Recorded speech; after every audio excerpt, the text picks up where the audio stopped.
Hey everybody, got my microphone on and have my super cool 4G ball cap on that they saved for me back in the beds. So I visited with Ana Gutierrez the other day of 4G from Florida. We talked about her cattle. We talked about the fact that she has a bull that they're going to be selling some semen on that we're getting some pictures of.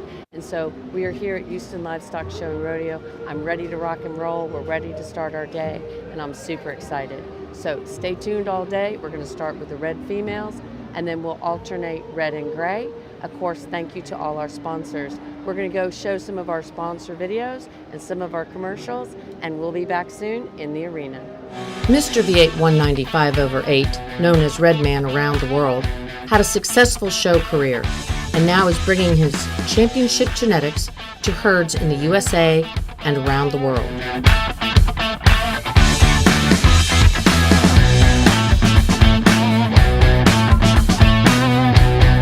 Sexed semen available worldwide, he's ready to go to work for you today. Let's look at just a few of Red Man's champion progeny.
Sexed semen available worldwide, contact Carrie Clay or Manuel Omperon. Remember, Heart BC Brahmans.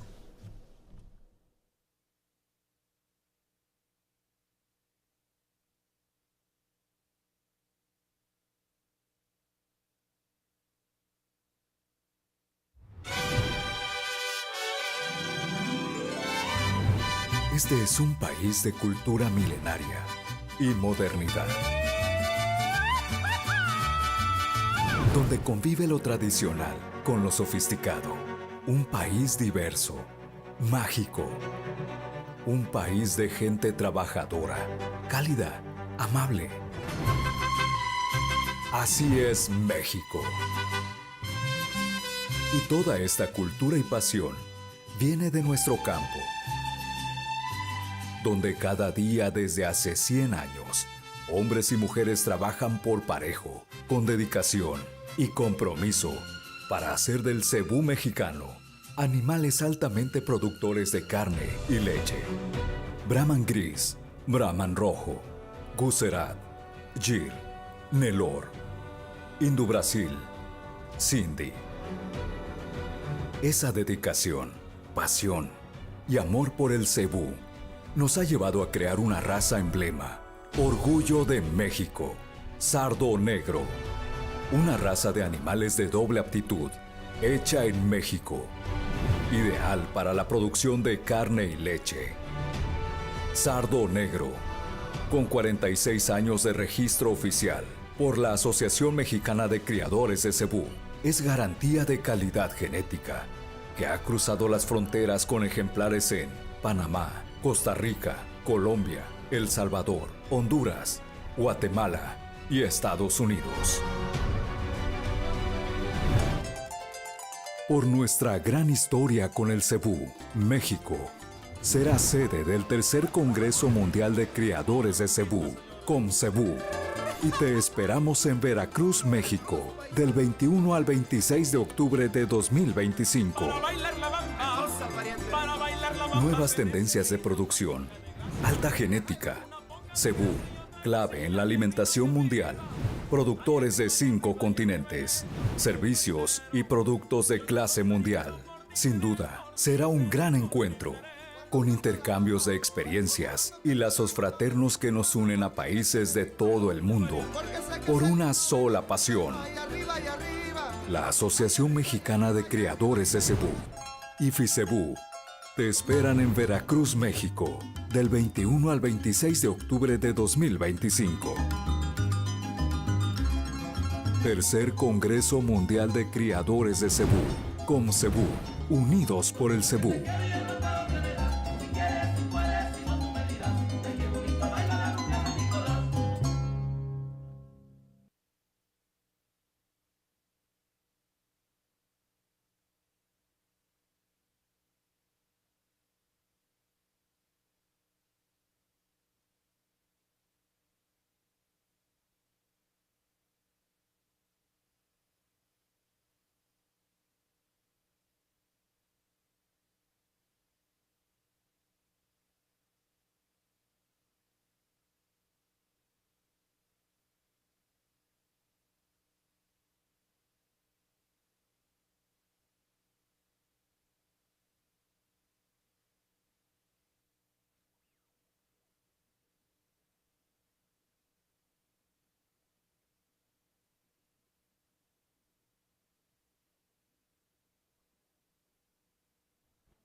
All right, ladies and gentlemen, we're ready to start our 2025 International Brahman Show. We're leading in to staging over on the side, Class 1 in our Red Brahman Show. We're glad all of y'all are here. We're looking forward to a great day today. Our judge is Mr. Chris Mullinex of Manhattan, Kansas, where he's on faculty in the Department of Animal Sciences at Kansas State University and serves as an advisor to the KSU Purebred Beef Cattle Unit.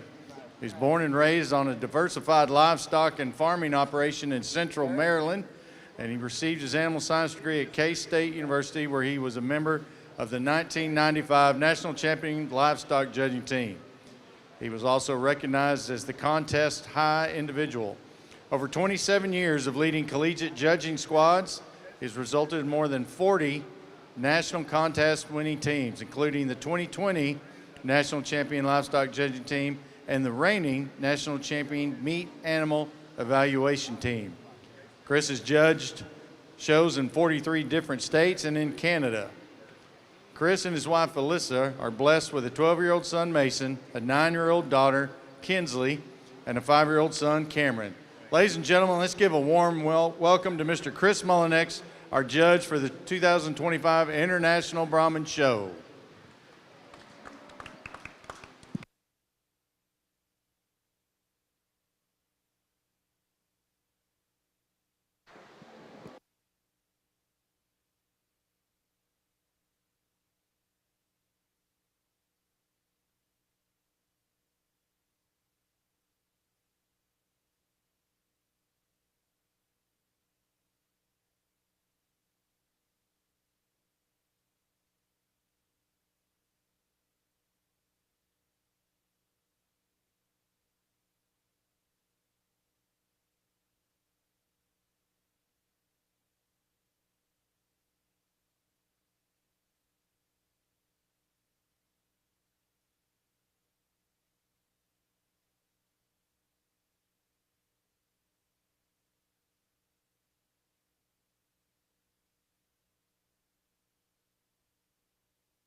All right.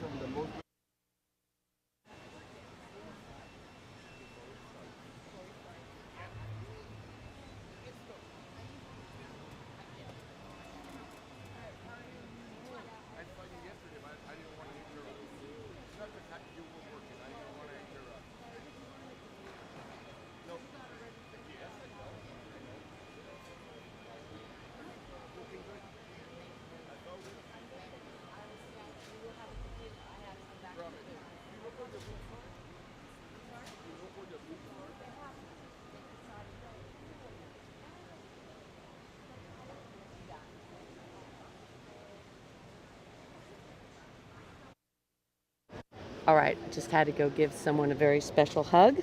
Good friend. Just love being here with all our friends. Thanks, guys, for watching so much. Getting my microphones set up so I'm not blaring myself out. I noticed so many of you guys are watching. We're getting ready to start the Red Show, and this is the very first class of the Red Show. We're starting with Red Females, and Iran is going to get some sponsor information up, and Iran is going to tell us what class we're on and get us some sponsor information up along the bottom. And of course, we have a lot of sponsors that we want to thank throughout the day. We're in class number 1. These are going to be our July 2020.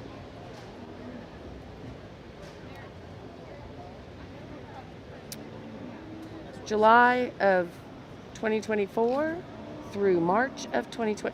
No, I don't think anyone from March of. No, that's what the book says, but I'm not thinking if you were born March 1st, you're going to be able to be here. So we're just going to say that this is the first class. Thanks, guys, for watching. I saw that Will Dietering was watching with us and listening to us.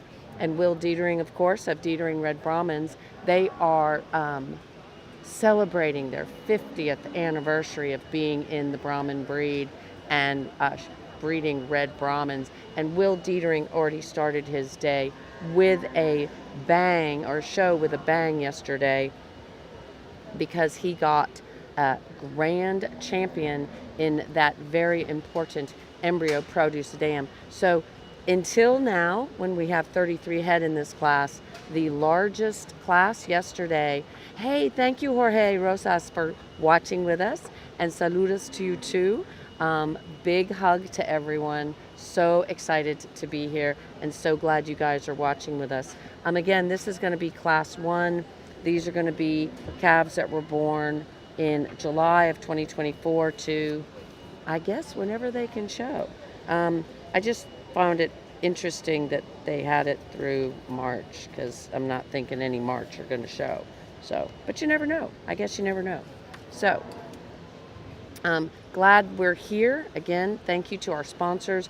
We have some very special sponsors of the Red Female Show. This is ST Genetics. They're going to have a great sale with us on Best Cattle Sales in a few more days on Sunday. The Mexican Association, Asociación Mexicana de Criadores de Cebu, we call them AMCC. They are going to be hosting the COM Cebu. That is going to be the World Cebu Congress. So it's kind of like a World Brahman Congress, but for Cebu cattle. Right now we're in the arena with Chris Mullinex, and he is sorting the cattle, and it looks like he's pulling. So I'm going to guess that he is keeping the ones that we see out on the rail. That is going to be 2158. It looks like there's quite a few in this class. So we'll try to catch some numbers.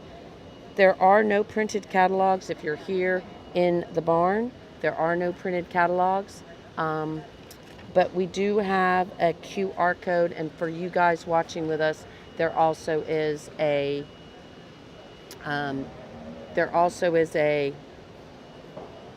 to get some camera angles fixed for y'all so you can see what's going on in the arena. So still kind of getting our feet underneath us here this morning.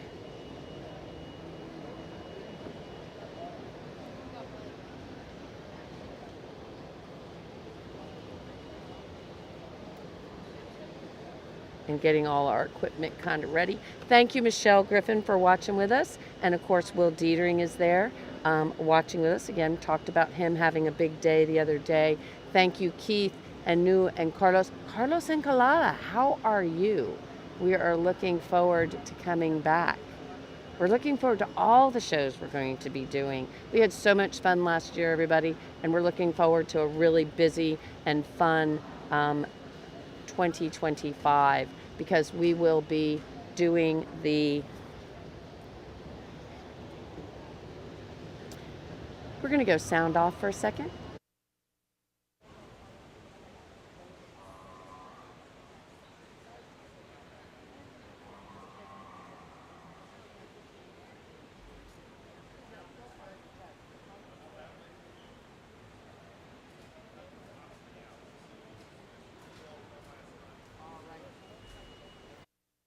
Right. Still trying to figure out how the judge is going to be judging. Looks like he has pulled quite a few, and it looks like the rest... Well... All right, attention in the barn, Red Brahman exhibitors. We currently have Class 1 in the main arena. Class 2 is in the east side staging of the main arena. Interesting. So we're going to see how this works, guys.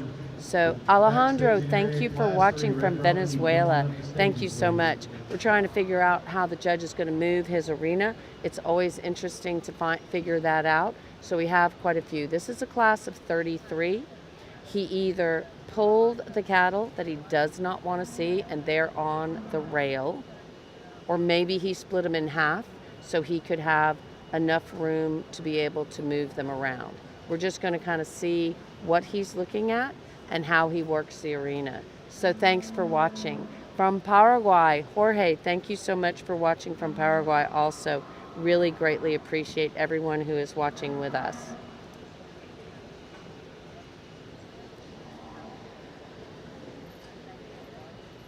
Looks like we're going to be excusing some. We're going to see which ones he excuses. All right, well, ladies and gentlemen, as we said, we had 32 head entered in this class, and our judges excusing some from the main arena today, taking one last look over them. All right, Please so give them a he big did round what of I thought he applause. Let did, them know how and much that we is he appreciate is all their hard work today and this year on their excusing the ones on the rail. lifestyle. I'm sorry, Thank you. excusing the ones that were walking. And so he took one last look to make sure he had made the correct decision, was going to pull something in if he felt like he really needed to. So again,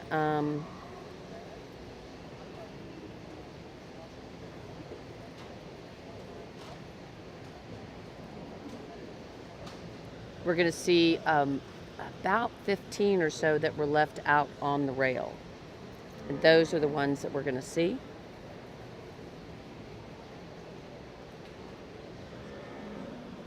We'll try to catch some numbers for you guys as we walk along. Mackenzie, thanks for watching, and Kathleen and Dustin Stelly and everyone.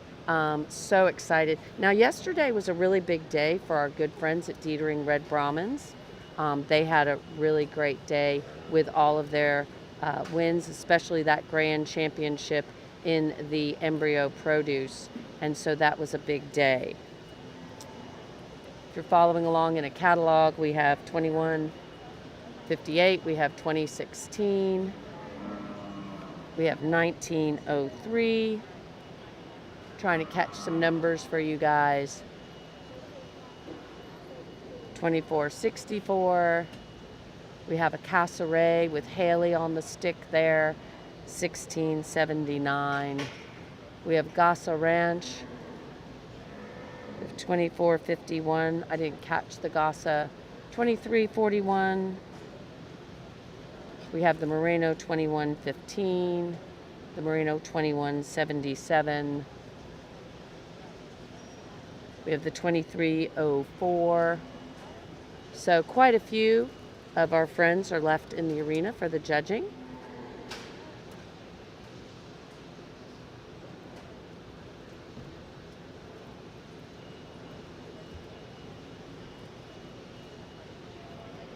We have a super packed schedule for the rest of the year so far, and we do have room to get a few more shows.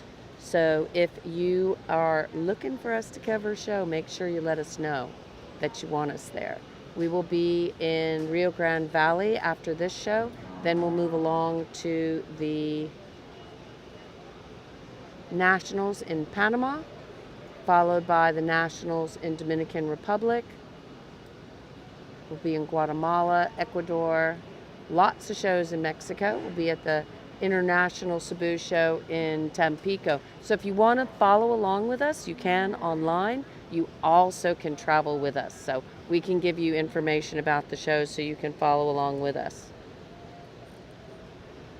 Again, we're in our very first class. This is class number 1 of the Red Females.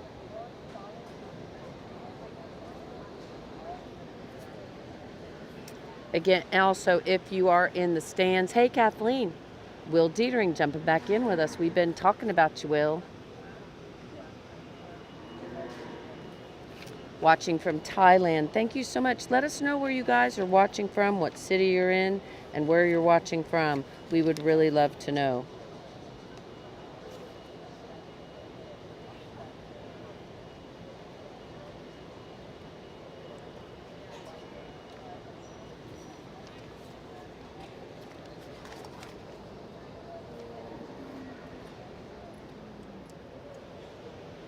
I do think that some of the people might be wearing the wrong number. We're going to have to kind of figure that one out because I do have some numbers that were left in the ring that I called out that I got a little confused about.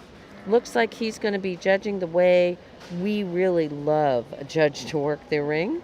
Always very respectful, and judges have a different rhythms, but it looks like he's going to leave his tops on the rail. So that's going to give us an ability to give you guys a little bit more information about what is out there on the rail.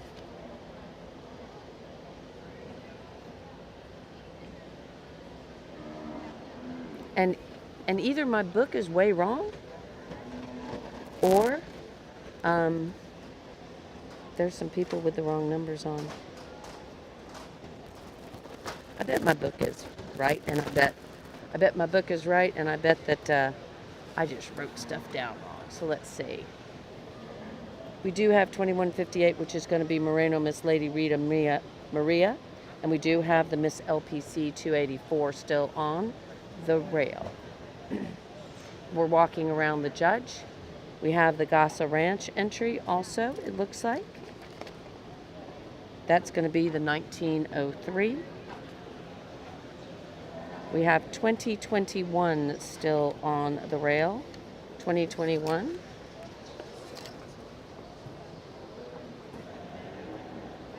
We have the Casseret.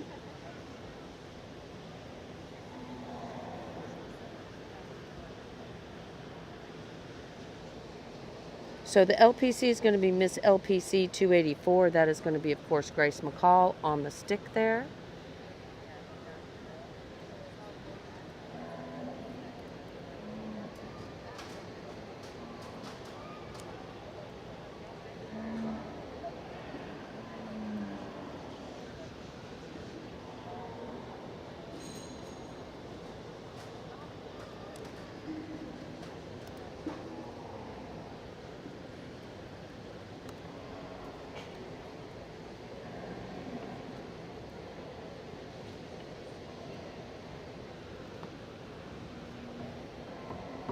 Not sure which Casseret. Can you see the number on that Casseret one, Ron? Interesting. So the Miss LPC 284 is going to be a captain daughter out of Lady El Fiona Rojo 409. So LPC took that gray captain and crossed it on a Lady El Fiona. Lady El, of course, is going to be a 4L. That is Jeremy Lowen breeding. And then we're going to go to the Gasa Ranch, which is going to be the Miss Gasa Duvesa. We're not going to have any history really on these guys. Can you catch? I don't think we can catch that Casseret entry. 1675. I'm sorry? The lady in front. 1675. 1675. Oh, thank you so much. I am so glad that you guys are getting to watch it from Louisiana. Keisha, sorry, Keisha. Thank you so much for watching. And you're watching, I'm not even going to try to say where you're watching from. La Casina. You're going to have to like phonetically spell it for me. So maybe it's on the Castlereagh. Do you think it's maybe the 1685? 1676. 1676? Okay, 1676. We'll try to find out which Castlereagh. It always makes it interesting when they have multiples entered. So it makes it really interesting. We have a 1673 for Castlereagh. Yeah, we have a 1673. That might be Castlereagh Red Temptation 49 over 73. We're not coming up. Yeah, thank you.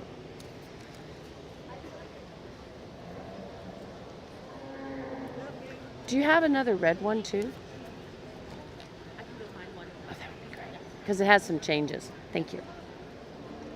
Okay, we're getting some new books for us because there were some handwritten changes in, and that's why I think I'm a little struggling here.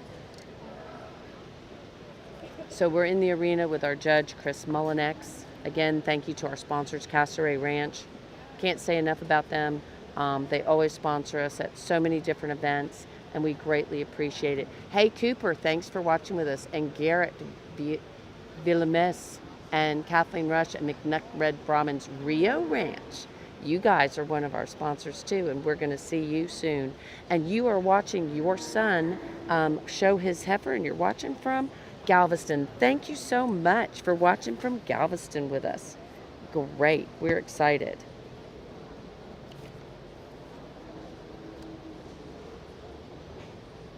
Yeah, we have some completely different books now. Interesting. Okay. Our books are different. So I think, Miss Maciel, you might want to see if they put up some different books on the internet too. It looks like we've got some completely different entries.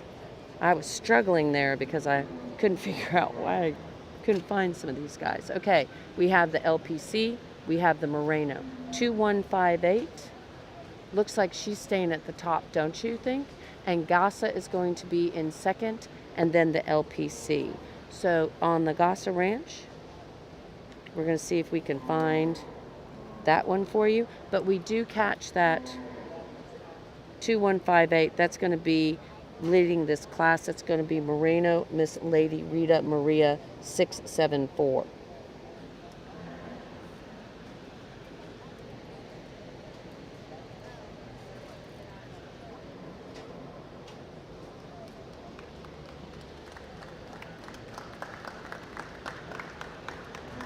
All right, let's listen to the judge.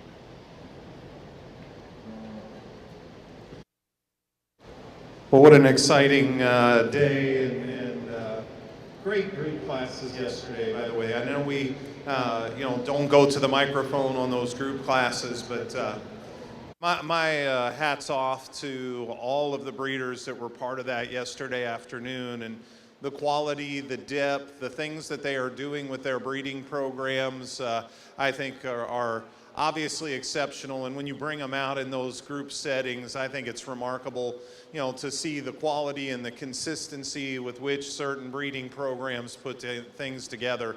And kudos to each of those breeders. This is a really deep, really strong set of red heifers to start the morning off.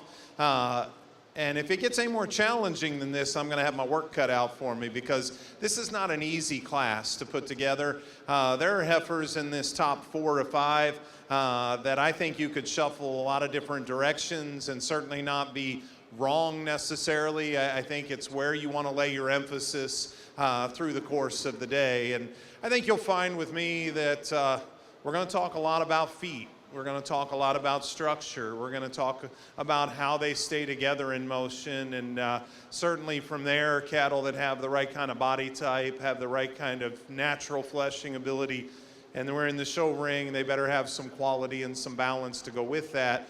But in this particular class, I think there are different cattle that fit each one of those features. And ultimately, while she may not be dominant in any one particular area, I ultimately land on our class winner because she was the most complete. And I think that's what really the difference was for me. I'll tell you right now, for a heifer calf at this stage, she's starting to push the upper limit of frame for me personally. But in this particular group, the way she stays together in motion, even though she's just a little shorter in her stride than ideal, still the angles of her structure, the set of her hind leg, the way she uses her pastern, I think is significantly better than the next couple of heifers that we will talk about. You get here from the side, and I like her femininity, the shape at the top side of her neck, the extension she's got up front. She looks like a lady. She's feminine. She's smooth in the way those pieces fit together. And I think she's in very nice condition for a heifer at this stage. Sometimes we can get these calves a little further along than they need to be, and I think she's in a nice place in terms of condition. Good, solid, strong entry here. Maybe pick her pins up just a little bit and square out of her hip, but that's a very nice heifer to lead things off. The big-bodied, high-volumed heifer that's still got a quality look to her is here in second. No question, that's the broody female, and she's still feminine in nature. Maybe a little more conditioned than some, but she holds it well.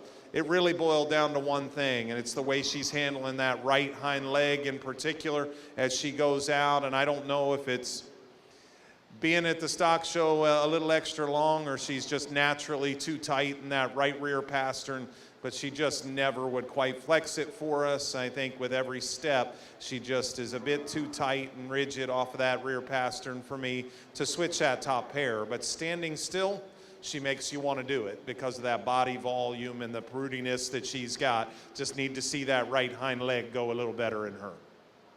Guys, this heifer in third, there's some pieces to her that I hope we can find in cattle in the next several days. When we get them parked, there is by some margin the best balanced and most attractive heifer in this group. She's so up-headed, she's so good in her top line, and she has got a beautiful shape. Her muscle shape is right. She's got a big wide hip and pin set in her. She's not the deepest bodied. At this stage in the game, I can live with that.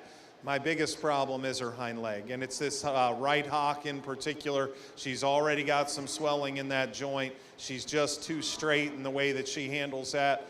You know, and depends where you want to lie in certain areas. Maybe that one in terms of her hide and her skin could have a little more breed character perhaps for some programs out there. Love her balance, love her look. Young lady knows how to stick that one. I just need her to be sounder off that hind leg for me to consider getting her higher.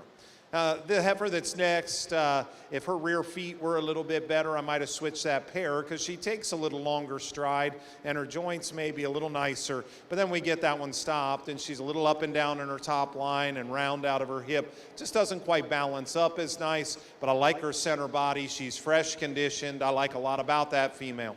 This next heifer, practical's probably the best word to describe her. She's moderate, she's deep, she's got a very easy fleshing look about her. She runs downhill a little bit too much for me as you look from her hip to her shoulder. A heifer that because of that doesn't balance out or have the attractiveness. But in terms of just basic function and doability, that's why she gets up here into the top 5.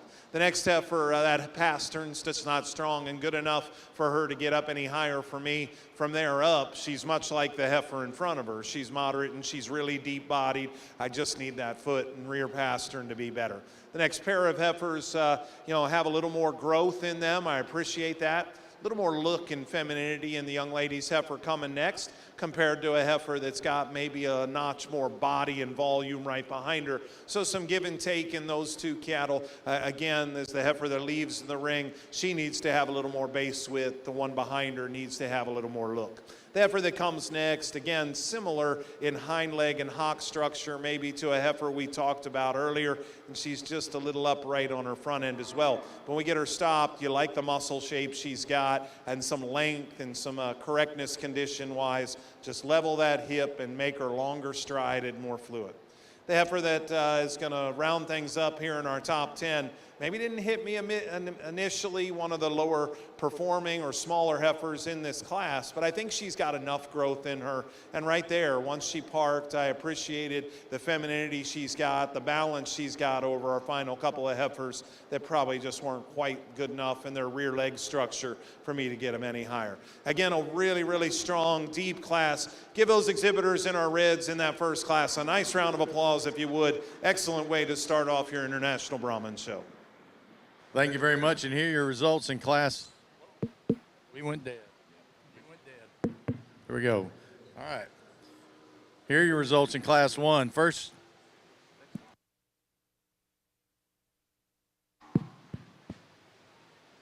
keep going dead with the mic up here. All right.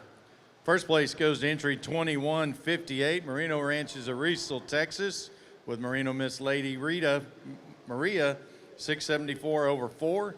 Second went to entry 1903, Miss Gasa Duavesa Gasa Ranch of Bastrop, Texas, is your owner and exhibitor. Third went to entry 2016, Grace McCall of Bell City, Louisiana. Fourth went to entry 2021, Camp McCall of Bell City, Louisiana. Fifth went to entry 1676, Casa Ranch exhibiting breeding technologies of Groveton, Texas, your owner. Sixth went to entry 2451, Walker Ranch and Moonshine Red Brahmins of Boona, Texas. Seventh went to entry 2115, Merino Ranches of Riesel, Texas. Eighth went to entry 2177, also Merino Ranches of Riesel.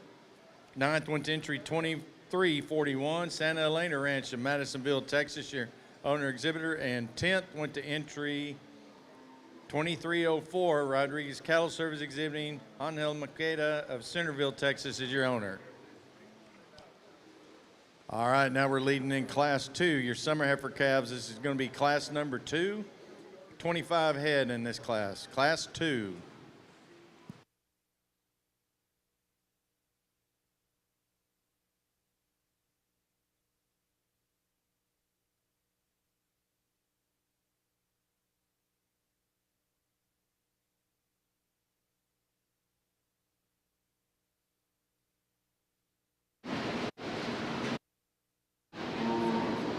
Okay, I am here outside, and we just had a second in class with our good friend Castlereagh Ranch. We're here with Cesar, and that was Gasa Ranch, but you had sold that female, yeah? Yeah. It's, the mama is from Casa Ranch. I sold to Gasa Ranch. Okay, perfect. And that was a big win for them to be reserve champion in that very first class. And that's out of one of your females, a Maximus on the Castlereagh.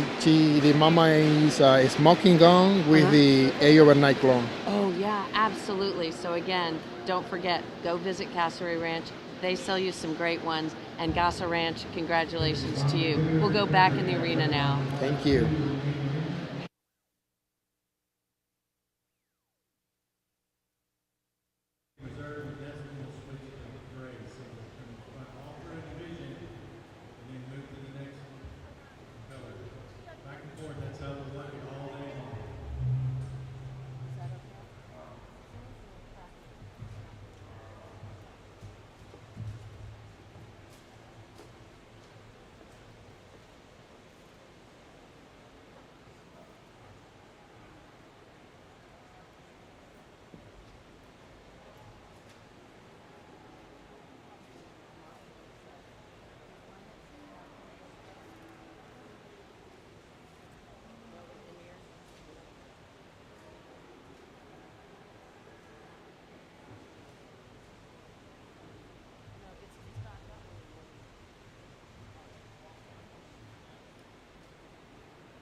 Hey Cindy, thanks for watching with us.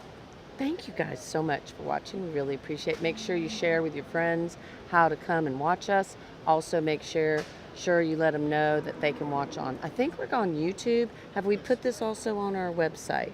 Have we got that link on our website? I bet Maciel's done that, and if not, I bet you she's on it. So thank you guys so much again, of course, for watching. We are on class number 2. Class number 2 in the red females. This is our first division. This is going to be our calf division. We have added some divisions, guys, with the ABBA adding actually quite a few divisions. Hey, good morning, Cindy. So glad to see you. I don't know if you're watching from here in the barn or you're watching outside, but we love that you're watching with us. Okay, he has excused some of these. They are getting excused, and then we're going to keep the rest in the class. This is a class of 25, and so he has split it, and we have one that is loose. So keep an eye out, guys. Let's close the gate. Everybody got a loose heifer. And they're closing the gate so they can catch this little girl that's running around. Again, these are going to be our heifers that are June of 2024. These are June of 2024. And so you can watch it. Make sure you guys let everyone know they can watch it. Dixie Cattle, how are you, my good friend Stacy? So glad to see you're watching. I know you're in the barns. And Herb Riojas, how are you? Manis, thanks for watching with us. Jimmy, thank you for watching. Let us know, guys, where you're watching from and what you think of the coverage.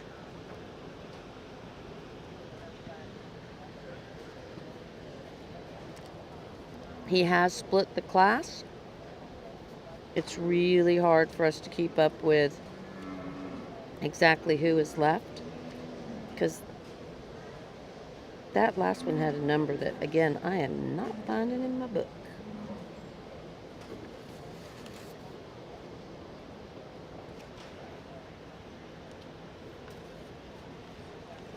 So this is getting interesting. Nan Huff, thank you so much for saying you love the live feed.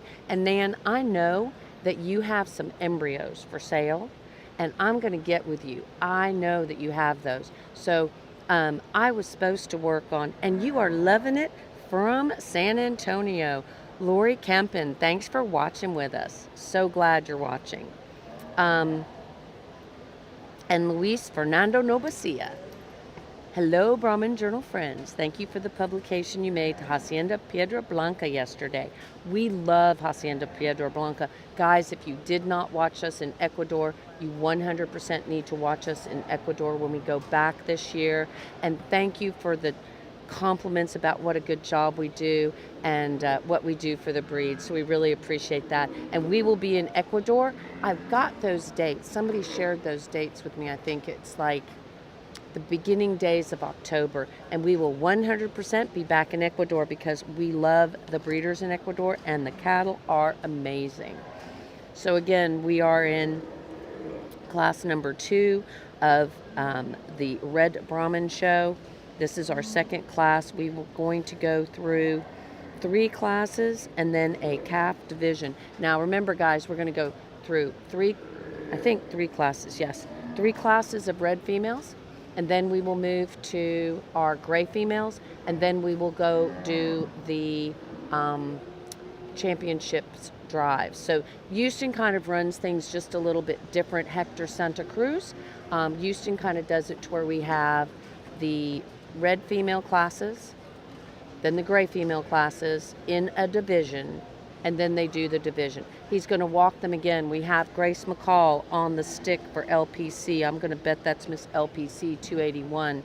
The Morenos are a little harder because it's hard for me to find because he has so many entries. We have 1977, 2071, 2047, if you're following along in the catalog, 2120, and 1841. I didn't catch, yeah, we do. So we have Miss LPC 281 and wearing 2047 We have the NC, Miss Jenny. That is going to be Luke Natalia of Lake Charles, Louisiana. Not in this order, guys. I'm just telling you who we have. We do have the Moreno. I haven't caught up with that number on Moreno. It looked like it ended in a 6. What did you think? On the Moreno. We do have a Herzog out there. That's going to be the 1977. And I swear Herzog is wearing 1977. Am I correct? And I'm looking in the book and I don't find a 1977. I do find a Herzog with 1958. I also see, oh, yes, I do. I'm sorry. The 1977, that's going to be the Miss H.C. Venus. So in the black, with the black hat, that's going to be Peyton Herzog, and he is leading his Miss H.C. Venus 236. The LPC, again, is going to be Miss LPC 281. Let's go back and talk about what won in the previous class, guys. So in the previous class, we had the winner was a Moreno. That's going to be Moreno Miss Lady Ritma. That's going to be a Moreno Mr. J.W. Rocco, and out of Miss Moreno Ritma. And how was my cup of coffee this morning? You know what? Alyssa Cook, we're going to Tampico, girlfriend. Alyssa's, of course, Team Brahman Journal. We love her. And we just got to get those tickets bought. And I'm on the stick on that. Just finished buying my tickets for Dominican Republic. But guys, we will be at the International Brahman Show, International Cebu Show in Mexico, in Tampico.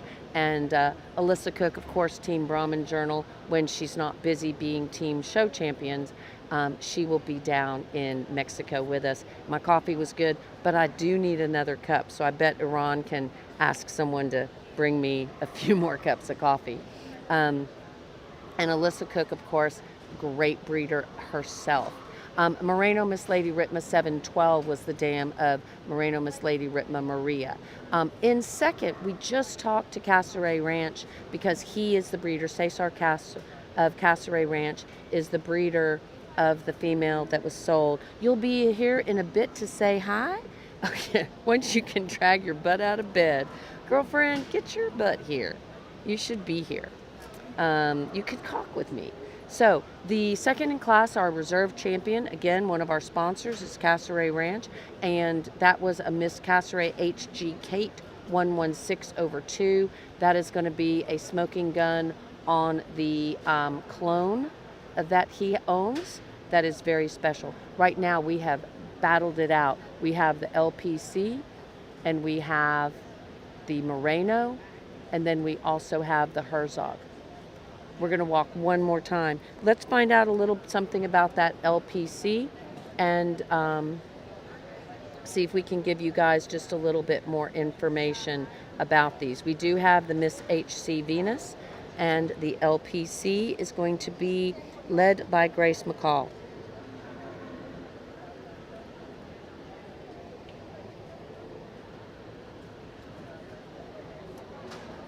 Unfortunately, we didn't get to do the catalog this year, so we don't have those special catalogs we normally do. Oh, this is going to be a full sibling to the one that was third in class last time. Full sibling. And he has moved them around. We go to the Peyton Herzog, I think, is going to the top of the class. That is going to be the Miss HC Venus 236/4, and then the Moreno. If you can get that number on a Moreno, that would be great.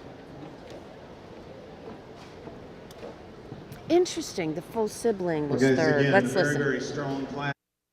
The division, and here on the top end, I think an extraordinary set of cattle. I'll be honest, though, it was test.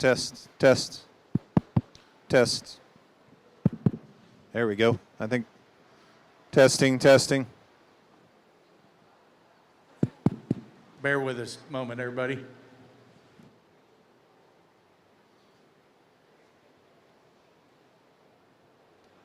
Test. There we go. To be honest with, well, no.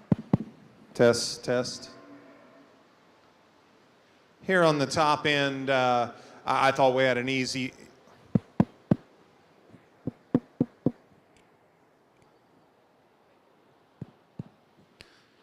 Test. Okay. Up here on the top end, I thought we had a very logical place to start, though. Gentleman's heifer, I think, really. Okay, so we can hear the microphone because we have it direct lined, but that microphone Test. we could not hear in the. This heifer that leads There off we go. for us. Yeah, it's. Hello. Test. This one probably works. Cord reach long enough? Wireless. They're having a problem with the wireless Try microphone. this one more time before we grab that one. Oh, I think a really logical place. Hear him. We can hear him because of our soundboard, but they can't hear him in the stands, and so they're working out a few things, which gives me a little time to talk about this beautiful heifer that Peyton Herzog has on the stick. This is a Mr. WCC 296/8 daughter out of Miss HC Vera 110 The heifer that leads overnight. off for us, I think, is a very logical place and establishes, I think, a lot of what we're gonna.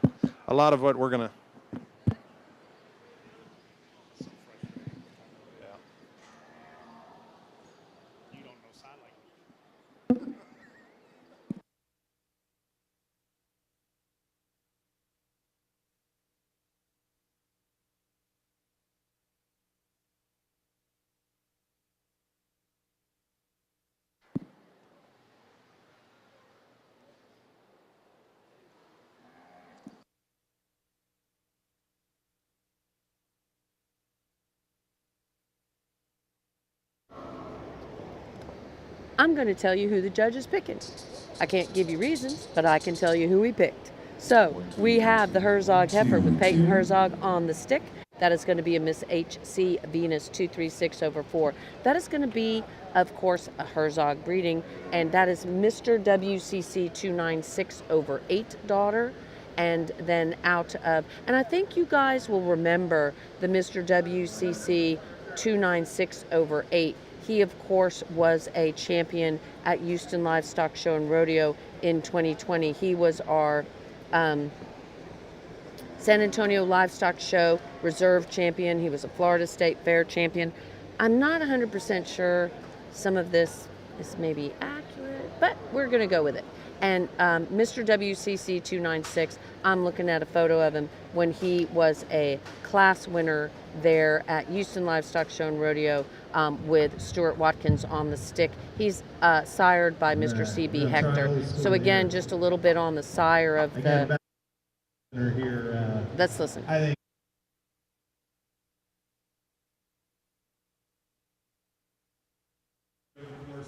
the next 2 days for that matter, but I think a heifer that's very sensible in terms of her framework, but has the body and the fleshiness and just a maternal nature to her look that I think surfaces really quickly in this particular group, and I think backs it up with just a balanced, proportional look here from the side. A heifer that's exceptional in terms of breed type as well. When we set her out in motion, she's comfortable, things stay together. She's not the biggest foot, probably if I were just to tweak her a little bit from that angle to her foot as she goes away from you, you could square up just a touch, but that's been pretty nitpicky. I think a very, very easy place to start in a high quality class. From there, we walked these top 3. It was never a matter of who was going to win, it is where I was going to go for second. And there's give and take in those 2 females, and I hope you can appreciate what they have in common. That's body and mass and dimension. I think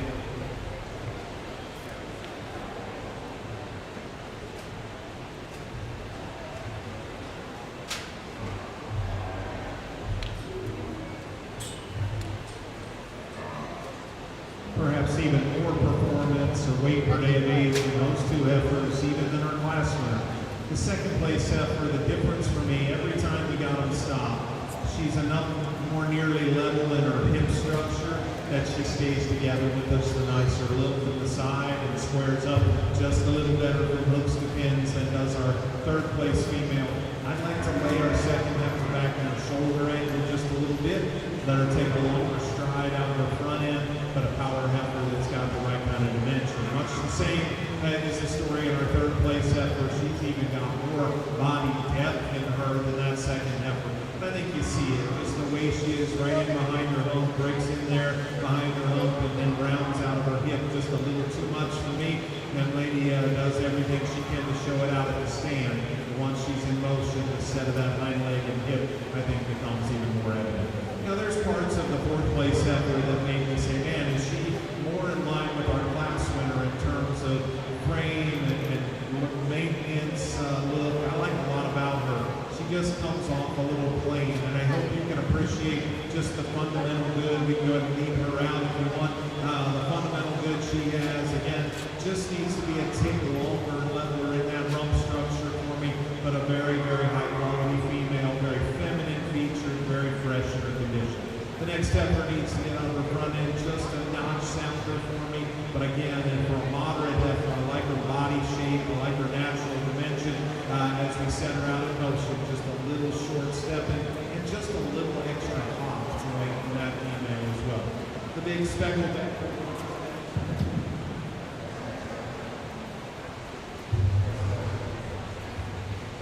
Test.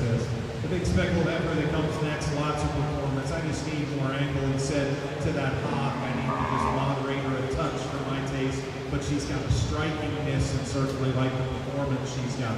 The dark red heifer that comes next, back 2/3 of that heifer I like pretty well. So just a little elevated up front and tends to come forward even just a little too much in the angle of that shoulder, maybe give her just a little more softness to the center part of the rib.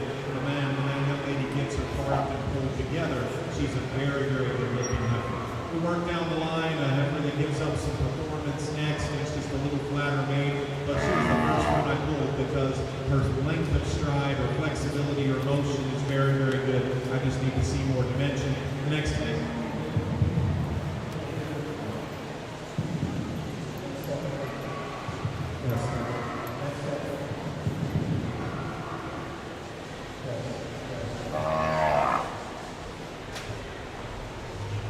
Testing. Next step, a little bigger in frame and a nice look, just a little flatter and adjusted and a little bit off in the way she handles that hind leg. Round out with a pair of heifers, one that gives up some performance, one that needs that pass turn and hind leg just to be changed to move her up the line. Again, an excellent, excellent class with an outstanding lead on heifer. Congratulations again to those exhibitors.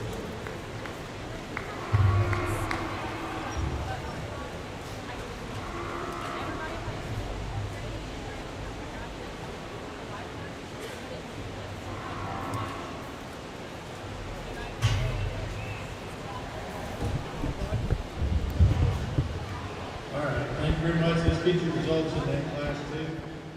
First one entry 1977. Big Herzog was HCV is 236 over 4. Looks out of Children, Texas. Second entry 2095 was Moreno Miss Lady Rufus Rob. 636 over 4. Moreno Ranch Bristol. Third entry 2020. Rachel Hall of Dust City, Louisiana. Fourth entry 2071.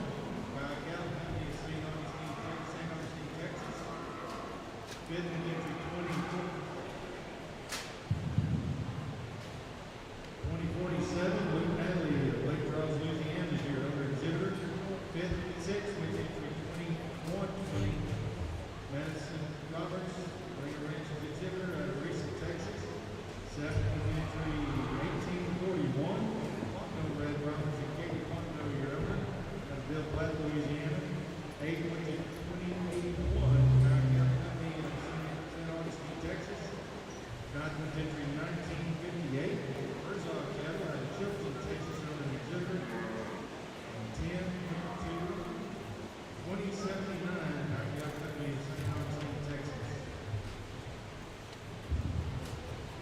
Now we have.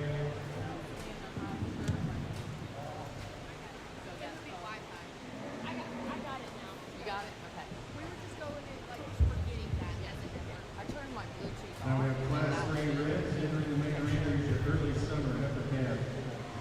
Attention, Brahman exhibitors.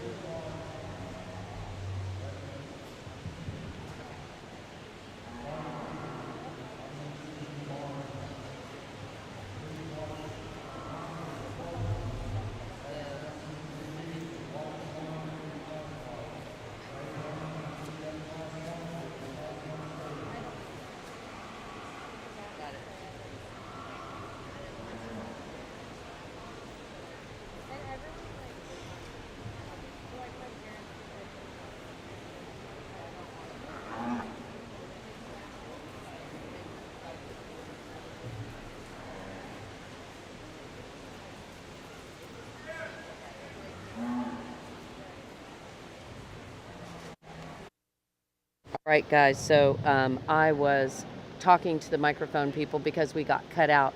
Thank you so much for watching Dorn and Ceristi and Stella.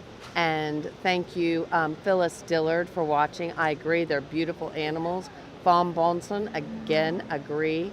Oh, you can purchase 296 units with ST Genetics beef. Good to know that. Okay. So 296, guys, is the sire of the class champion there in class number 2. Did Maciel get who was second in that class? Just wanted to make sure because I was a little scattered walking around. They're having a little trouble, guys. Yes, she did. Moreno, Miss Lady Rufus. But guys, if you want to purchase semen, Adeline Allen, if you'll put that in the comments. So if you want to purchase the Mr. WCC 296/8 semen, you can purchase that with ST Genetics beef. And Adeline Allen is actually here, guys. That was a beautiful female. That was a very big class. They had a big win. And of course, we're going to be doing that ST Genetics sale on Sunday. So, but Adeline Allen is here right behind me, kind of, sort of, behind the booth. And she is, I was looking around seeing if I had any more coffee. Oh, I do, thank you, Lord. The coffee fairy came and made sure I was taken care of with coffee. So, woohoo, I'm ready to go. We just had that win. That was, oh, and the fan club from Thailand is watching. Thank you so much, Two Cow Thai Cattle. Thank you for watching from Thailand, and thank you for watching from Brazil. We love that. Thank you so much. Really appreciate you guys watching from all over the world. It matters so much to us. We really do appreciate it. And Chad Phillip, thank you. Chad, you're not here this year. You know, you're right. I didn't see you, Chad. Okay. So, Phillip Cattle Company, they are not here. And best regards to me. Thank you so much. Really do appreciate it. We love being here. And Mackenzie Bailey would rather be there than in school right now. Don't let anybody know you're watching. Just saying. Keep that phone down low if you're in class. And maybe have a headset on. Nan Huff. So Nan, we were talking to you earlier. Nan Huff has some embryos for sale, and I just got a little busy before Houston Livestock Show and Rodeo, but I am going to be opening up the Brahman Journal Best Cattle Sales stores. So the Brahman store is going to be opening up, and people are going to be able to go in and sell their own genetics. It's a platform that we've decided to do with our Best Cattle Sales platform, and I just need to have a little time to do that. Right before Houston, I got crazy busy. So you can only imagine. And hi from Thailand. Hey, Jakpon, thank you so much for watching from Thailand. Really greatly appreciate it. We just made it through class 2. We're now in class 3, guys.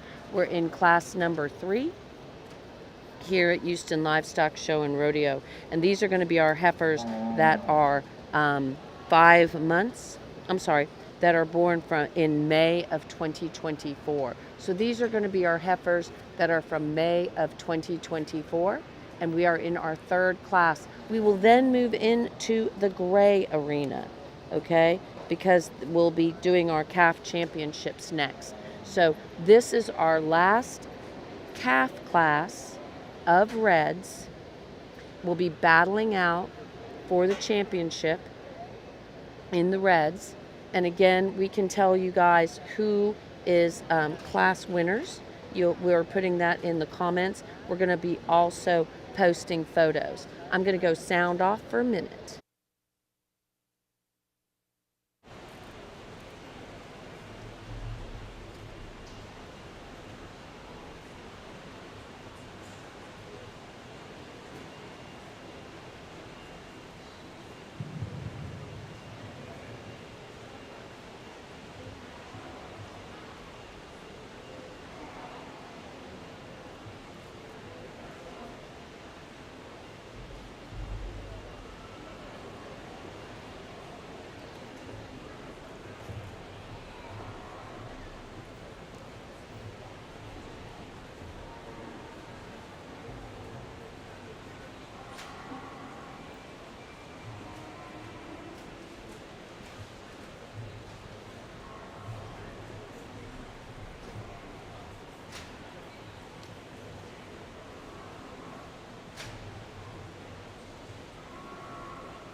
It looks like we have, I do believe this is Cali Welty on the stick, yes, for 4L. This is going to be 2048, which is Lady El Pod Pashita.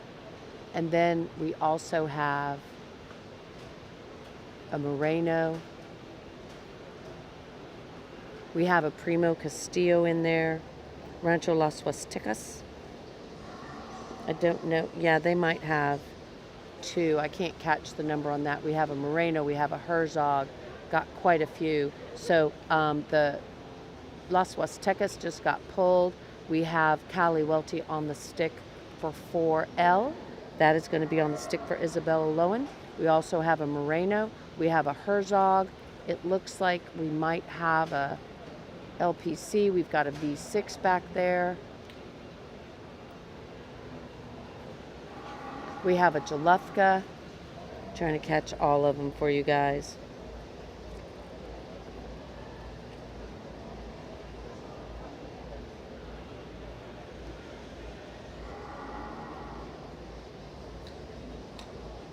The Jalufka is going to be the CJ Bar Miss Loviana. We have the 4L. Trying to see which one we have for Herzogs.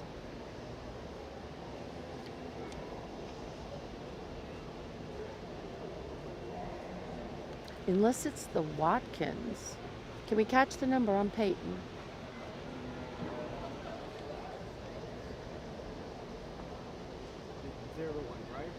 I'm sorry?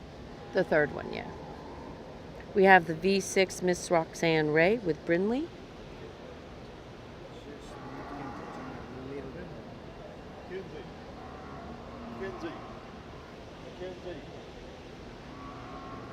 Here. Oh.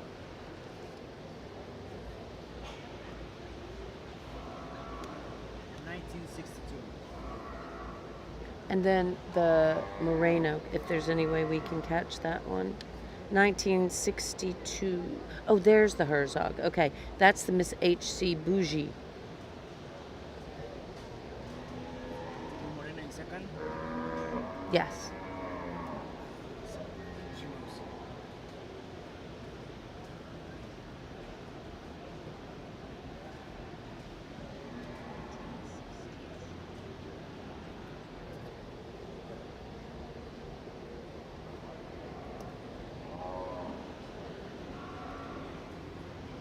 $21.01. That's going to be Moreno, Miss Lady Rita Margarita.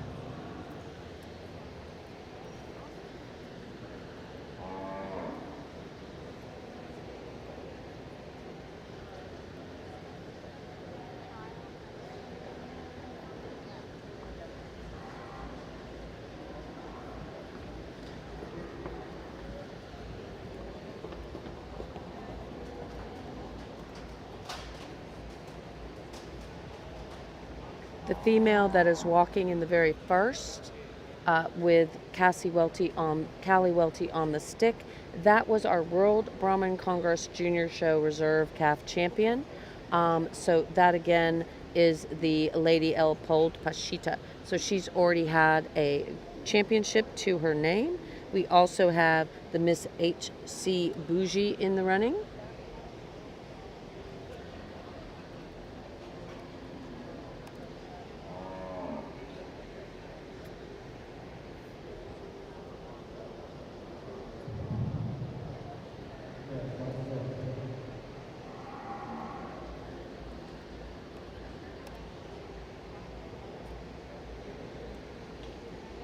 Miss H.C. Bougie was also our calf champion at the Fort Worth Stock Show. That's the one that Peyton Herzog is walking. That's a HK X-Ray 825/1 out of the Miss H.C. Piper.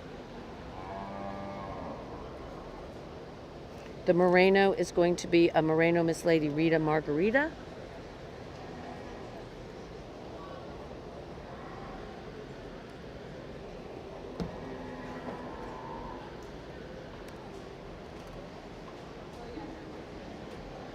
And then, of course, we have the beautiful V6 Ranch being shown by Brinley. We have, okay, so right now we still have Claire. I think, is Claire stepping? Who's in third right now then? Listening for the judge. 20, oh, 2205.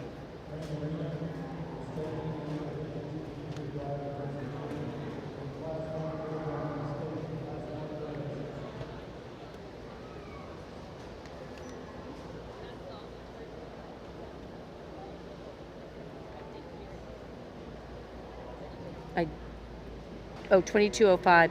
She was an add-on. That's 3S Miss Pold Reba Madison Parker. So we have the one that was reserved at the junior show with Callie Welty on the stick for 4L. She has been a champion at World Brahman Congress. We also have the Moreno, which I'm not coming up with a current win with that, but these, of course, are very young females.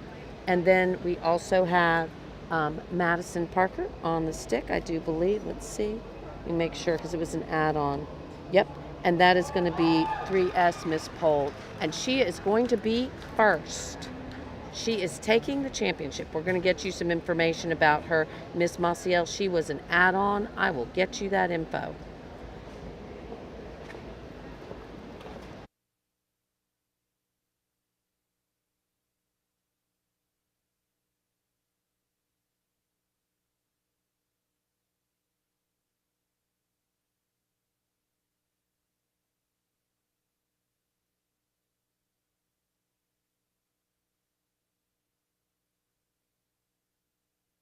Okay, in first we have Miss Pold Reba. Miss Pold Reba. This is going to be 3S Miss Pold Reba with Madison Parker. Congratulations to Madison, of course. 3S Miss Pold Reba 2. That is a polled female. Miss Maciel, I will send you her registration number so you can get that information for everyone. We're trying to get the microphones fixed, guys, for the so that the judge can give us his reasons. Miss Maciel, I'm sending to you. That is the number. And that is going to be an LMC LF Polled Amigo daughter out of LEW Miss X-Ray Adeline 10. So again, Madison Parker takes home that nice win.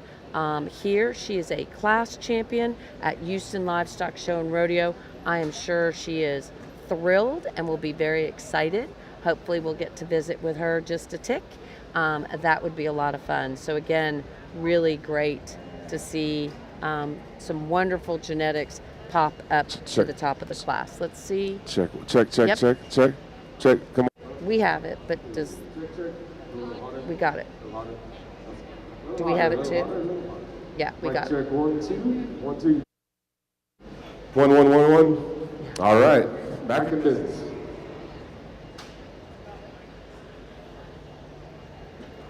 And 3S Miss Pold Reba was our Fort Worth Junior Show Reserve Grand Champion and Calf Champion.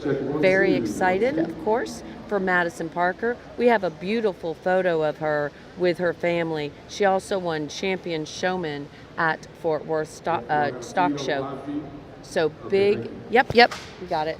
So we are very excited for her.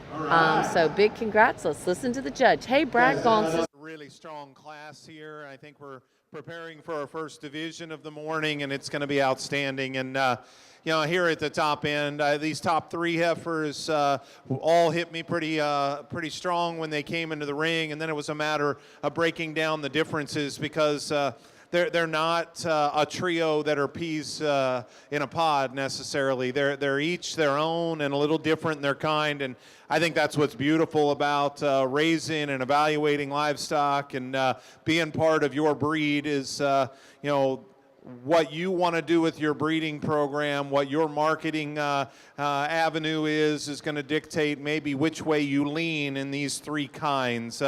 Ultimately, though, the heifer that leads off the class, I kind of had an idea when she hit the ring that that was probably going to be the one. And the longer the trio stay out here, the more and more I'm convinced of it, because I think she really blends what I love in the next two heifers. She's got the balance and the female quality and the attractiveness of that heifer in second. She's got the body and the mass and the dimension of that one in third. She holds it all together as we stand her here at the profile in a pretty sound, functional package. You know, maybe comparative pieces that you like in the 2 and 3 if you really want to get comparative. But in terms of a complete big picture package, I think that's the one that pretty comfortably leads off this particular drive. Congratulations to that young lady.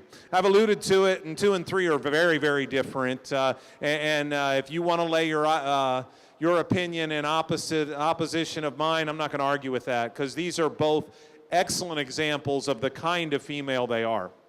Well, this heifer in second, she hadn't been the easiest one to show, and this young lady's done a wonderful job of presenting her to us. She's fought the halter a little bit, but elegance is just the first word that comes to mind. As attractive, as neat, as up-headed, and as female-like in her look as perhaps any heifer that we've seen out here. I love that about her. With that, she's very fresh and correct in her condition, and we get her stopped right there. She's just kind of got almost a cockiness about her in the way that she comes together here from the profile. You step in behind her. Does she have enough dimension for you? And that's where you have to draw a line. She has enough to be second with another really good balanced one in front of you. And if we were going to change her just a nickel, it says you get to that rump structure, she rounds just a little more than ideal. But I love the look and the female character that one's got. This heifer here in third is powerful, no doubt about it. She is big ribbed, stout, thick-ended, lots and lots of dimension in that female. And it comes in a little coarser kind of package than the heifer that's right in front of her. That's the give and take that you have in those two. A little more shoulder, a little more condition on that female. But I think she's the kind that's always going to be easy fleshing. I struggle to get too upset when a heifer's got maybe a little more condition than perfectly ideal, when I think it stems from the ability to just have natural fleshing ease. She's got it. I just need to see just a little more look, a little more attractiveness to her in a trio that's very, very good. The heifer behind her is probably just one step further, down that line of not quite being attractive enough, especially up through her front end. A little too short and jammed up from that hump forward, a little extra in terms of skin and chest there as well. That probably exaggerates a little plainer look. But I love her body, I love her substance, and even though she's not perfect in the way she handles that hock, I'll still give her an edge over the next heifer. Boy, just take a picture from the side. This is a pretty one. She's got balance, she's good looking, she's just not sound enough in this particular group. Both ends of her structure just a little upright, a little too straight and rigid when we get her out on the move, but that heifer's got a neat, attractive, highly presented look about her. The next heifer I consider to switch even, but this one probably doesn't move enough better out of her front end or in that rear pastern for me to do it. I like her moderation, I like her depth and her fleshing ability. There's lots of good in that heifer. The heifer that comes next, it really boiled down to her feet. Her feet are too long, narrow, and tight-toed, and because of it, she just doesn't have as solid, as strong a foundation at the surface as those cattle in front of her. When we get her stopped, her length, her balance, her attractiveness, her correctness of condition are all very, very nice. The next heifer just got a little PC on us, a little easy behind her shoulder, round out of her hip, maybe like to clean that navel up just a touch in the way it's coming into her foreudder to be ideal. Heifer that's right there with her is one that's moderate and bold. When we set her out in motion, she's just a little too short and steep out of her hip. I'd like to change her there. And finally, the heifer that wraps things up for us. I don't know if she's feeling the part today. She is discharging incredibly hard and probably not as full maybe as she needs to be. I pulled that heifer. Obviously, she's not the biggest, but I think there's quality and structural correctness in that heifer that deserve to get here into our top cut. Just need to see more performance and dimension in her. All right, thank you very much. And here are your results in Class 3. First place goes to entry number 2205 with 3S Miss Polled Reba 2. Madison Parker is your owner exhibitor. Second went to entry 2048 with Lady L. Pold Pashita, 4L cattle exhibiting, owned by Isabella Lowen of Mart, Texas. Third went to entry 2101, Moreno Ranches of Riesel, Texas. Fourth went to entry 2007, Jalufka Farms exhibiting, owned by Claire Jalufka of Sulphur Springs, Texas. Fifth went to entry 1962, Herzog Cattle of Chilton, Texas, your owner and exhibitor. Sixth went to entry 2025, Camp McCall of Bell City, Louisiana is your owner and exhibitor.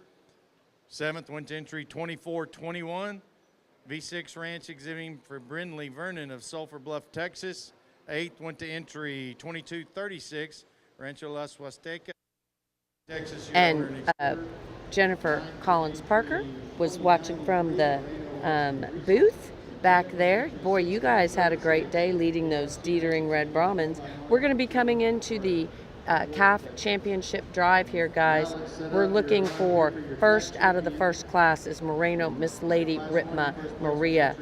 That is a Moreno Mr. J.W. Rocco 191 daughter out of the Moreno Miss Lady Ritma 712. We're also going to have in first in class number 2 Miss H.C. Venus 236 over 4. That is going to be a Mr. WCC 296 over 8 out of Miss H.C. Vera 110 over 9. And then coming out of class number 3 with a big fan club behind her is Madison Parker with her 3S Miss Pold Reba 2, which we just talked about was the reserve grand champion at the Fort Worth Stock Show in the junior show, which is a huge accomplishment. And she is a daughter of LMC LF Pold Amigo 89 over 0, and out of LEW Miss X-Ray Adeline 10. Coming in for reserve consideration, we have the Gossa Ranch entry. That is, again, the Maximus daughter on the Casseret HG Kate. We also have the Moreno Miss Lady Rufus. That is going to be a Rufus, Mr. Fontenot 333, of course, a past international grand champion on Moreno Miss Lady Rosalinda. And then also out of class 3, we have the Lady L. Pold Pashita. Let's listen to the judge and see what he says. Well, first of all, thank you to our crew back there. That was rapid fire change on a mic system. Again, as expected, just people all around this event that make it go. I appreciate that. Guys, I mentioned it in the first class. I'll be honest with you, this is something I've been looking forward to ever since the day I got the call, and I'm so honored to be here and share my thoughts with you on what is a showcase of your breed at not just a Houston level, at an international level. And I so appreciate what this breed is about, and the relevance it has not only in this part of the world or this part of the country, but across the world. And to have the international contingency and the breeders that are here to take part of it is nothing short of amazing. And Division I is everything that we could have asked it to be. Immense quality. I think, again, we've had different kinds as we work through those classes. I think we've landed on some cattle that match up out here, in particular a pair of heifers that I think will be your champion and reserve that fit together well. One of them in maybe just a little more elite kind of package from a balance and refinement standpoint. The other with maybe just a shot more natural dimension and width, but two that I really, really am fond of and set a nice trend as we get ready to work through a long day of judging heifers here. I guess the biggest thing I would tell you around ringside, I hope you can see what I do as we push through and we talk about these cattle. But this is a marketplace for breeders, and there's a lot more at your disposal than what I have out here to figure out the kind of cattle that you need in your program. So get back in the barn, talk to these breeders, find out the genetics behind these cattle, and figure out what works for you too. Outstanding lineup. Give our red exhibitors in this first division a big round of applause, if you would. Young man, class 2, that's going to be your champion in this division. Congratulations to you. And this heifer right behind out of Class 3 is going to be reserved. Congratulations, guys. There's your calf champion. Peyton Herzog's entry out of Class 2 is your champion, and reserve champion's going to Madison Parker. Madison's from Liberty, Texas, and Peyton's from Chilton, Texas. Congratulations to those two and everyone out there in that first division of Red Brahman cattle.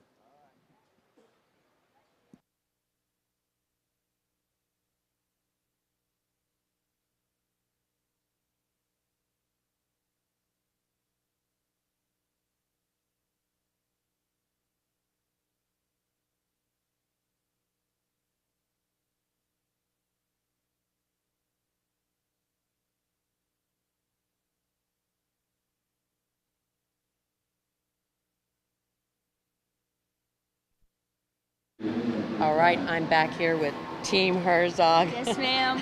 So Peyton just took that big championship. How does that make you guys feel? No, we're ecstatic, we're excited, and what a way to get the international show started off here in Houston. And I'm so excited because she also won something at was she not at Fort Worth? No, she No, wasn't. no, this one, this is This is new. This is the brand, Yeah. a great way to start a show career. Yes, Don't ma'am. you think? Well, Yes, we're ma'am. going to wish well to Peyton Herzog on the stick, Team Herzog, and taking home that calf championship. Thank you. Congratulations.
All right, so we had a winner, and again, we talked about We talked with Herzog Cattle. That was Miss HC Venus 236/4. That was her first win. That is a newbie, is what I was told. She is, they're very excited about that. So she was just calf champion here. She won class number 2. That's going to be Miss HC Venus 236/4. That is going to be a Mr. WCC 296/8. Hey, I just saw that John Clay of Heart BC is watching with us. Hey, John, so glad. Hey, Carrie Clay, so glad to see you watching with us. Carrie Clay is watching, and Heart BC. Again, of course, very excited about Heart BC because they are sponsors of ours on a regular basis, and we greatly appreciate that. Of course, that great red man bull who sires both red and gray. You can definitely buy semen on Red Man. You know, we're really excited about Red Man, Carrie. We think he's absolutely stunning. So let's get back and talk. I'll finish up talking about the calf champion and the reserve calf champion here in Houston Livestock Show and Rodeo in the red. We're in the very first class, guys, of the gray. Very first class of gray females. Miss HC Venus 236/4, and that is sired by Mr. WCC 296/8. 296/8 is a 296/8 is a bull that we were told you can buy semen straws on. That is a Watkins Cattle Company bull, and you can buy semen straws on hit that bull from ST Genetics Beef. Adeline Allen, of course, is here, and she can also tell you about that sale that they're getting ready to have. The dam of Venus is Miss HC Vera 110/9, and then the owner, of course, is Peyton Herzog. Thank you again, of course, to all our spectacular sponsors. And then in our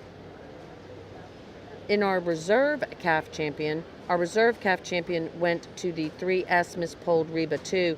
What a way to start a career. That female of Madison Parker's, I am sure Madison is over the moon. We'll have to get her to visit with us a little bit.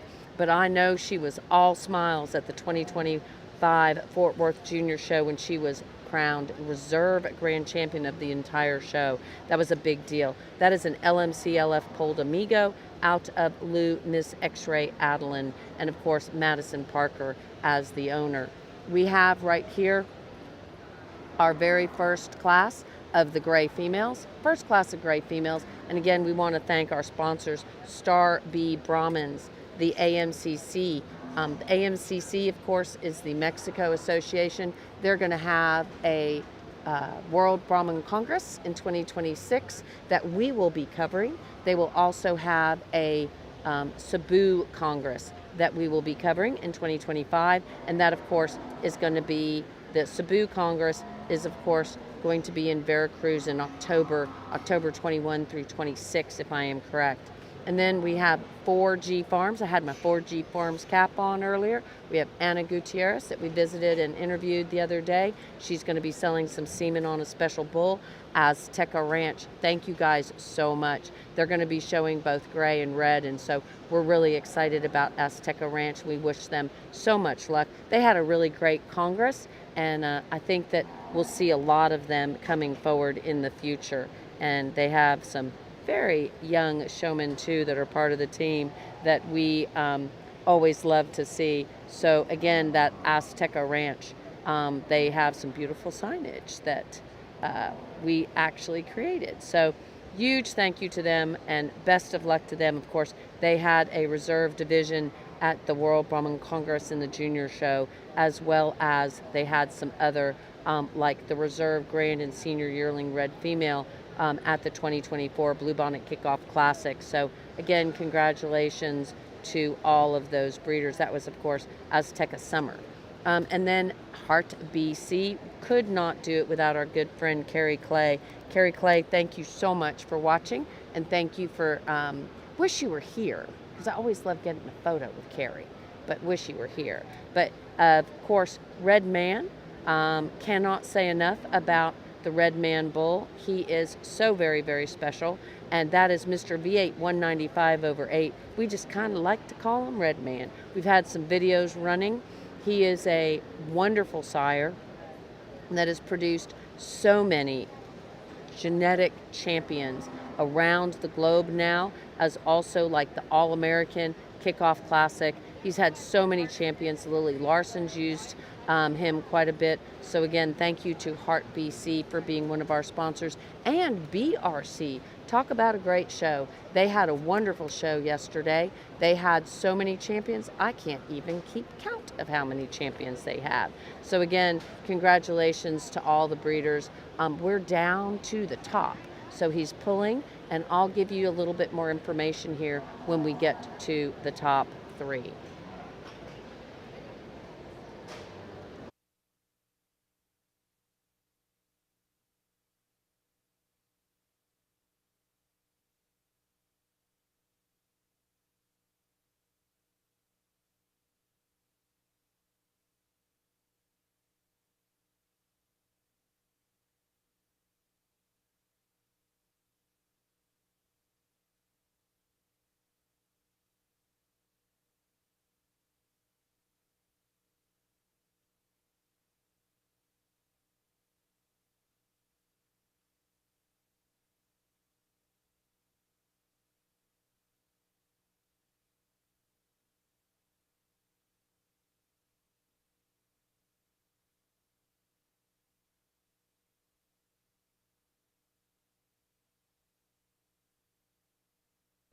Alrighty, so we're down to the top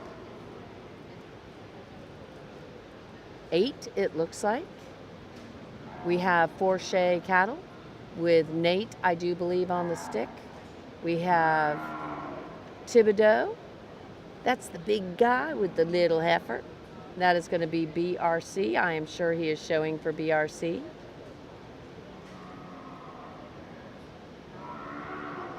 We have a couple of BRCs in the arena. I have to change my book, Mr. Iran. I'm still in my reds. We do have some add-ons, Miss Maciel. I'll keep up with you if you need any help with that. Looks like we have a 4R there. Let's see.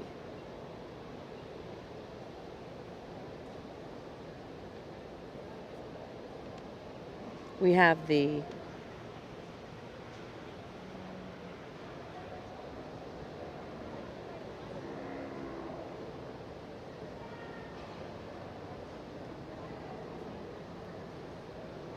We have quite a few add-ons actually in this class. So we'll have to get just a little further along to be able to give you guys some information.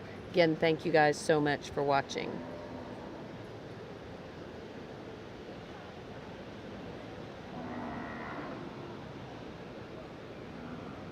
Okay, we have the BRC is pulled in.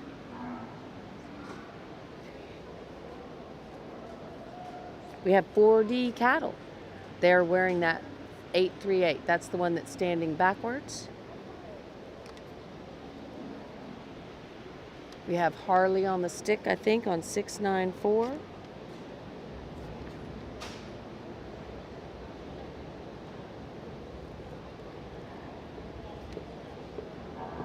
That's going to be BRC. I wish you would. Okay. I think we're walking one more time. We have the Forche, but I'm not sure who he's showing. I don't have the number.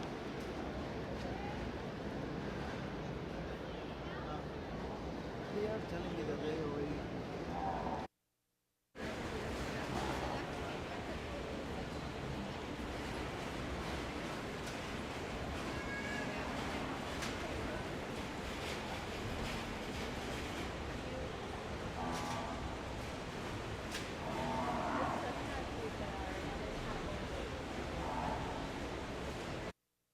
Right, we have Forche on the stick for Wyatt Landry. That is Wyatt Landry's in the first spot at the immediate moment.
All right, guys, we have the Wyatt Landry entry right now sitting in first.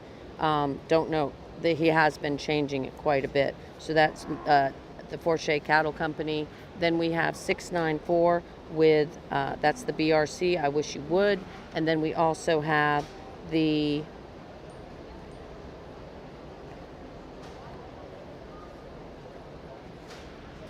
Can you catch the number? Okay, we have a winner. 694 is the winner.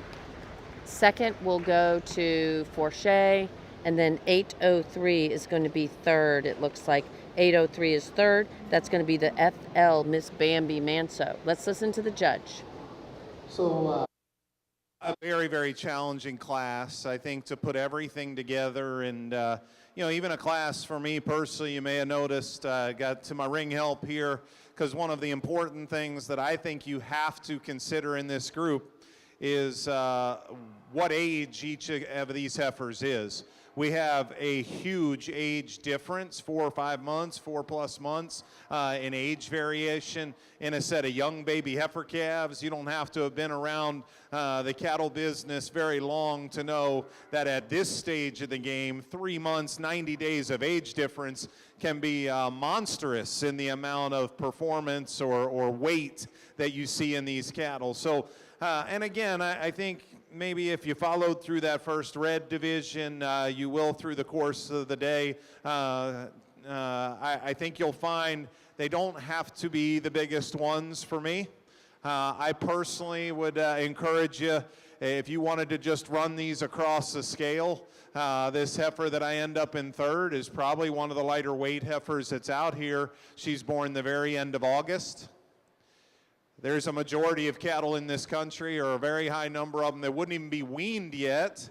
And if we weaned a group of heifer calves here in a month or two, or even a little early as she is, that weighed that much, I would say there's enough performance in that heifer if you just analyze her for her own merit. And that's what I encourage you to do. That's what I try to do out here. It's not always about comparing to the animal next to them, especially in these young babies. It's about, not only seeing what we see today, but you got a crystal ball a little bit. You're trying to see and project, well, what do you think that heifer could be a year from now when she comes back to your international show? So it's not an easy thing to do. It's probably easier to look and say, well, today she's obviously this, but I think these cattle need to have future. They need to have some performance left in them, but an opportunity in their structure and their makeup to get better as they continue to mature.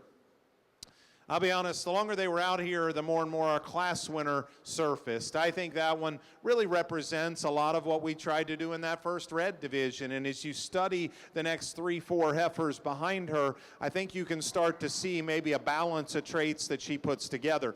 We get her stopped here from the side. Even though she's not the biggest in frame, she's got tremendous length of body, and I love the progression of her lower body depth. She gets progressively deeper the further you work back. Her top line stays in her very, very nice here at the stand. You get in behind her, she's got the right kind of body shape. I think she's a July, so I think in terms of ultimate mature size, I like where her stature is and what she looks and projects from a mature size standpoint. I think a very, very easy place to start in this particular class.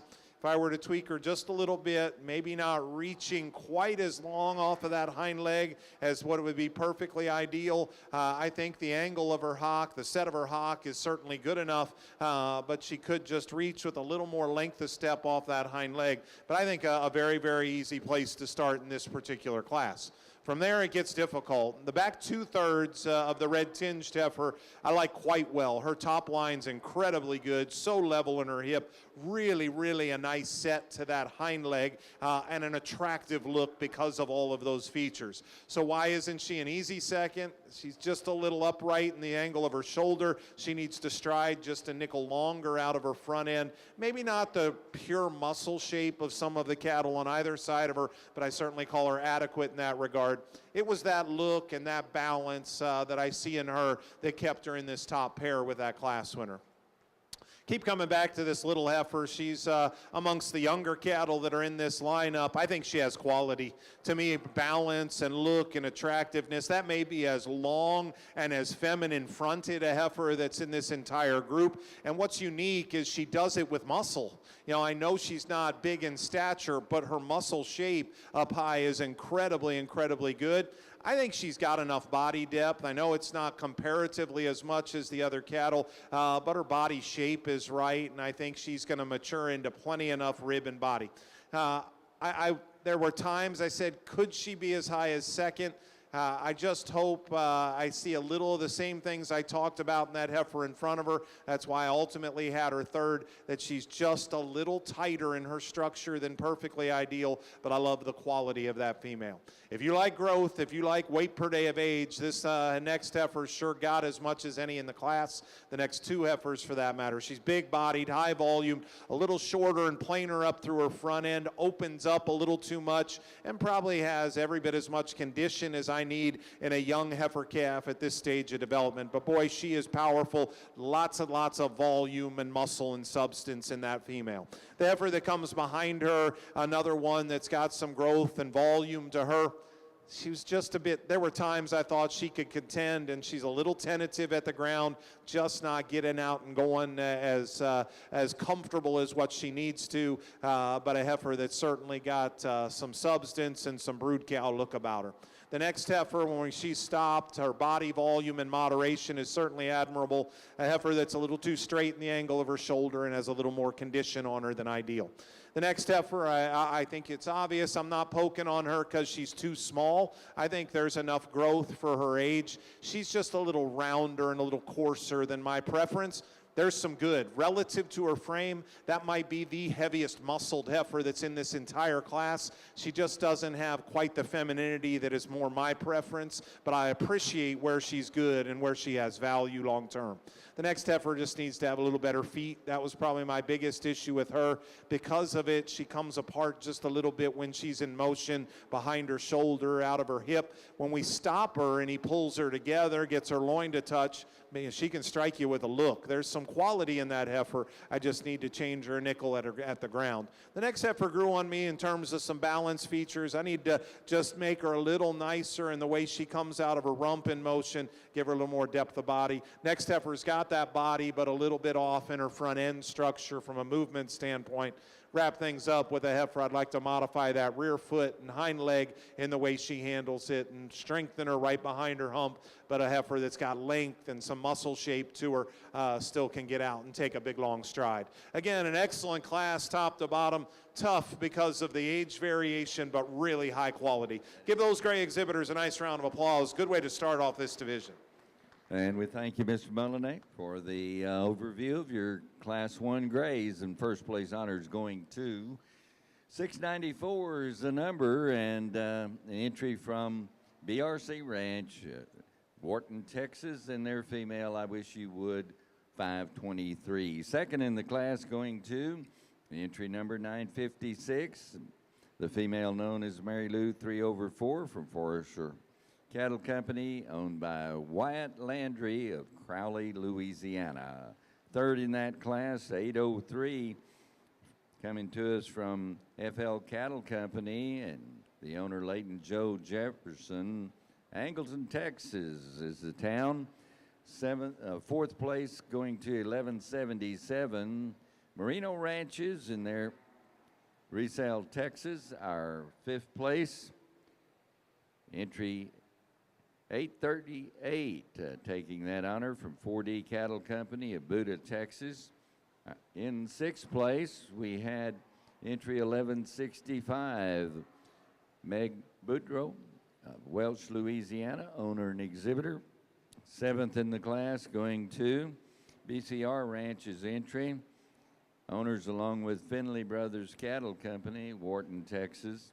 Eighth to 1163, Walters Livestock, owner and exhibitor of Brenham. Ninth in that class was entry 2086, coming to us from Meg Boudreau of Welch, Louisiana, and taking the final ribbon, 10th place honors, Merino Ranches of Rizal, Texas, with their entry number 2099. Congratulations, exhibitors. In Class 2 here of your gray show. Got a loose animal, heads up, gates, watch the gates. We got a loose animal.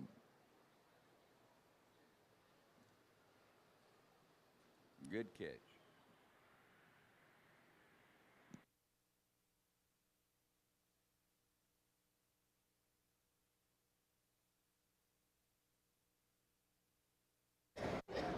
Well, big congratulations go to BRC all the way around. So big congratulations there. That is great. And Janet Parton, of course, of Parton & Parton Heart Bar Ranch, she is super pumped because we have some wonderful King Garretts that are winning. I know King Garrett had some of the wins yesterday for BRC and some of those genetic groups. I think it was maybe the embryo produce dam that he was part of. Yes, he was the sire of the embryo produce dam championship for BRC. We're in our second class right now, but our first class winner and class champion went to BRC I Wish You Would 523. That's going to be an MSP King Garrett daughter out of the very famous BRC Sweetie 486/8. And of course, Brandon and Rachel Cottrell are the owners. And in second place, kudos to Nate Forche on the stick for Wyatt Landry. That was LF Mary Lou 3/4. Again, some BRC going on there. I love BRC. Mirar aquí. Mirar aquí that Wyatt showed. So, and this is the first offspring out of Mirar aquí. I'm going to guess it's the first offspring. That was just second in that last class, and that is LF Mary Lou 3/4. She is sired by none other than Captain. That, of course, is BRC Captain 518/1. I do know that Rachel had some stall specials the other day, and I know that she has a field day at BRC. Rachel and Brandon are going to be hosting some people there, and we will be there on Saturday morning. Following up, after Saturday morning at BRC, we will be headed on to the Heritage. They're going to be honoring the American Red Brahman. So we'll be at Heritage Cattle Company, and then we'll be headed out to Rio Ranch. Our good friends at Rio Ranch are going to have their field day, and you will not want to miss it. They've got all kinds of semen specials, giveaways. Last year they gave away a heifer. It was amazing. So again, Rio Ranch, you will want to be there at Rio Ranch on Saturday from around noon until 7 o'clock, I think. And so we're just going to split it up. The team is splitting up, but I will be at all three events. Then, of course, ST Genetics will be at ST Genetics for their sale. So again, congratulations to our class winner on our reserve champion in class. That, of course, was BRC I Wish You Would, and LF Mary Lou. We're currently in class number 2, guys. Class 2 of 3 in the calf division. And we are in the second class of the first division of grays. And Miss Alyssa Cook is walking away. She's Team Brahman Journal all the way. She's support staff here because she doesn't like to work Houston because she's so busy at Houston with cattle and stuff. But I know that you're going to be with us in Tampico. You're going to be with us in Tampico, right? Yes, and I can play waitress today for Vicky and Iran. There you go. She's bringing me snacks, so we got it handled. Thank you, Alyssa. All righty. So again, we're going to be in Tampico, guys, there towards the end of April, and looking forward to it. Class number, we just had one get loose. We are in class number 2. There are 18 head in this class. We're down to the tops. Have another loose one.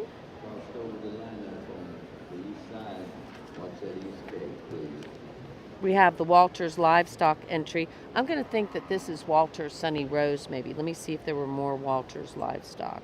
Nope, there was just the one. Yep, so we have the Walters livestock here. That is Sunny Rose.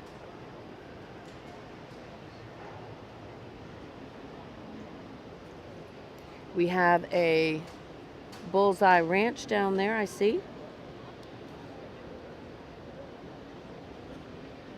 I thought. Maybe I'm wrong. Oh, we do. That's going to be Miss BER Stella Rose, 87/1.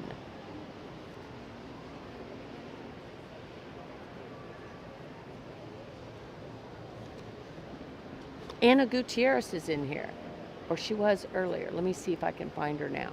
Okay, she made the cut, so congratulations to Anna with her 4GF Rocks Rita. And good morning to y'all. Team Kenzie Willard. Of course we love Kenzie.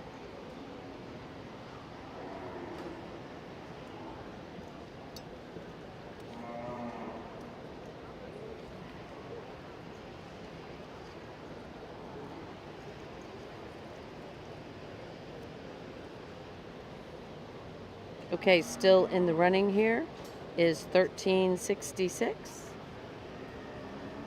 That's going to be a Circle F, I do believe. Yep, that's Miss Circle F, 139/4.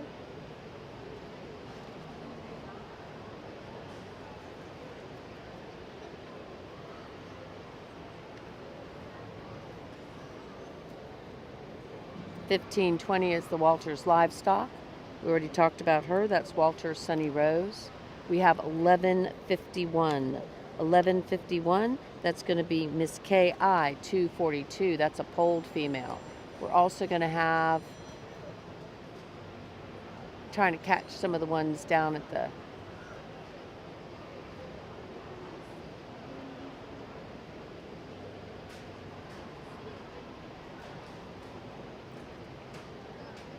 we have the 1289 of Bullseye Ranch.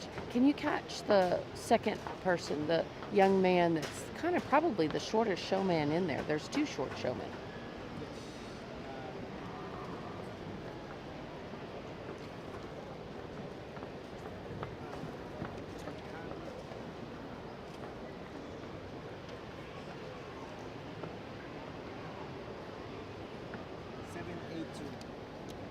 $782.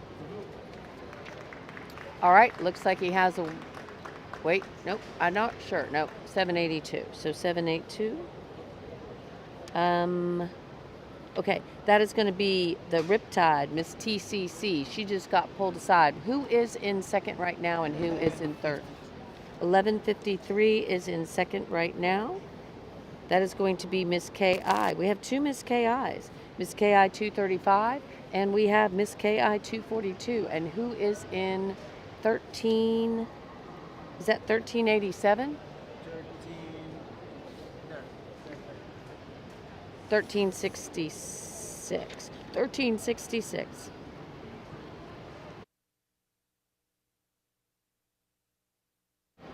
All right, 1366 is going to be Miss Circle F.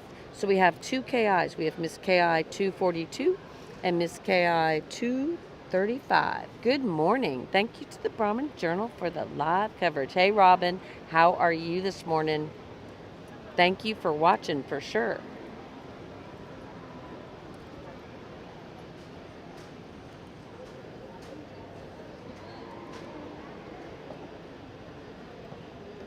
Miss KI 235, guys, who is currently sitting in the second hole. Let's see. Okay, first is going to be the Circle F, second is going to be the KI, and third is going to be the KI. So Miss Circle F, so the littlest showman, that's Miss Circle F, 139/4. 139/4, wearing 1366 is going to be first. And in second, I do believe we're going to have 1153. That is going to be the Miss. Let's listen to the judge. Class of gray heifers, but man, much like we've seen in a couple other classes early this morning, the depth is good enough and the different kinds are elite enough that you could sure justify some different decisions out here. The first thing I'll say is, young man, just stop her right there. Go ahead and get her set up. Stick with this because you've got right there we go, bud. You've got a very, very nice heifer that's not the easiest to show. But as you keep getting her in and out of the ring a few more times, it'll keep getting easier. And eventually everybody will see the things that I do in her, even though she's a little ornery here today.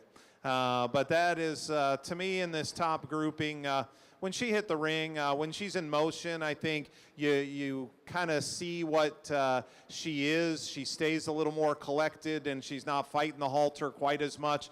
That's not to say she's perfect in her structure in motion, but what I do like and what I do see is the true, genuine balance that she's got. What I like versus the next couple of heifers in this top end, I like her maturity pattern. I think she's got a more youthful look, a little more elegant look as you study her up through her front end. I prefer the condition she comes to us in.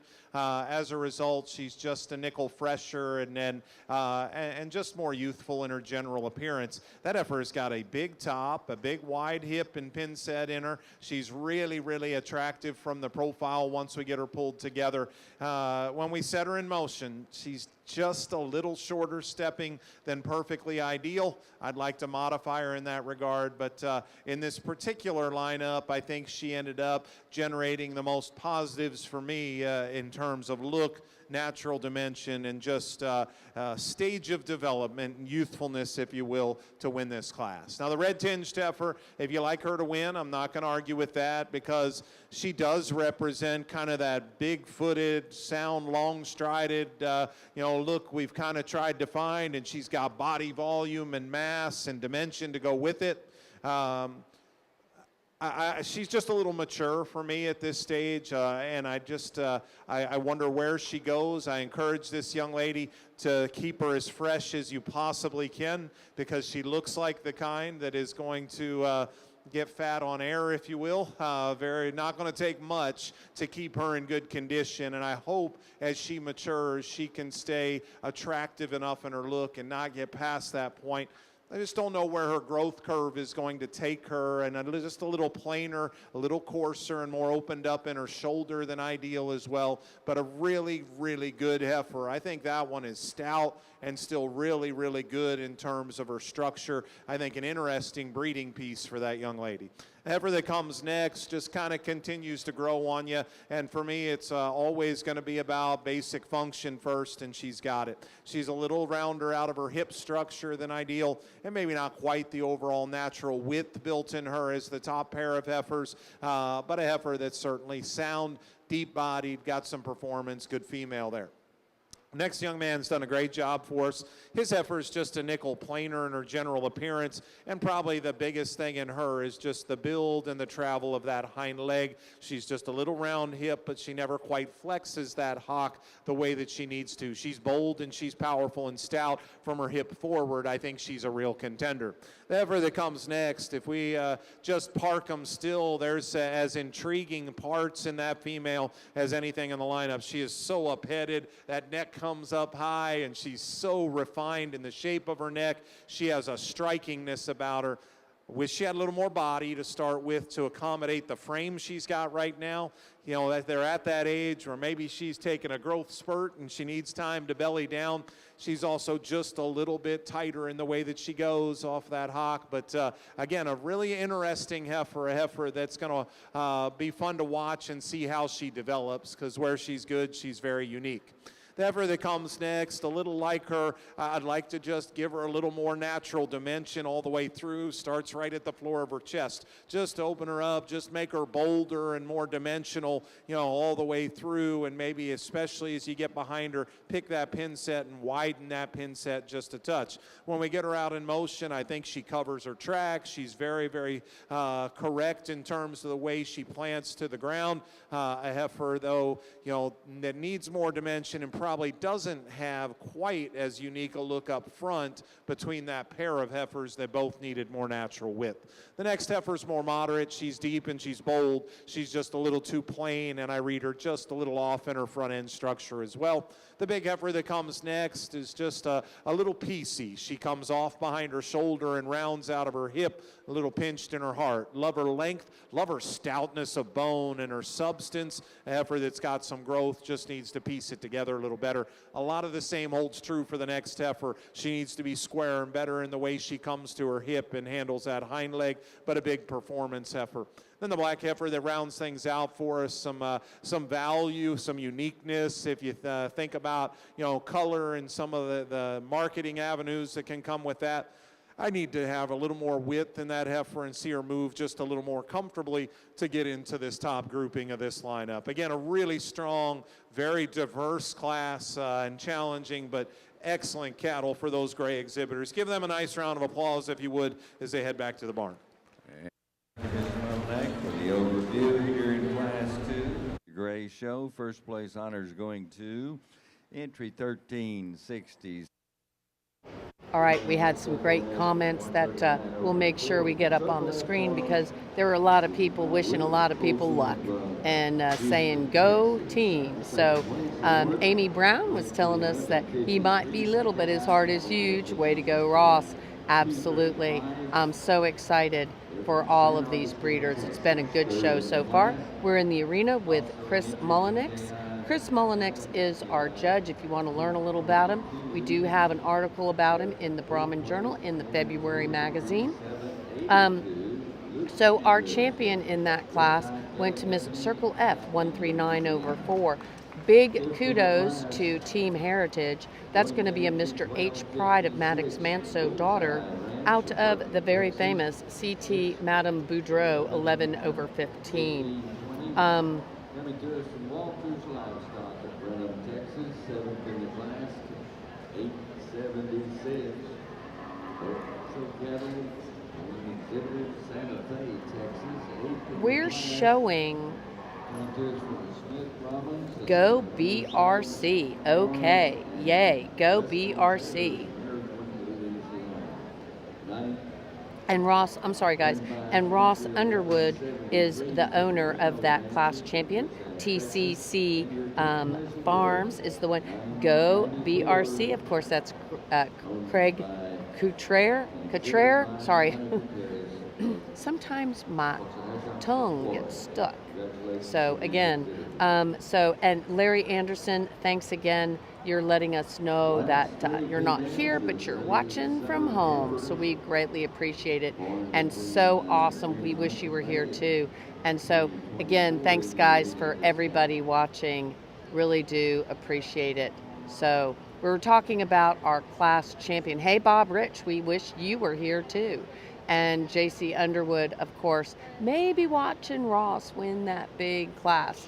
So that was a TCC bred female. That is going to be the Pride of Maddox Manso on CT Madame Boudreau. That has been a very popular cross. I'm just going to say that is a really great cross. And of course, that Miss Circle F went to the win there.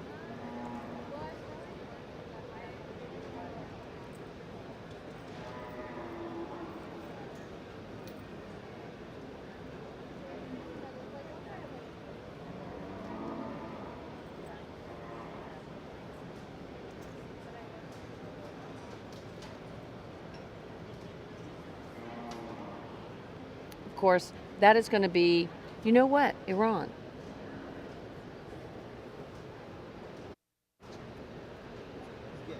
So, do you know what? Oh, no microphone. Try again. Hello.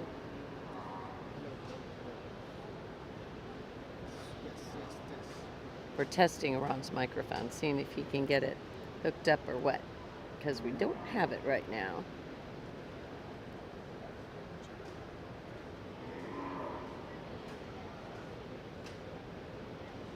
Ladies and gentlemen, please join me in giving a round of applause to the exhibitors who are leaving the arena at this time. All right, I'm going to let you know because Iran's busy working on his microphone and trying to move cameras and everything. So we're going to go back. Do you know?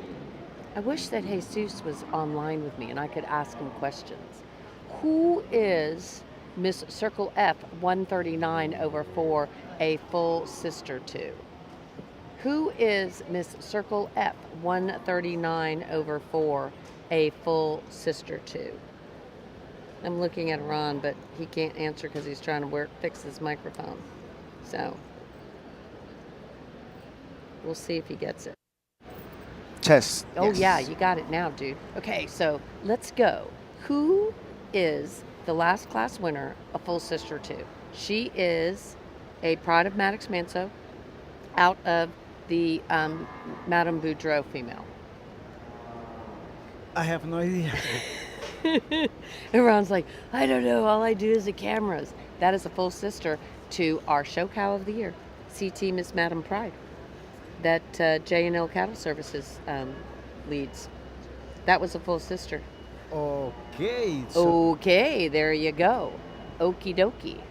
All right, so we are now in class number 3, but our reserve champion in that last class, of course, that's some interesting breeding. That is going to be KI Cattle Company.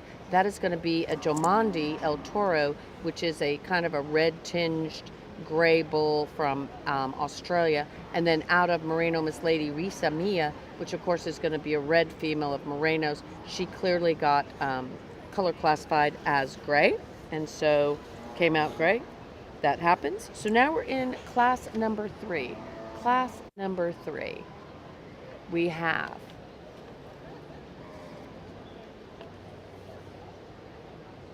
still in the running here. Big class.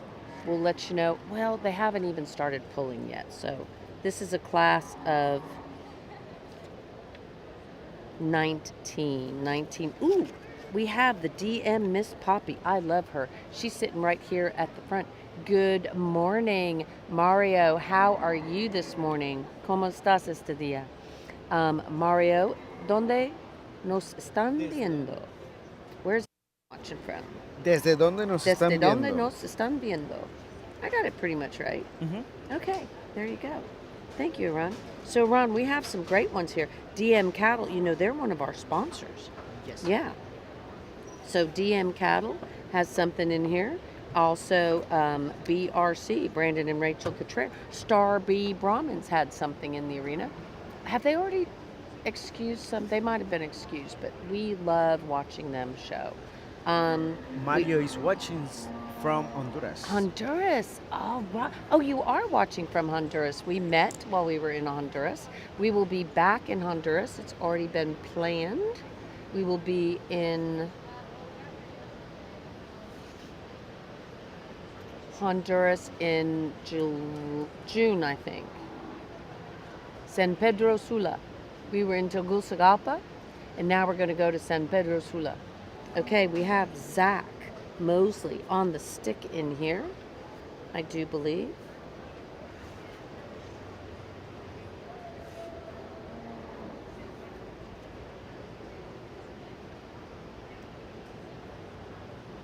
We have a couple BRCs.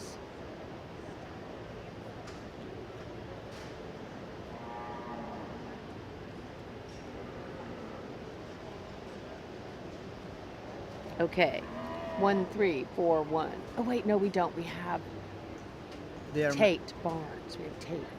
1, 5, 6, 8.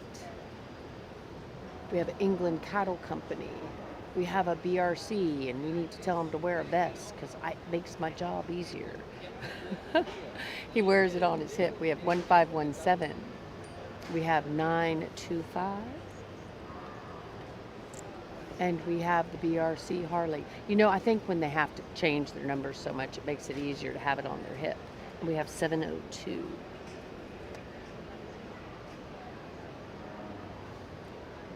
And Tate Barnes is going to be V8, so that's going to be the Miss V8 28/0.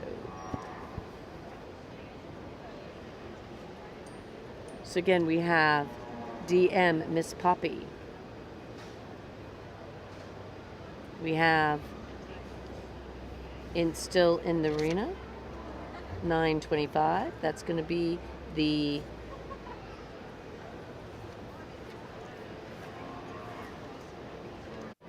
$1566 is going to be Addison Worrell all the way from Lake Butler, Florida. That's going to be the BCC Lady Polled Ellie. We have the Miss V8 28/0.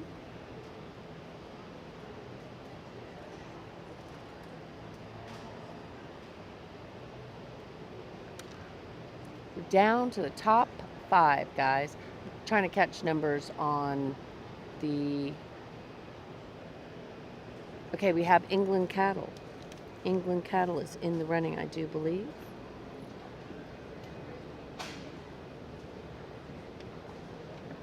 Oh, this might be different. That might be V8 12. What, 1490. 93. Yep, that's going to be the Miss V8 28/0. The England, I'm trying to see what number Benton has on his front. 916. 916. That's going to be the, oh, yes, that's Kinsley Page Gandy's. That's going to be the ECC Ada Thorn. 895/4 with Benton on the stick. We have a Way to Go Rose and Go DM and Puppy. Okay, Kendall is saying go DM Cattle and Poppy. Of course, we have the lovely McKenna Schulte Wiskowski on the stick there. And way to go, Ross. That was from that class win. That was Ross Underwood. Not the tallest showman, but the mightiest one in that class, that's for sure. And we do look forward to seeing you tomorrow in San Pedro Sula. We had a wonderful time in Tegucigalpa. We're going to walk one more time. Walking once more here in class number 3. This is our final... I had to look down at my paper, guys. This is our final class of the Gray Calf Division. And 925 that we also have in this arena, that is going to be the 2XLs. See Me at the Backdrop. I love that name, See Me at the Backdrop. She's walking by us right now. That is Diamond E Cattle, Brahman Cattle 2XL from Laneville, Texas. So again, we're walking one more time. We have the Poppy female, which of course is DM. We love Poppy. She's had some big wins so far, guys. And of course, DM Cattle is one of our sponsors. So that's going to be big for them. They're very excited. I know they love this female. Super excited about the female. Hey, Carrie Clay, thanks for watching with us. Of course, of Hart, BC, home of the very famous Red Man Bull.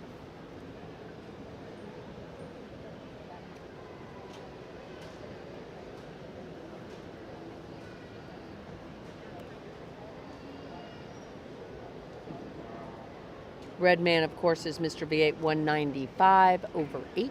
You can buy semen on them. I know they have conventional as well as sexed. And it is available worldwide. We're going to have to find some time to run a few commercials here, Ron, once we kind of get our flow, our rhythm. But everyone's excited about the classes, and we'll make sure we let everybody know who our sponsors are, and thank you to them. Again, Star B Brahmins. You can go by and see them. Great family. They're having so much fun here showing again.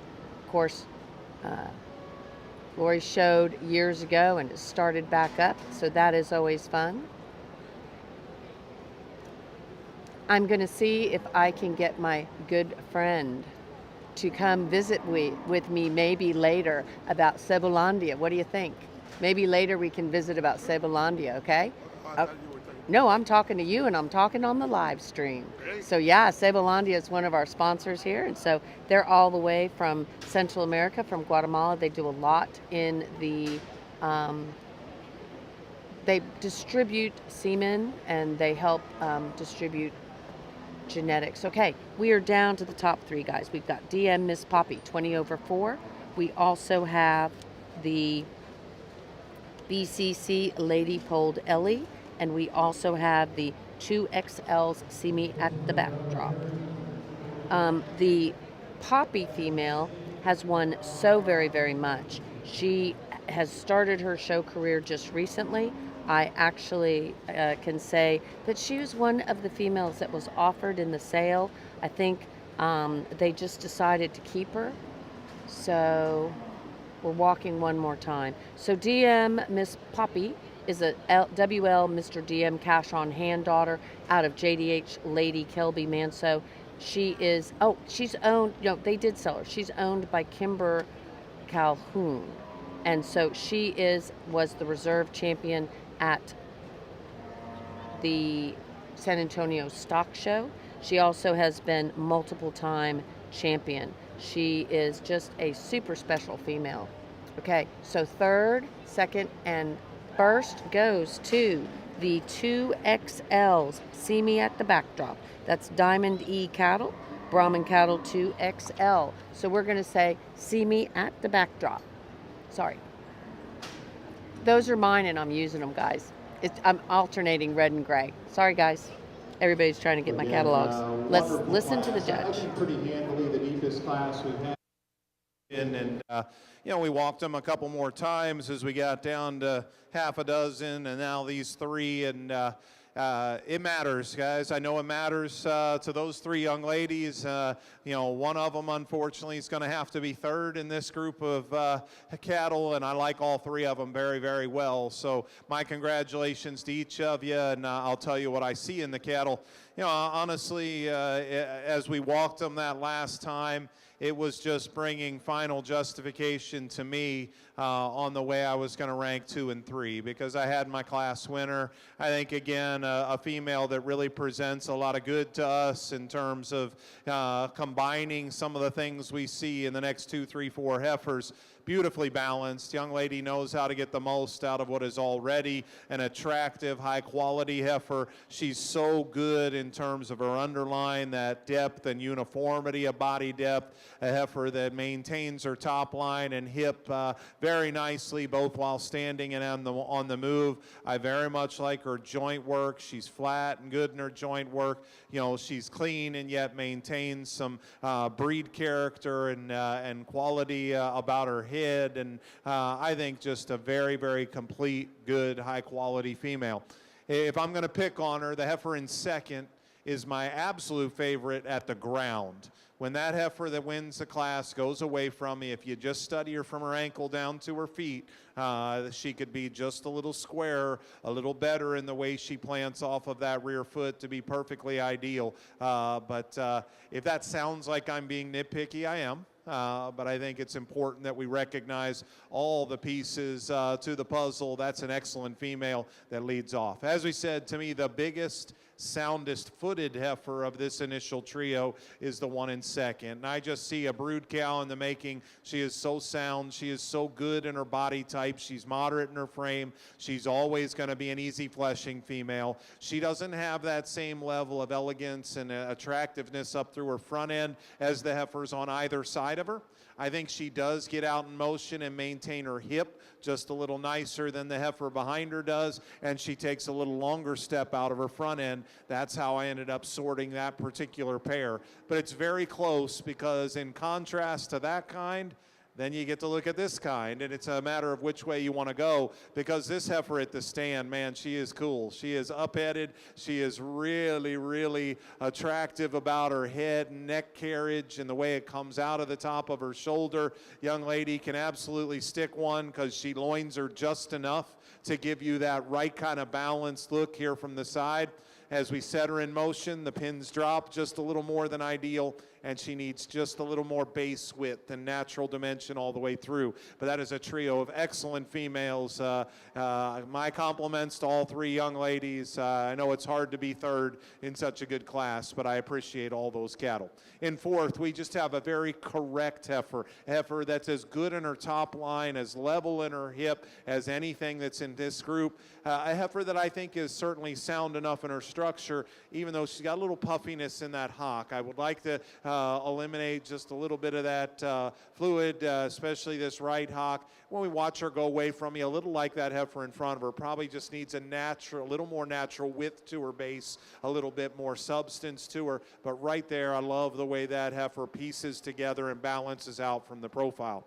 The next heifer is, again, one that I think's got a lot of good in her. She's long, she's attractive.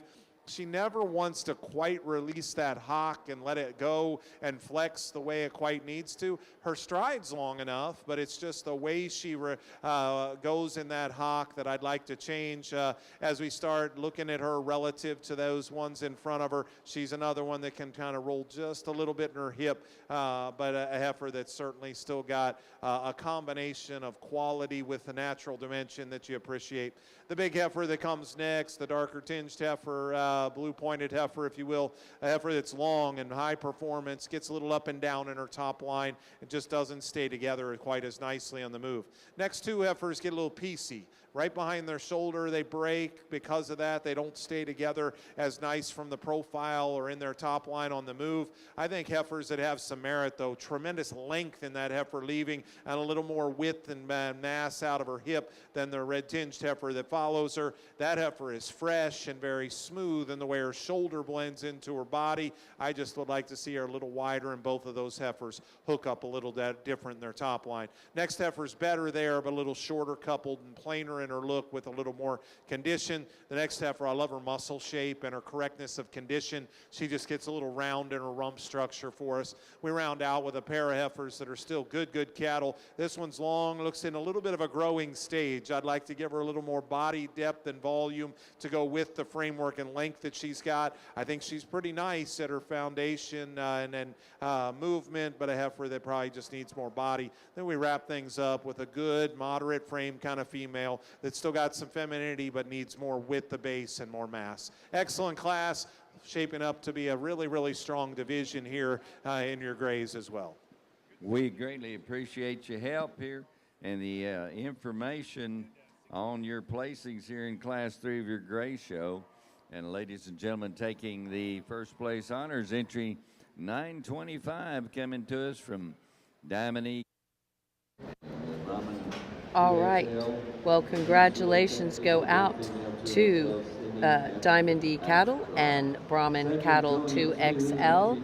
That, of course, was Cadence Ellis on the stick. That was a very tough class. She was first with 2XLs. See me at the backdrop.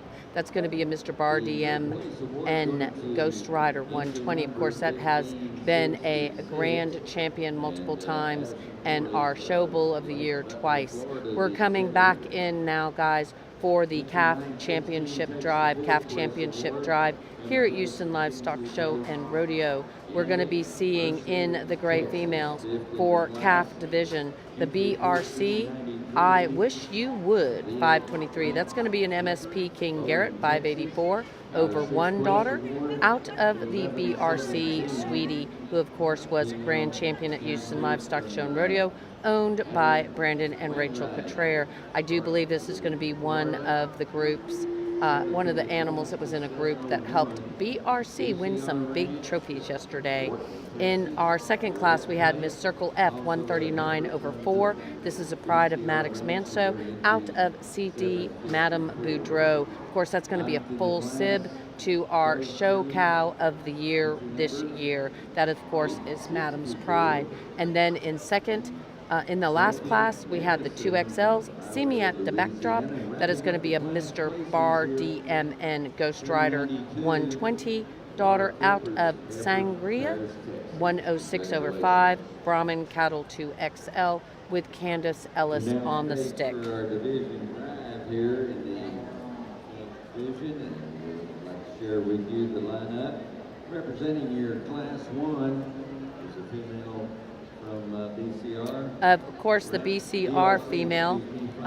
She is one of her first showings. So again, an interesting, the 2XLs, See Me at the Backdrop, 106 over 5, was shown by Diamond E, and that was our calf champion at the Dixie National Open Show just recently. So this little heifer right here has already had a calf championship, and then of course we have the earlier class, the Circle F. That is a full sib to the very famous Madame Pride. We call her Penny, that J&L Cattle Services shows. And then in that youngest class, of course, super famous BRC out of Sweetie and sired by the King Garrett. That is going to be the MSP King Garrett, which of course is Parton and Parton, and absolutely stunning, really big show career ahead of this beautiful heifer, because She is very young and just a chunk. So all three of these are really special. Hey, Carlos Gutierrez, thanks for watching with us, and Mohammed, and Carlos Rincon, and Carrie Clay, and Amy, and Charlotte McVeigh Smith, my good friend from Bullseye Ranch. Boy, we're looking for you later today to come and give you a big hug.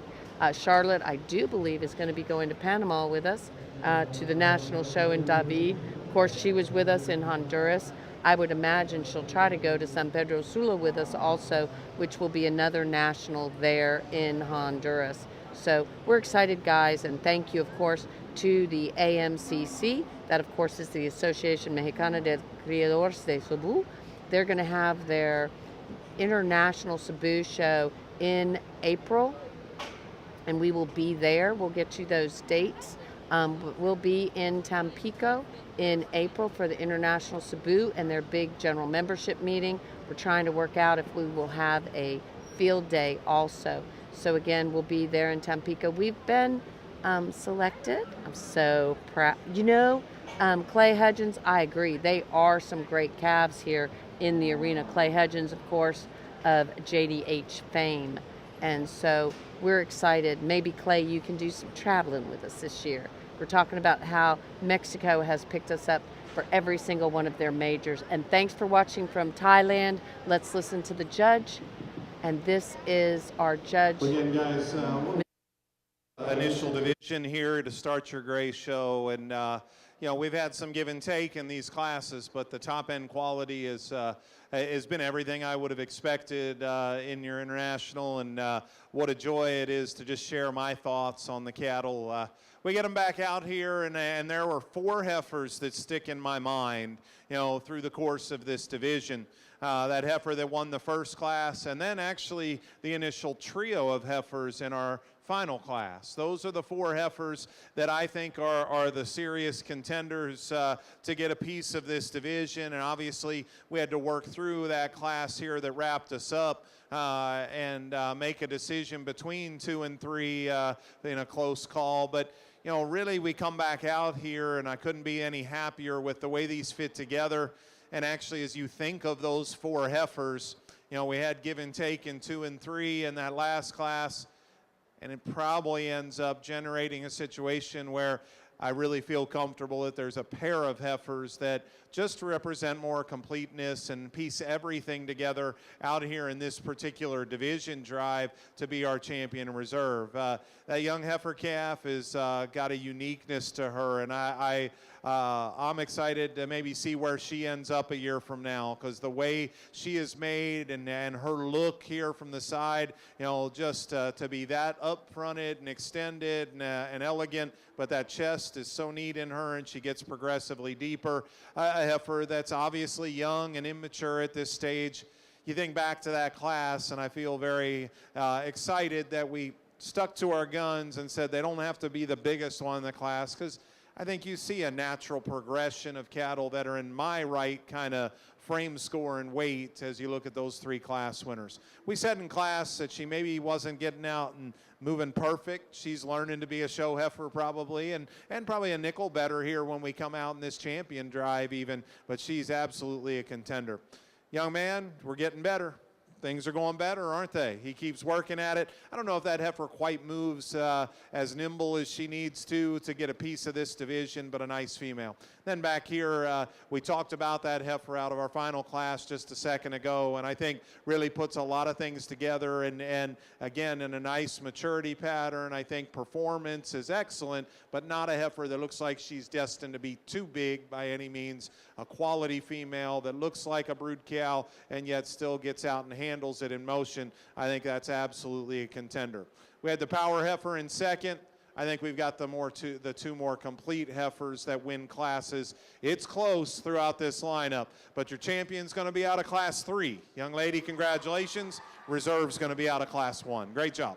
And ladies and gentlemen, taking the championship honors. All right, taking the championship is out of class 3, and taking the reserve championship is going to be the MSP King Garrett daughter, and out of Sweetie. So big congratulations there, absolutely.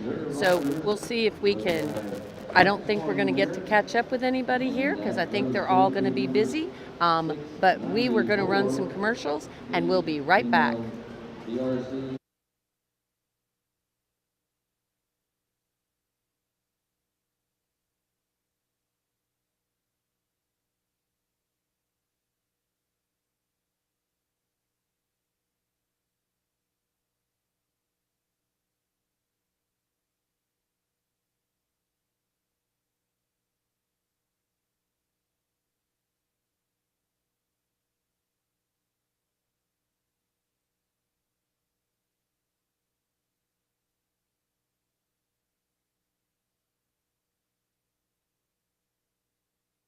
Betty, want to thank our sponsor, of course. This is BRC. They've got some great bulls that they have semen on. You can go visit their website at brcranch.com. They have some upcoming bulls. They have some young guns. They have some bulls that are their go-to that they have consistently used. So again, BRC Brahman Showcase Collection here. That's going to be BRC, checks in the mail, 188. We're also going to make sure you contact them today at BRC. And make sure, while we've already done their stall party, they do have the Dia de Campo, March 8th. That is Saturday from 9 a.m. to 1 p.m. Pre and post tours available. We kind of shortened that up a little bit. There we go. Thank you to Azteca Ranch. Of course, they had some big wins during the World Brahman Congress. Huge congratulations out to them. That is going to be the 2024 World Brahman Congress Reserve Intermediate Champion was DC, Mr. ACDC, 25/3. Using that BRC Republic of Texas 36 on DC Dixie Dynasty. And then, of course, we also had the 4G Farms. Thank you to 4G Farms, Rodrigo Gutierrez. And that's Miss Anna there, and I'm wearing their hat. We're going to go into the arena, and we'll be right back.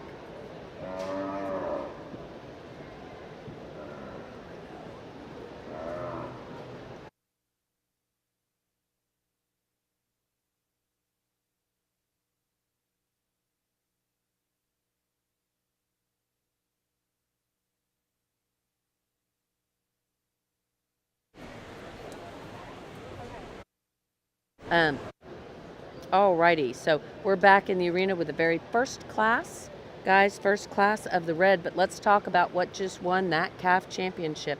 So we had two in the calf championship.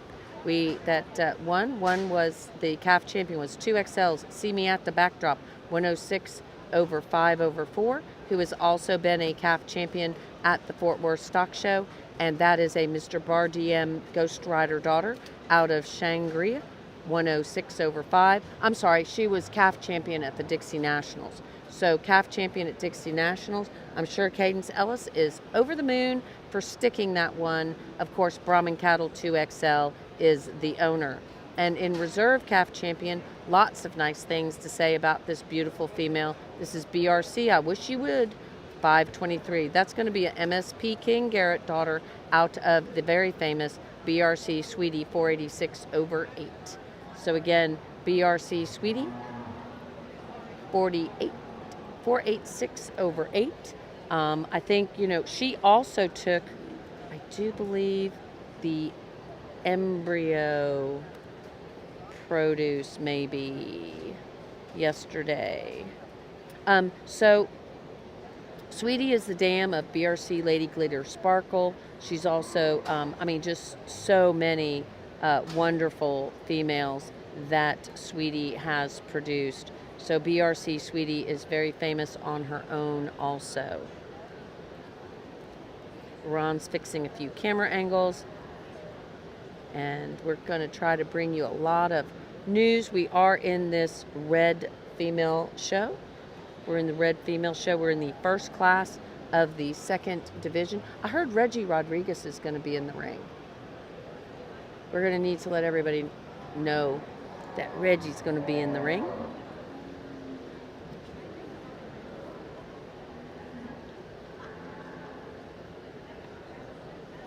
I was just double checking myself to make sure that Sweetie was, and Sweetie was. Sweetie was grand champion at Houston Livestock Show and Rodeo.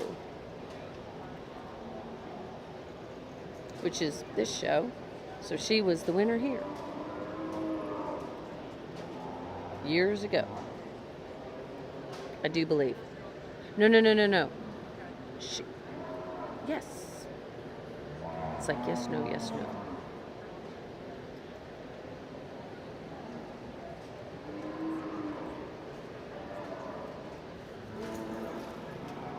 Oh, and Reggie is in the arena.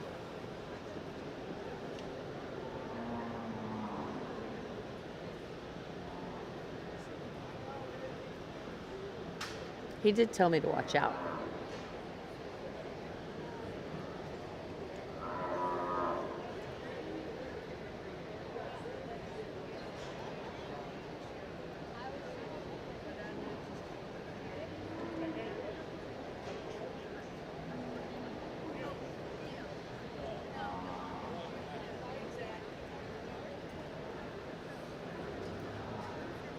Well, thank you, red exhibitors.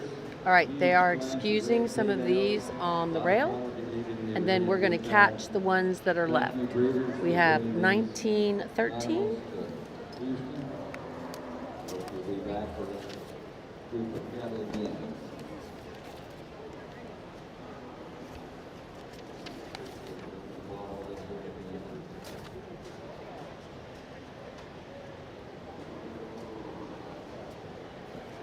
Again, we are in class number 6. This is our first class of our second division.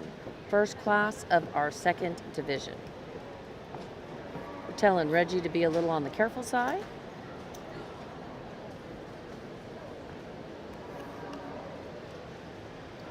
$19.13, 2227.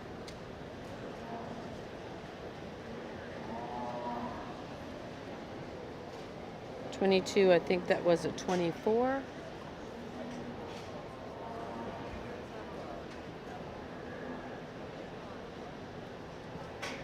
We have a 2015. Just calling out these numbers. We have Nate Forshanstik, 1948, with Natalie Herzog. 1884, I do believe, with Nate Forshay.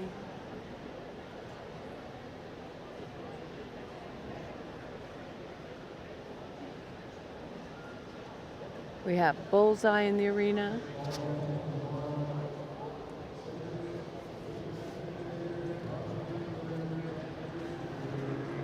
But I don't think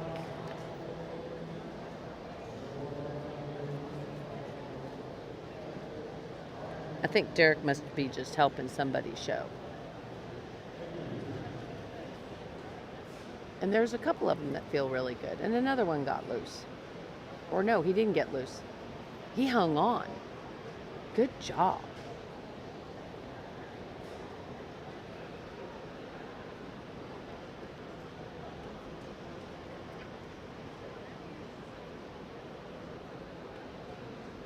All right, guys, when we get it down just a little bit more, we'll give you a little better idea of who all gets left.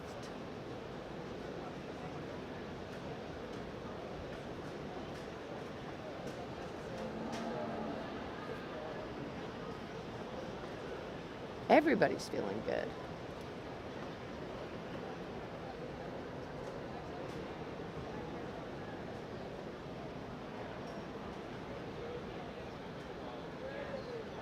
Alrighty, the future is looking bright at Casseret. They have some amazing genetics for sale. Of course, bulls and females. They are there over by the log cabin.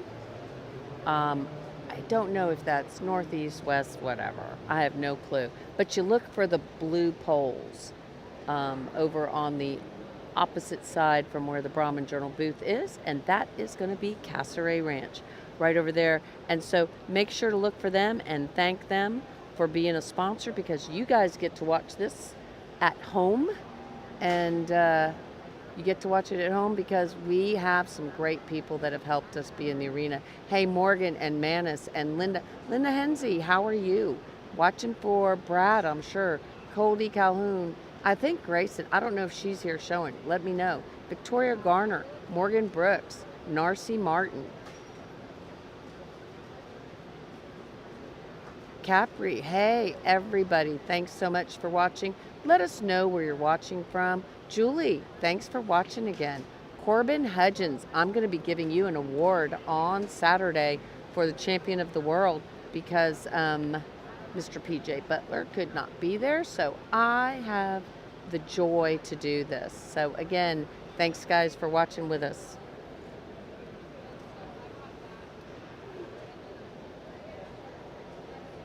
And we've got somebody standing in front of a camera.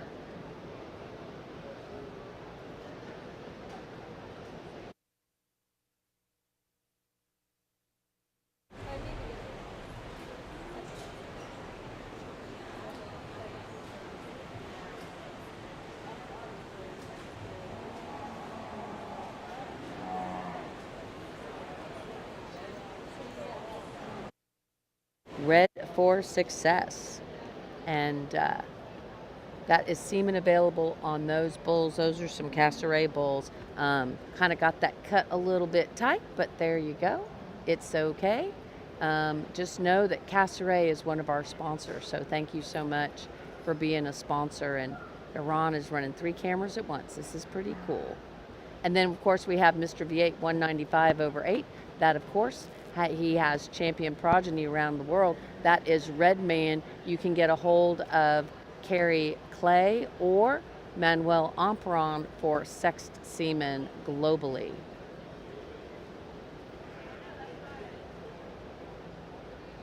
And Brahman, World Brahman Congress, Mexico 2026.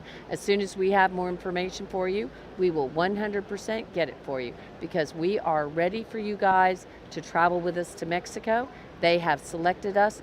Grayson is there somewhere. Good to know, Linda. Okay, I'm glad she'll be watching and showing and watching from Jacksonville, Alabama. Thanks for watching from Jacksonville, Alabama. And Mahay Brahmins is watching from Pakistan. Thank you so much. So glad we can take you around the globe with us here. And thank you, of course, to the AMCC, that is the Mexico Association. They have been kind enough to pick us up for every single show for the next 2 years. So we are honored that we will be at all of their major events for the next 2 years. So thank you again to the AMCC for sponsoring us. And don't forget to go to the Calm Cebu. That, of course, is going to be in October in Veracruz. We'll keep you informed on where the Mexico World Brahman Congress will be in 2026. Mr. V8 195/8, known as Red Man around the world, had a successful show career and now is bringing his championship genetics to herds in the USA and around the world. And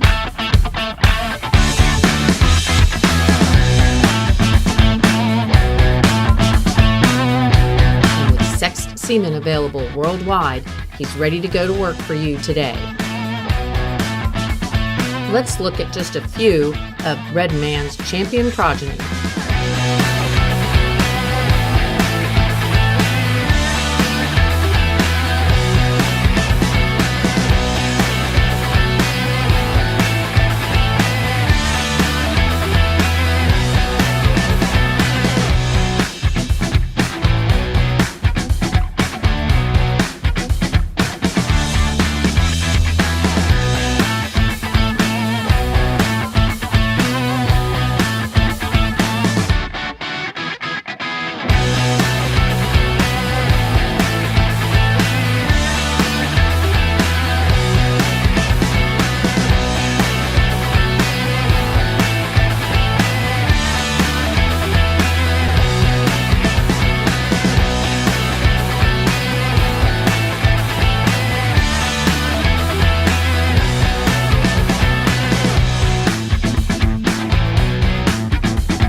we're going to listen to the judge, Chris Mullen. Very, very deep and strong class. Give these overhead exhibitors a nice round of applause there around ringside. Excellent job. You know, this is as challenging and as fun as I thought it would be. And once again, this is a class that I don't know that 10 out of 10 judges land on the same heifer in here, because there's good in these cattle at the top end, and they each create a little different, thing to evaluate, and maybe some different slight changes you want to make. And depending on how hard you want to get on those things, it could sure shuffle the top end around. But this heifer that leads off, I think it just comes down to the fact that, every time you turn around, she gives you a pretty darn good look. And I think whether you're one that balance strikes you first or power strikes you first, I think she's got a nice tandem of both of those things. I think she puts it together into a reasonably complete kind of package. And, if I were going to hesitate just a little bit in calling her just that runaway winner, I'd like to see her flex just a little better in that hock. And maybe for some, as you get into, I think I don't think there's an issue in here as it relates to breed type and character, but she's a little tighter skinned, perhaps, than maybe some programs will find ideal. But I think there's just way too much good in that heifer in terms of look and power and substance. And especially when we get them stopped, I think she maintains her top line and levelness of hip so much more correctly than the second heifer that I think she needs to lead off this class. Second heifer is a little more moderate in her size, but she matches up with our winner in terms of body shape and width and dimension. She's fresher condition than the heifer that's right behind her. I think she's got just more natural substance to her than the heifer in fourth. She's one that can get a little easy right there behind her hump and then roll out of her hips. So that top line is not quite as correct as the winner, and I think their hock is very similar. Just like we said, we'd loosen that hock just a touch in the winner. I'd do the same to our second place heifer. Two females, though, that I think fit together in this top part of this lineup. Nice pair to lead things off. I like a lot about our third heifer, and I know she's maybe not the prettiest, the most elegant through her front end, but I think there's a lot of cow value in that one. She's very, very nice at the ground. She is big-bodied. She is low maintenance. She's got an easy flesh and look about her. Maybe not quite the pizzazz and the look of some of the cattle that have been at the top end of classes, but fundamentally, I think there's a lot of value built into that one. Just need to neaten her up and freshen her in her look just a bit, but a nice female sitting in third. Here's a heifer that kind of grew on me as we were out here. I still like to lay her back in her shoulder angle and give her just a shot more width, but I think in terms of quality and balance, a heifer that I think had to be up here in the top 3, 4, 5 because of that look she presents to us. Again, as we get her out in motion, just a little short-strided and awkward in the way she comes out of her front end. Next two heifers are similar, both cattle that need to be a little square, a little more correct in the way they're built in their rump structure. But the front two-thirds I like. They're big-bodied cattle that have some fleshing ability, and what I really like is even for the kind of body type, I like the condition that those two young ladies have brought those heifers to us. Just change their rear structure a little bit, and they'll be contending more toward the top end. Next young guy, that heifer's got a intriguing kind of look, and she's stout in terms of her bone work, a heifer that needs more natural width and substance with that. The next heifer is one that's really nice conditioned. I think she's in good rig at this stage. I like her moderation of frame compared to the next heifer. Here's a heifer, though, that as we set her in motion, her parts kind of get a little piecey. She runs downhill and gets a little easy behind her shoulder and just a nickel straight in that hock. The ornery heifer comes next, and just couldn't get a good enough look at her. Boy, there's performance, maybe for some a little on the bigger side than ideal, probably is for this particular judge. But I think there's good in that heifer in spite of the fact that she's maybe a little bigger than I would prefer. A heifer that never gave us a great look, but I think there's some quality and balance in that female with the performance. big hip stout kind of heifer that's next. It's a little rounder makeup and needs a shot more body depth. Then we get one that's got more depth, but that hip and hind leg needs to be better built for me to move her up the line. Her front 2/3, I think, are pretty darn solid. We wrap things up with a powerful, wide-built, muscular heifer that's got just a little too much condition on her and a little smaller and shorter coupled. Again, an excellent class, challenging but very good. Give them one more nice round of applause in that red class. Very, very good from top to bottom.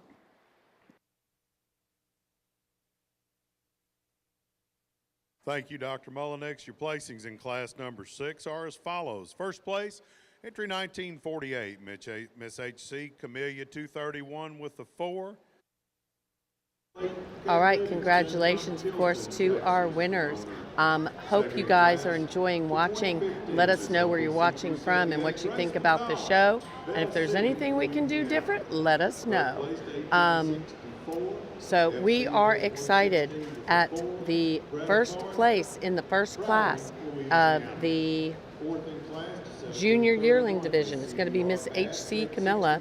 That was shown by Natalie Herzog. That's going to be a Mr. CBR 667/8 Cutter Daughter out of HC 6W Miss Cooper Ann 177, owned by Celie Kate Livingston. And she was on the stick back during the EBBA show. She was reserve calf champion at the EBBA Christmas Classic Junior Show, as well as at the Open Show. She was calf champion. So that female has already had some championships to her name. And appropriately, we are running some lots from the ST Genetics sale, because you know what, Mr. Iran? Miss LPC 278 is out of a female that is an HK female. She's out of HK Miss Visa Volunteer 125/1, which was bred by ST Genetics. So that's pretty exciting and very, very cool. So again, in our first class, second place went to Miss LPC 278. That of course is owned by Grace McCall. But look at these beautiful females that you can go create a champion with. Remember guys, these females that are on your screen right now, they're going to sell at Best Cattle Sales on Sunday. You're going to be able to go to ST Genetics on Sunday. You're going to have a lot of fun because we're going to have a great presentation that is very educational about all kinds of interesting topics. Of course, if it's ST Genetics, we know that it's going to be performance oriented, and they have some great bulls that they're selling. They're selling some semen on some bulls too. So not selling these bulls, they're selling the semen on these. But again, go to the 7th annual ST and HK Spring Production Sale that we are once again honored to have on Best Cattle Sales. So that female that just was second in class was created out of a female that ST Genetics had. And of course, Mayhew Mr. Red Trump 110. I love that bull. I think he's a very special bull. I loved him at Houston when he was senior champion a few years back. Just thought the world of him. Really great bull. Some owners, his owners are from Florida, and he showed a lot in Florida. He is going to be a Moreno Mr. Rockstar son out of Moreno Miss Reba Review. But again, Stormy Lynn Mayhew made that bull, and he is just such a cool bull. And so we're starting to see some of his progeny, and that is very exciting. He himself won all the way until 2023 Houston Livestock Show and Rodeo, when he was the senior champion at the show. So again, congratulations on that beautiful female that just was second in class. We're now in the the 7th class of the day, and that is going to be our heifers that are going to be our spring heifers. They're going to be May of 2024.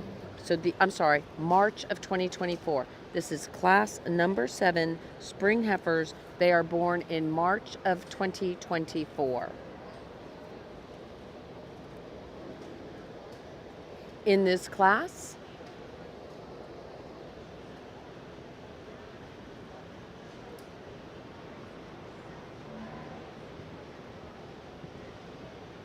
We should have 16 head, I do believe.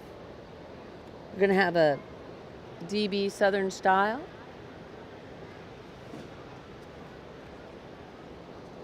Merino Miss Lady Romana, Miss H.C. Simone, Miss Spontano 423, Miss Azteca Ruby, Miss TCC Aperol Spritz, DB Southern Style, another DB. It looks like we're going to have two DBs, a Miss Chaparral 207 and a K-Hart Smoking Hot Jessie.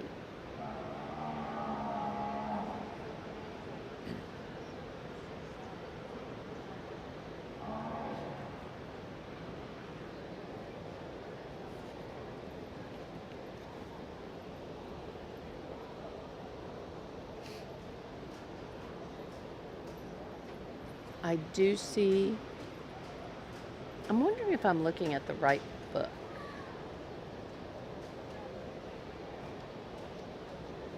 This is class number 7, right? Yes.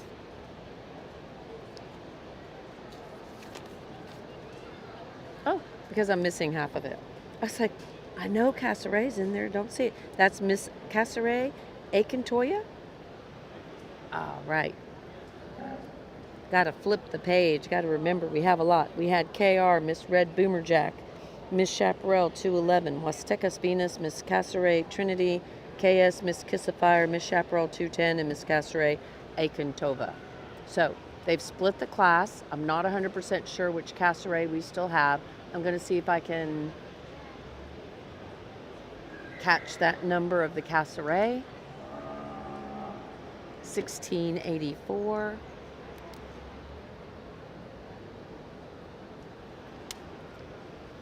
Who is right here? Do we know? I know Ernie's on the Dietering, but I don't know which Dietering he has. 2207. 2207 is sitting here right in front of us. This is going to be the Miss Chaparral 211 Eli Parks of Gidding, Texas. Then we're going to have the 1684, which is going to be the Miss Casseray Trinity. We're going to have the Dietering. If we can figure out the Dietering that Ernie has. We also have a Herzog.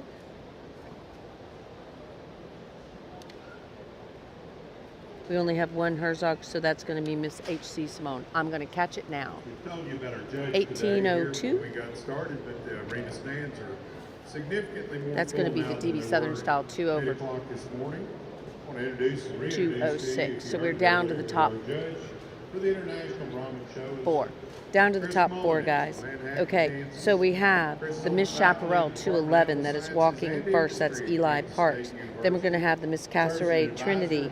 Then we're following up with the Dietering Red Brahmins DB Southern Style 2 over 206 and the Miss H.C. Simone 230 over 4. A Hereford or an Angus or a Simmental bull, Mara, they'll get you hooked up. Born and raised on a diversified livestock and farming operation in Central Maryland, Chris received his animal science degree from K. 1995 National Champion Livestock Judging Team was a contest high individual there at Nationals. Over 27 years of leading judging squads at K-State, Butler. Okay, in the arena still is the Miss H.C. Simone. We have Miss H.C. Simone, who is World Brahman Congress winner. She was a reserve calf champion at World Brahman Congress. We also have the DB Southern Style. He and his wife Alyssa are blessed with a 12-year-old son Mason, Kinsley, their 9-year-old daughter, and Cameron, who is a mess, who is their 5-year-old son. We were blessed at and the Miss Chaparral. We're blessed at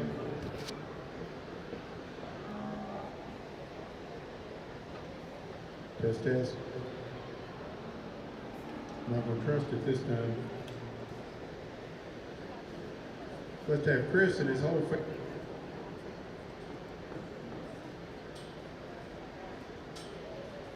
Test. See, we can hear him in our ear. Last year, as he evaluated our market steer show here on the Green Shavings 50 weeks ago. Put your Okay, hands we're together, down to please. the Big top international three guys. bonus welcome We to have our the judge, the DB Honorable Southern Chris style. Mullinax. We have the Eli Parks.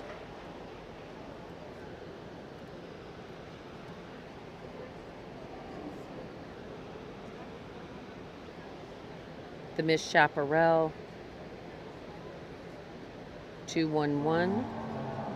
And then, of course, the Simone, who has already had some wins to her name back during the World Brahman Congress here in the United States.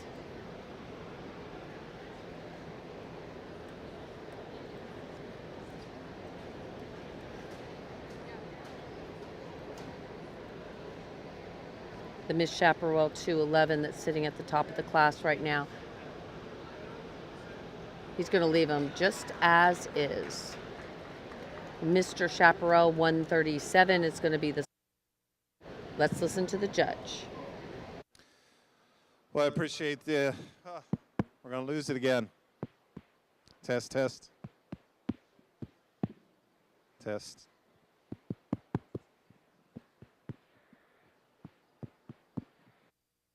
Test. We may lose it again. Guys, again, a really, really nice class here with some challenge to it for sure.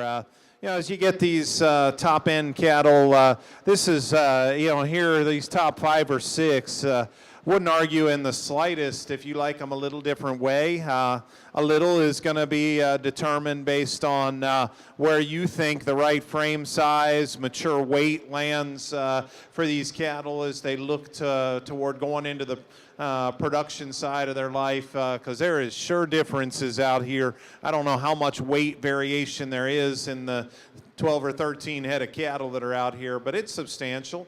You know, I guess what it boils down to for me is finding the highest quality individuals, the one that piece those things together like we've talked about. And the longer they're out here, while she may not just jump and hit you immediately with any one overwhelming part, I think this young man's heifer that leads off is by a rather substantial margin the most complete heifer in this class. And it starts at the ground. I think she's sounder footed, better in the shape of her feet than the heifer that's right behind her. She definitely flexes her hock and handles her hind leg better than the big stout heifer in third. So with that and the body type and the moderation and the fleshing ease she's got, I think she strikes the most maternal image in this particular group. And again, like we said, maybe not some of the bells and whistles we've had in those heifers that have won some other classes who had all of those things plus something really, really unique on top of it. But I'm a fundamentals guy first, and she strikes me as every bit of that. And I think just a really, really good, useful female that has a lot of versatility in what you could do with her in a breeding program. I think a nice place to start. You know, what it boiled down to, 2 and 3, I could certainly argue back and forth as far as, you know, the pieces that they offer between the pair. And it really boiled down to me taking a step back and say, you know, 2's probably just a little more like our class winner. And when I start arguing those points, her moderation and her body depth is more like that heifer right in front of her. I'd like to see her maybe a nickel wider in her pin set, just a little more base width and dimension. As we mentioned, maybe secure just a little different in the shape of those feet. But I think her moderation, her depth of side, her freshness, her maternal body type is just a little more in line with that heifer that wins the class. In contrast, you got more length, you got more power, you got more substance in the heifer that's in third, and if you like a switch because of it, I'm not going to argue with that. She's got a different kind of structural modification to make. She just doesn't reach and flex quite as well as she needs to out of that hock as she goes, and she is a little bigger in terms of her kind without that softness in the midsection of her rib like the top pair. So just the different kind that slides into third, but I appreciate the good she does have. The next heifer is one that's a little deeper sided. I just did not end up seeing enough natural width of base and dimension in that heifer to consider her any higher than where I've got her. In fact, amongst these top 5 or 6, she's probably the flattest in terms of muscle shape. But she does have nice body depth. Again, she's smooth in the way her pieces transition neck to shoulder, shoulder into forearm, a heifer that needs to just have more mass, more natural dimension. You know, if she's not a little on the big side for you, I think you could easily switch these 2 heifers that we're talking about now. She's pushing it for me in terms of mature size and framework, but there's too much good in that heifer for me to not have her up amongst this top 5. If she would have got out and handled her hip and hind leg a little better, I darn sure could have had her at least a spot higher, even though she's a little bigger than my taste would prefer. But she's just a little round in the way she presents that hip structure when we get her out at the lead. The next heifer is more moderate. I like her depth. She's built the same way, though. She's too steep in her rump structure, doesn't balance out as well. The next heifer gets a little easy behind her shoulder and rounder made, so maybe not as nicely balanced. I love her length and I love her muscle shape. She's a little cleaner conditioned than 1 or 2 of the heifers in front of her. I appreciate that. Dark red heifer, certainly a heavy bone female that can get out with some length of stride. She's again one that's probably at her best standing. When she gets on the move, her pieces kind of fall apart on us a little bit. The next heifer needs to have a shot more substance and relax just a little bit in that rear pastern when she's set out on the move, but I like her length, I like her femininity. Speckle-necked heifer's a little shorter up front and a little shallow in her flank relative to her chest, so she doesn't balance out quite as good, but I like her width and her body shape quite well. Round things out with a trio of heifers here that either structurally or in the case of our final heifer, body-wise, just didn't quite strike me with the maternal image that we've got in those cattle in front of them.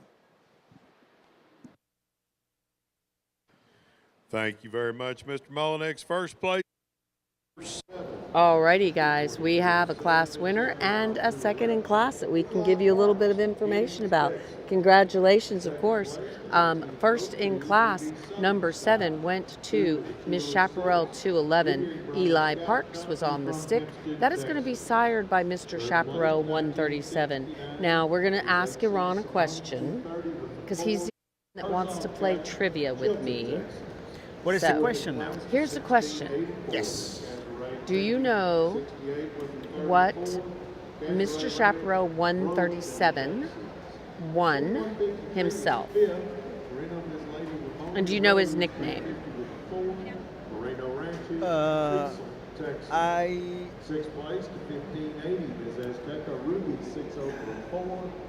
I want to say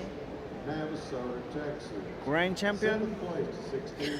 He was grand champion someplace, right? Yeah, of course. Okay, there you go. Okay, Mr. Chaparral 137 was Haas, and he was multi-time champion, of course, reserve grand at the San Antonio Stock Show. Multi-time champion. He was, there you go. Who answered the question? Matt Warren. Matt Warren. I knew it was Haas. Matt, I love it. Okay, I'm going to give y'all a little bit more time. Matt and I are on the same page. Okay, Matt, tell me one of the major wins that Haas had. I mean, like that you would say, oh, wow, Haas is known for being, I mean, he was grand champion so many places. Maybe just give us one of his grand championships.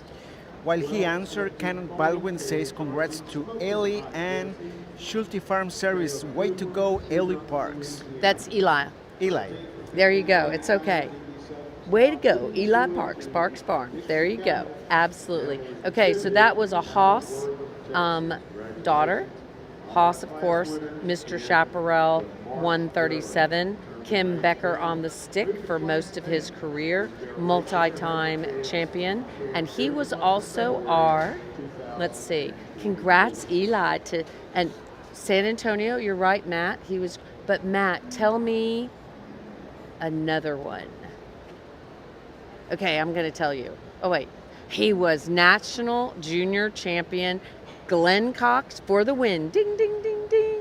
Good job, Glenn. Glenn Cox got it, but Matt got it too because he was a winner at San Antonio. So we got everybody winning. So watching from Brayton, Florida. Go Dallas. Ryan with SoCo. Okay, we're hoping SoCo has a great show, and we'll make sure we try to get some photos of SoCo. In Mississippi, says Glenn Cox. And maybe? Oh, Glenn Cox said in Mississippi. Yeah, he won so many grands. Can you make sure the photography team knows that there's a little girl showing for SoCo that they need to get a photo of? Okie doke. So, right, you are absolutely correct. And Mary Campbell is wanting us to get some photos of Dallas, who is showing for SoCo. And Glenn Cox, you're 100% correct. I'm so glad someone's playing. Now, let's talk about Miss Chaparral 114. Besides being the dam, yep, and Sugar Classic. Yeah, he had so many wins. We can't even go through all of them, guys, because it was crazy. Let's go to the second in class. But I'm going to ask you, if you know Miss Chaparral 114, where was she a grand champion? Oh, thank you. Miss Chaparral 114. I'm sorry. Miss. Blah, my brain is going crazy. Miss Chaparral 114. Oh, she's the dam of. Sorry. She was the dam of. Yeah, sorry. Okay. I got ahead of my skis there, guys.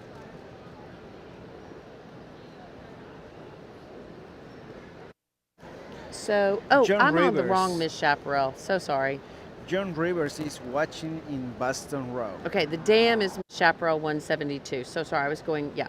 So the dam is Miss Chaparral 172, and Miss Chaparral 172, who is her sire and dam?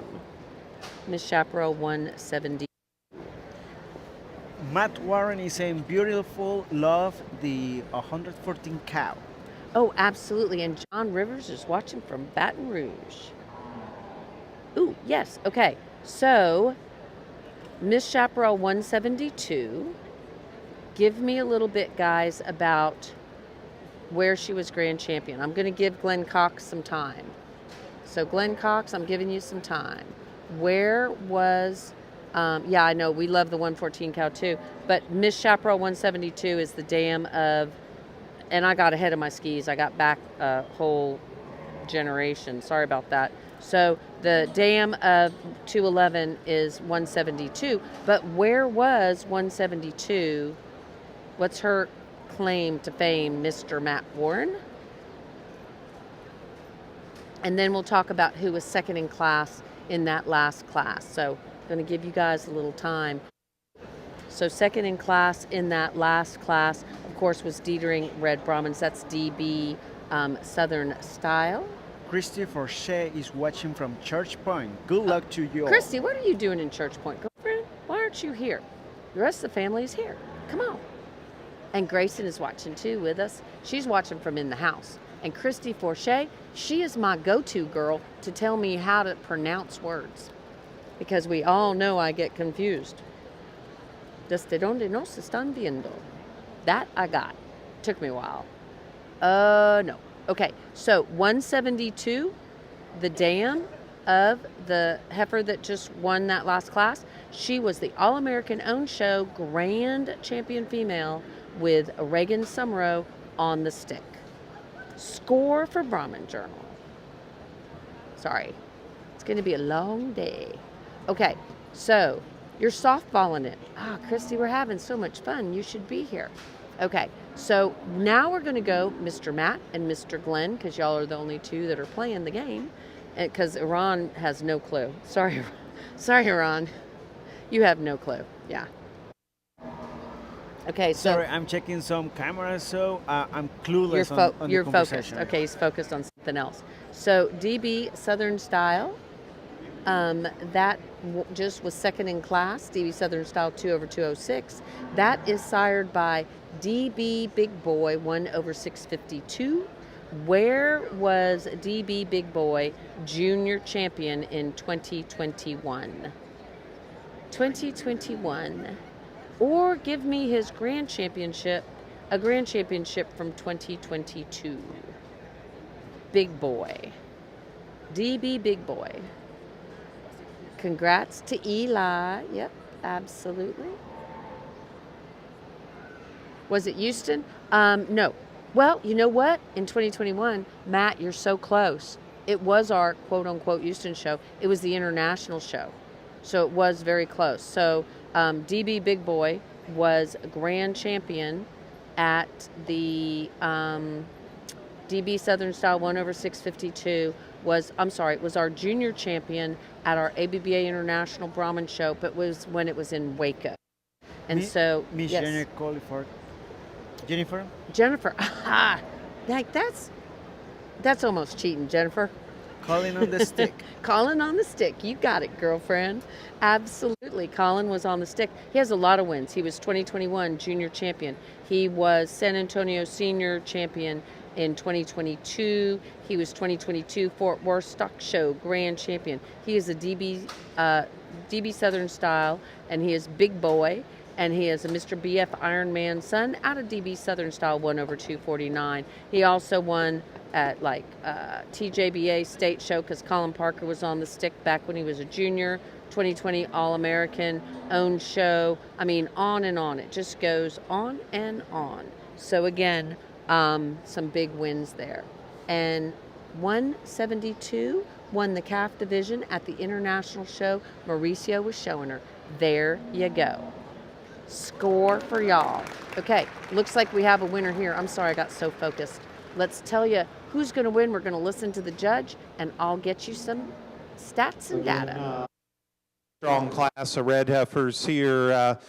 Some give and take, but certainly to me, the most feminine, the most attractive heifer in the lineup is the one we lead off with. Young man's heifer up front, just the way here from the side, she pieces everything together so smooth in the way she transitions her neck to her shoulder to her body cavity, her top line. She's not the most powerful heifer out here. There's some that have more muscle, that have more substance, more dimension. I certainly think she's adequate in that regard. What I like on top of her balance and look as she can get out and really travel. Her joint work is excellent. She's clean in her joints, yet still has enough substance in terms of bone work. She might turn those front feet in just the slightest little bit, but again, I think an excellent female. For me, she surfaced relatively quick, not overwhelming, but the highest quality heifer in this lineup. The one that's got more body, got more volume and performance, and still a good female stands here in second. She's not quite as elegant, not as refined and attractive in the way she's made through her front 1/3. Got a little more chest in her, so it throws her balance off just slightly, but a power cow that's got a lot of volume and a lot of substance to her. I know this heifer hasn't been the most cooperative in the ring, but I hope you can see the good I do in her. I think she's very, very genuine. When you talk about body shape and muscle and natural width, I think she's excellent. She's got some substance to go with it. She's just a little rounder in the way her hips built, and I'd like to clean up that show side hock just a little bit, getting a little puffy on the front side of that hock over on the other side now, but again, a power heifer that's in good condition. I like a lot about that female. Guys, this heifer in fourth, one of the most intriguing heifers in the entire lineup. I really like a lot about her. She's got one major glaring hole to me that I just cannot get past that keeps her out of this top trio, but I hope this young man knows how good his heifer is in a lot of places. She's moderate, she's good-bodied. I think that heifer balances out pretty nice. She could be a little neater up front perhaps, but there's a lot of things in that female that represent what I've tried to pick today. And then she walks at you. And you see the way she's built in her lower shoulder and in her knee and to the ground up front. And she's just not sound enough in the way those front legs are made. And I've got to keep her in fourth because of it. In fact, maybe considered a spot or two even below before I would go higher because she's just not built sound enough in that knee and to the ground up front. But a lot of good in that female. The heifer that comes next, I would darn sure switch it if I thought she was getting out and moving significantly better. It's more in her hind legs. She's just not stepping and flexing quite good enough in her hock and reaching off of that hind leg the way she needs to today, because that's a heifer that's got, much like the female in front of her, I like her sensible size, I like her body shape, I like her cow look in general. I just need her to flex different in that hock and get out and go better. Next heifer gets a little too round in terms of her hip structure out here and doesn't balance out because of it, but the front 2/3 resemble the kind of doability that we've looked for all day. The next heifer just a little off in the way she handles her hind leg, but much like the heifer right in front of her. Love her moderation in size, the power, the substance, the body shape, and just the practicality that's built into her body. I just like to make her a little more refined and feminine up front, especially in the base of her shoulder, and maybe get her going just a little better off that hind leg. As we round things out, a group of cattle that have a little more framework, but maybe not blessed with the same kind of width and dimension as those top-end cattle. Excellent lineup once again. Congratulations. Give those exhibitors in that red class another nice round of applause, if you would. Thank you, Mr. Mullenix. First place in class number 8. Alrighty, we have a class winner, and congratulations to Miss R.F. Emmy Rose. That is going to be Watkins Cattle Company with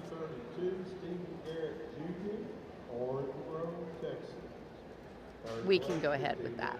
I give permission. Miss R.F. Emmy Rose, 10/4.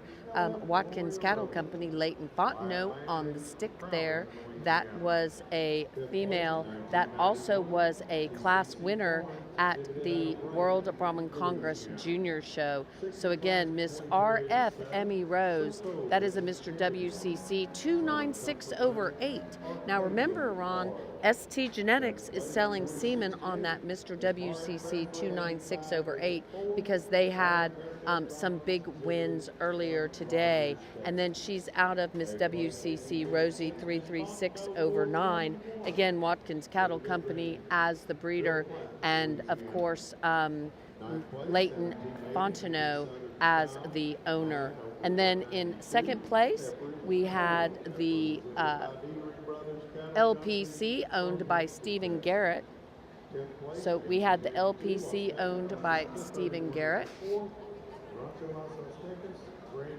Now remember, guys, we were talking about how the Mr. WCC 296/8, he was actually a reserve calf champion here in 2019 on the Green Shavings. He was also the 2020 San Antonio Livestock Show and Rodeo reserve junior champion. And today, so far, he has done very well, winning some classes. So again, siring, not him personally, sorry guys, the sire of. So again, some class winners here. So again, and our calf champion is the Mr. WCC 296/8. So you know, while the judge doesn't have the program in front of him, he definitely is got a trend going. So again, the class champion was sired by Mr. WCC 296/8. Sorry, they're trying to get my attention over here. And then in second, we had the Maximus daughter out of Lady L. Fiona Rojo. That is going to be the Miss LPC 259. So some Watkins cattle breeding all the way around here. So that, of course, is Stephen Garrett as the owner and on the stick. That female was grand and calf champion at the Greater Jacksonville Fair. Also, that female was reserve calf champion at the Heartland Classic in 2024. She was grand and calf champion at the Heartland Classic Junior Show. So again, some big wins there. She was the 2024 reserve calf champion in Arkansas, the Greater Jacksonville calf champion female, ABBA National Brahman Show. She won a class.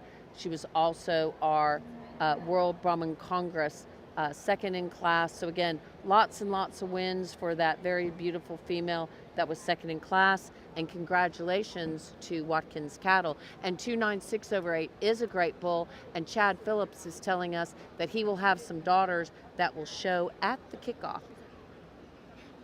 All right, we're going to see if we can put that comment up from Chad Phillips, and then I'll get caught up on a few things. So again, thanks guys for watching.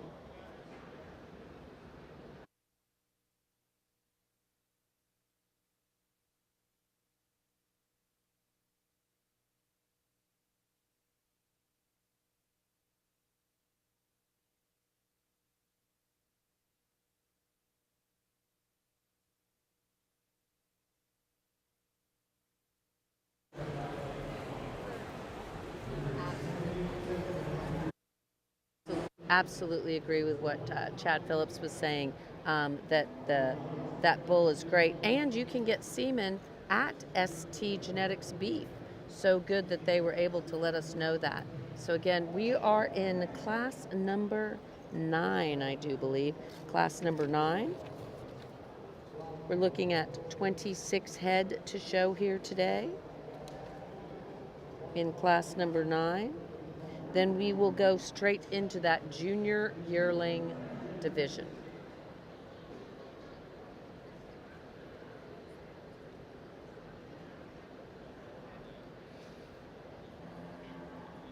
So this is our last class of the junior yearlings.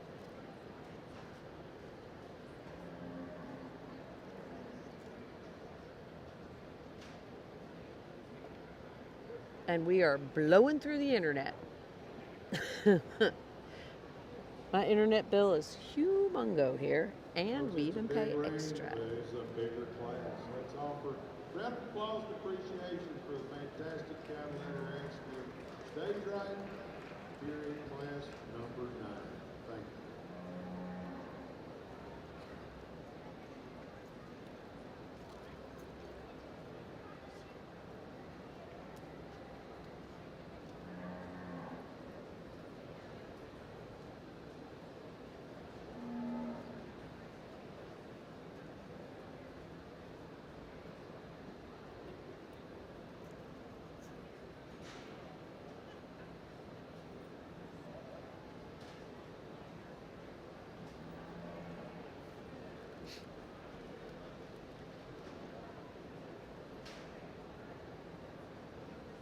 All right, we are down to the last of it. We have done the class split with our judge, Chris Mullinex, in the arena, and we are now working through the last part of class number 9, and then we will be moving into the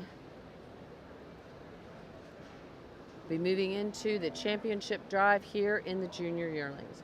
Championship drive soon here in the junior yearlings.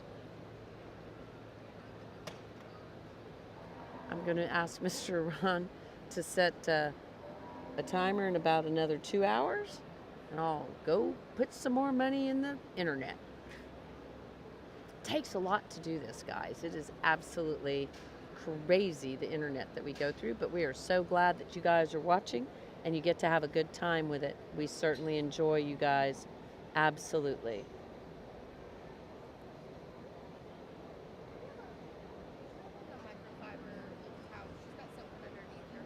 And I will be right back.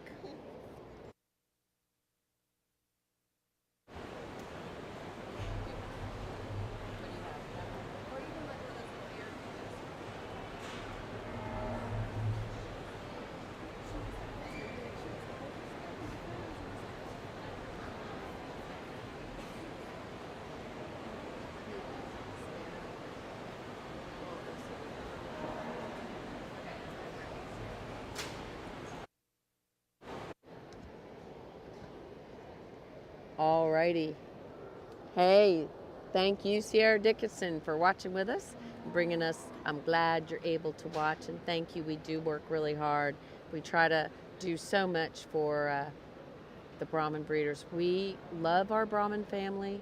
It is absolutely the most important thing to us, clearly, our whole cattle family. And you love the article on page 78 of the March Brahman Journal. I will have to go look and see what ended up on page 78. And watching from Florida, Carolyn Dillard Tucker. I wonder what is on page 78 of the Brahman Journal. I have no idea. I did it, but I don't know, Bobby, which page count. So I'll have to go and look and see what we had on page 78. And now it's gonna make me crazy. I'm gonna have to get someone to bring me a March magazine. That'd be great.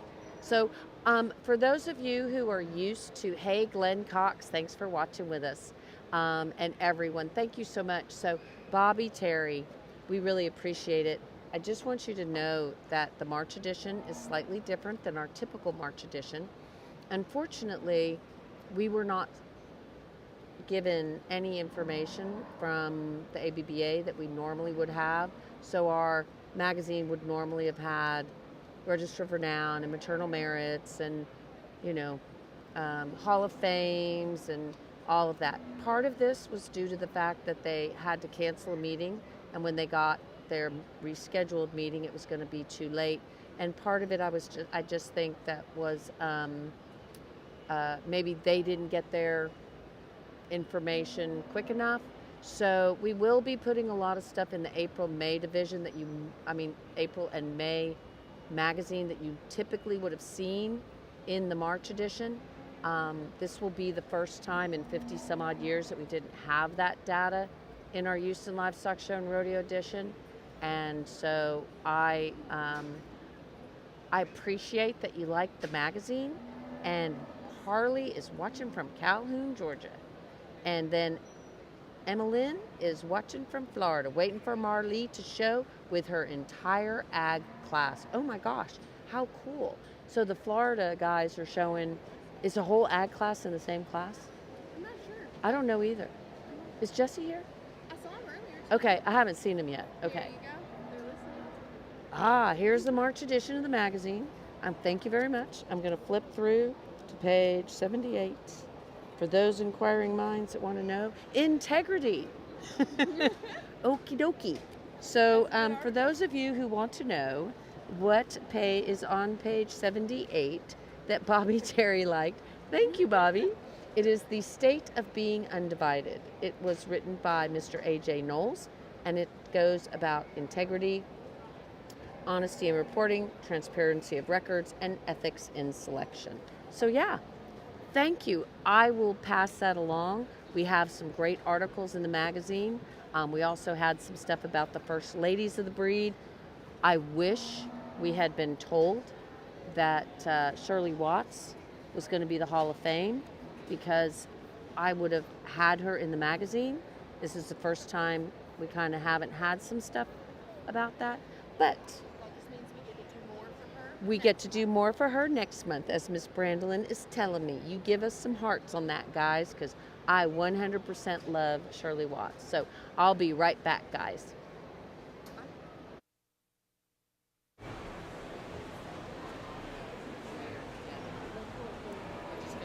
They'll just have to Photoshop it off. And then I don't think I have anything in here. You could use a little blower. This is Savannah's camera. You tell her that Vicki told her not to do this when she puts it down. I told her twice. She does this and puts a lens on. You can't do that. This stuff falls into it. So that's why I told her not to do that. Okay? She's going to have to deal with it. She's around that. We'll Photoshop it out, and then we're going to have to try to do it. Well, if you want to, you can change to the short lens, and then we'll have to change it back. So, yeah. Yeah. Okay, perfect. Tell her just to shoot back just a tick. But tell her that's how it happens. Hey. Your team, the team.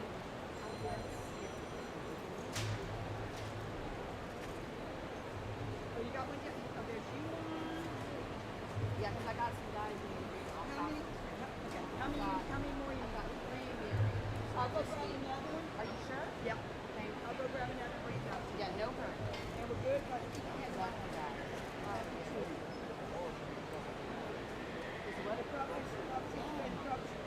Okay. Hey, Russell has one with red. He's down in the bone. I will get one made here and I will make it. Okay, not here. Because we don't make it.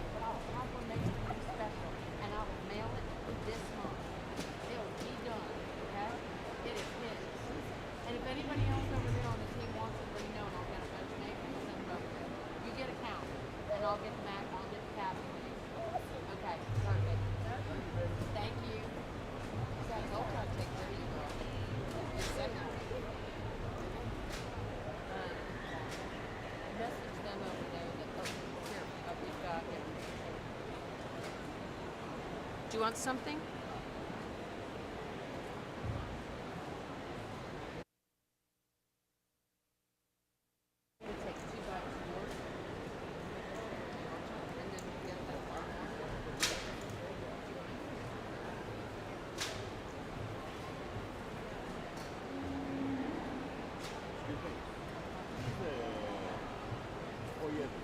No tiene. No, porque no, they don't have any. Se terminaron porque ya mucha gente Sí, solo tienen un QR code. They don't have them. They didn't print them. They only had a few. I'm sorry.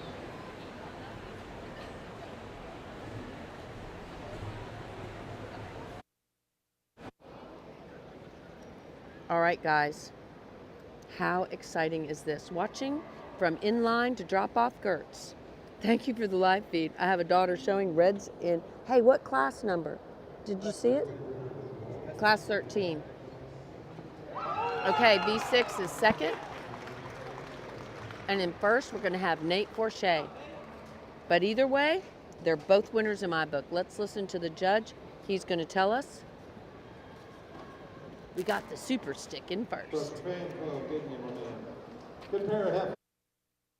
Very different, though. Very, very different. As we got that initial, I guess, 3 in particular, those are cattle that, were easy pulls for me when they first hit the ring. But the longer they were out here, really, these 2 separated themselves from the third based on structure and movement and joint work. And now I get into this top pair and we can start to separate on some other things. I guess what it boiled down to, I think both of these heifers balance out well in different types of proportions. I think our heifer that wins the class, to me, where I like her balance is her depth of body and the way she maintains it all the way to her flank. In that moderate kind of frame. I think her top line's still good. I think she's really nice out of her hip. But where she dominates the heifer in second is when you step in behind him. I know she's a frame score and a half smaller in terms of height. I bet we run these across the scale. I think weight may be a different story. She puts the bulk into that moderate frame. She's really bold in her body type. She's got more natural width and dimension all the way back out through her hip. She's stout in terms of her bone work and big-footed, and yet her joint work is still clean and appropriate. I think a very, very nice female, again, that leads off this class. We talk about the differences in balance, presentation, and a strikingness to our second place heifer. I don't know whether the parts are any more equally balanced in her, but boy, she catches your eye, and that's an important part of being out here. The minute that heifer hit the ring, she's first of all been prepared incredibly well, just to kind of skin and hair, has a freshness to it, but she's so neat and extended up front.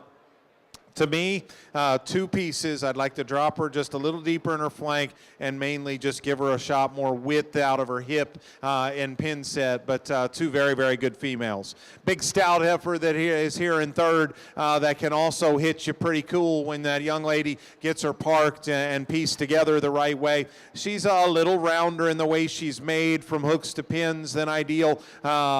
But there is where you're really intrigued and say, oh man, is she still a player because of that substance of bone and the mass that she's got. When we get them out in motion, just a little too tight in that hock and coming up too short in her step for me to get her into that top pair. That's what it boiled down to. If you were here on class 1, I told I'm a structure guy, I'm going to try to break those things down, and she's just not quite getting out and going the way I need her to.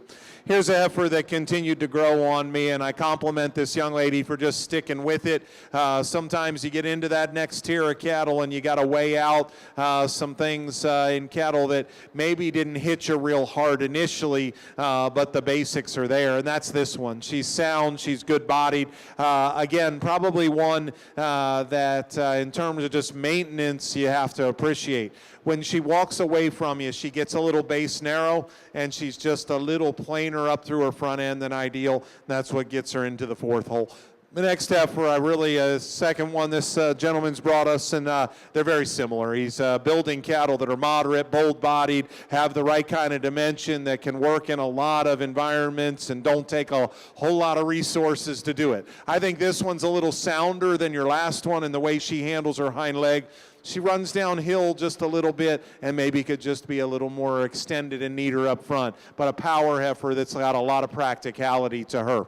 The next heifer is a little more feminine featured, not quite as stout and as true and stable in the way she handles her hind leg as what she needs to, but I thought those two fit together in terms of mature size. You can either go with a shot more body and volume or a little more femininity. I think there was give and take there.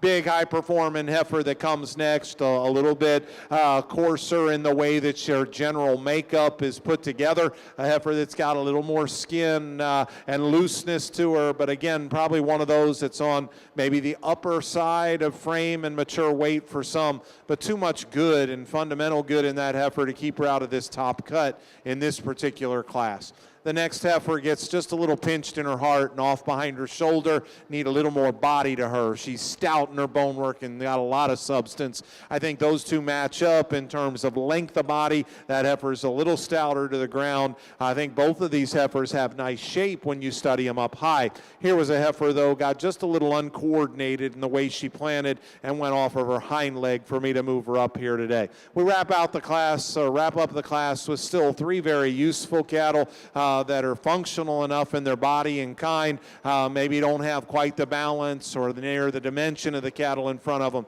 But what a great lineup. Again, give those exhibitors one more nice round of applause. Great set of cattle here in this red division. Thank you, Mr. Chris Mullinex. First place in class number 9 goes to 1875. 6W Ms. Camille, 511. Wyatt Duyong,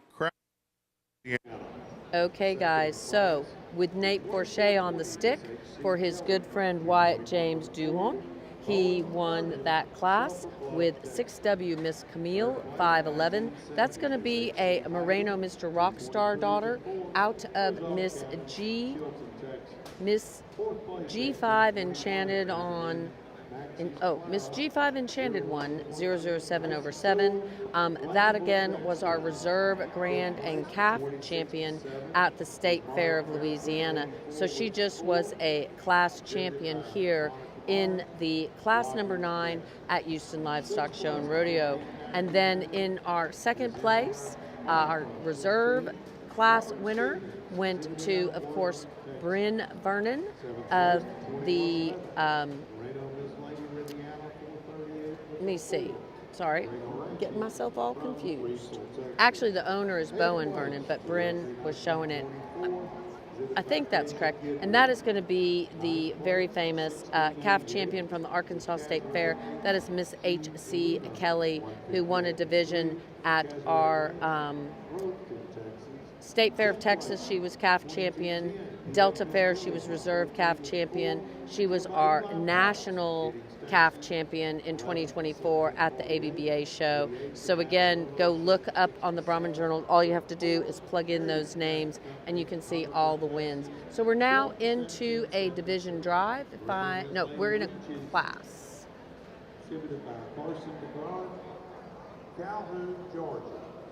This has to be the division. Yep, this is our division, guys. We're in our division drive. Sorry, I got myself distracted there just a tick. So we're in our yearling division drive. So this is going to be classes 6, 7, 8, and 9. Our champion out of class 1 was Miss H.C. Camilla, 231/4. That's going to be a cutter daughter out of H.C. 6W Miss Cooper Ann. Our second class was won by Miss Chaparral 211. We talked about her quite a bit. She's going to be a Hoss daughter out of Miss Chaparral 172, who was a grand champion, I do believe, or reserve grand champion at the All-American. Then we're going to go into class number 8. We had Miss R.F. Emmy Rose, 10/4. That's going to be a Mr. WCC 296/8. That, of course, she has already been a champion, and that is for Leighton Camille Fontenot. And then in the class number 9, our winner went to 6W Miss Camille 511. Again, that female was the reserve grand at the State Fair of Louisiana, and that is owned by Wyatt James Duhon, shown, of course, by Nate Forche, the Super Stick. That is a Moreno Mr. Rockstar daughter. In second, thank you. In second place, coming in for possible reserve consideration, we have the Miss LPC 278. That's going to be a Mayhew Mr. Red Trump. That, of course, was our senior champion at Houston Livestock Show and Rodeo a few years back. We're going to have the DB Big Boy possibly coming in for reserve championship. We're also going to have the Maximus daughter and another Cutter daughter coming in possibly for reserve consideration.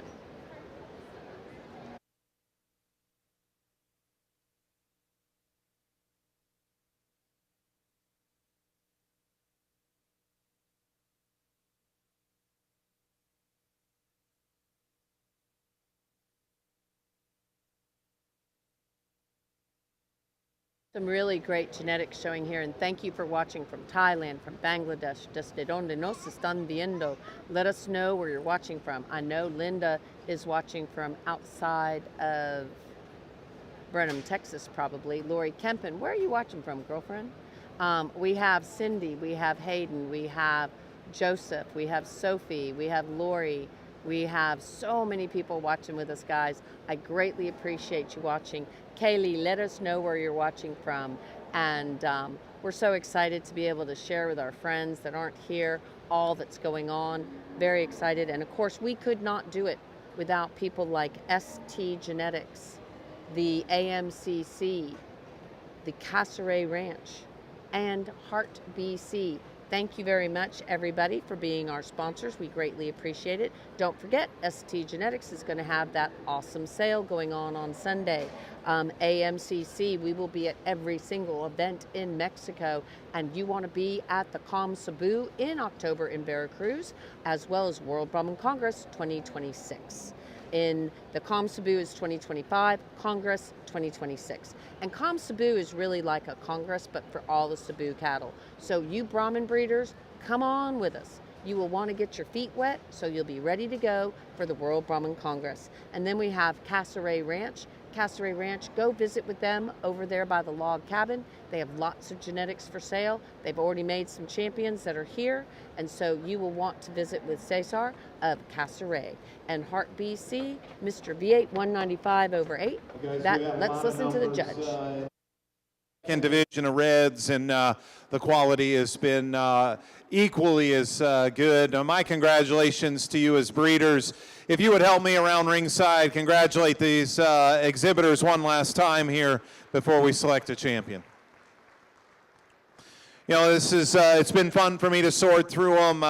You know, as we've alluded to in each of these classes, it certainly was not for the faint of heart out here. There was depth and there was a lot of challenges in these classes, a lot of which stem from the fact that, you know, they're different kinds, and that's okay. I think that's important for your breed, that you have a little bit of variety of some different types, breeders that stick to their guns and make cattle in different ways. That gives you more opportunity, more options as you go to make decisions and expand your breeding program. So it doesn't mean it's easy. You try to fall into a groove, and I'm very, very pleased. I think the 4 class winners that we have out here share some commonality, and it starts with being sound and being balanced in their general makeup.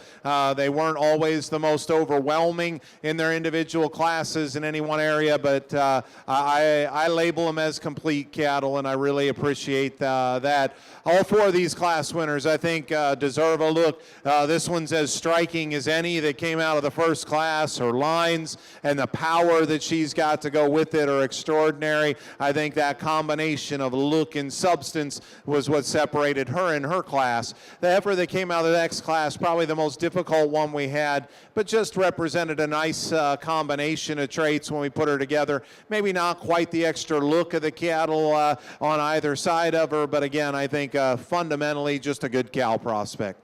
Boy, this heifer out of class number 3, if she's got enough dimension for you, there's certainly not a higher quality, better looking one in the lineup. She is as feminine, as refined in her makeup as any heifer that's just beautiful in terms of condition. As you step in behind, that's where you have to make a judgment call. If she's got the mass and the power to suit you for your kind of breeding program, then you're going to love her. If she's just not quite there, then maybe she's one that doesn't necessarily suit your type. But I hope you can appreciate what I love in her, and that is a quality image and look to that female that's very, very impressive. Then we came to this heifer out of the last class, and I just a broodiness and a cow power to that female that I really, really appreciate. A heifer that still puts it into a balanced, high quality kind of package. Like we said, different frame size compared to that one in second. That probably suited me just a little bit better in terms of her moderation. That's one of the reasons why she won that class. But the longer you study her, the more and more I think you appreciate how she blends cow power with balance, fundamental structure, and I really like her breed character as well, maybe relative to some of the contenders. I think that is an exceptionally good female that puts a lot of good together, and because of it, she'll be your division champion. Congratulations, young man.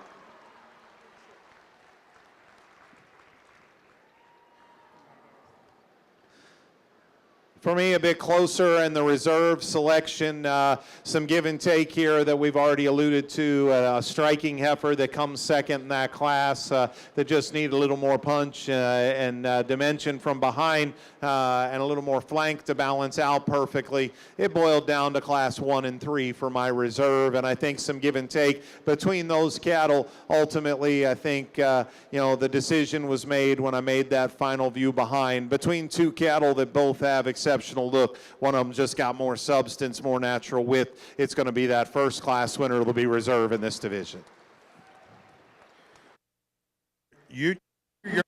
All right, I'm here with Corey Porche, who I know how to say your name. And so Nate, the super stick, was on the stick there. Tell me about how this feels, and tell us a little bit about the heifer that just won. It's great. It feels awesome to come to this kind of show and win division. The heifer actually belongs to some customers of ours. It's a rock star heifer, and she's been great. She's done good. She did good at the Louisiana State Fair. Yeah, I saw that. She did. And she was champion there. So now she is a champion in the GB Yearling at one of our biggest shows of the year. And so, Glenn, this is Corey Porche of Porche Cattle. You can find them over there in the beds. What area are you? We're in a purple row E. Okay, Purple Row E. You guys go visit with him, and you go congratulate him over there. Of course, Nate the Stick, he's going to keep on doing it, and I bet you he keeps on bringing the trophies. What do you think? We hope so. Okay. We hope so. Congratulations again. All right, thank you.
All right, I am here with our reserve junior yearling champion. All right, now this was your heifer that showed, right? Yes, ma'am. Yes, And- ma'am. And your name is? Celia Livingston. And Celie, tell me the name of your heifer. Miss H.C. Camellia. And I think that Natalie was on the stick there. And tell me a little bit about the heifer, Natalie, because I think you're the breeder, right? Yes, Herzog Cattle is the breeder, and Sealy purchased Camellia out of our last sale back in the fall in September. Oh. She was lot 2 and Best cattle sales, no less. Best cattle sales, and Sealy has been doing a fantastic job. This is one of her very first heifers. Celie, I know that you won at the EBBA. Now, you have this beautiful trophy. Are you excited? I'm very excited. And so, are you going to go give your heifer a hug? Yes, ma'am. I bet you are. So, again, we're here, and congratulations. Herzog, Team Herzog, of course. And Celie, big congratulations. And we're going to continue seeing you in the winner's circle, okay? Okay. Thank you. Bye, guys.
Ladies, get up and please join me in giving these considerers a round of applause for bringing us a fine group of females. This is an extremely large class here today. I think the largest of today.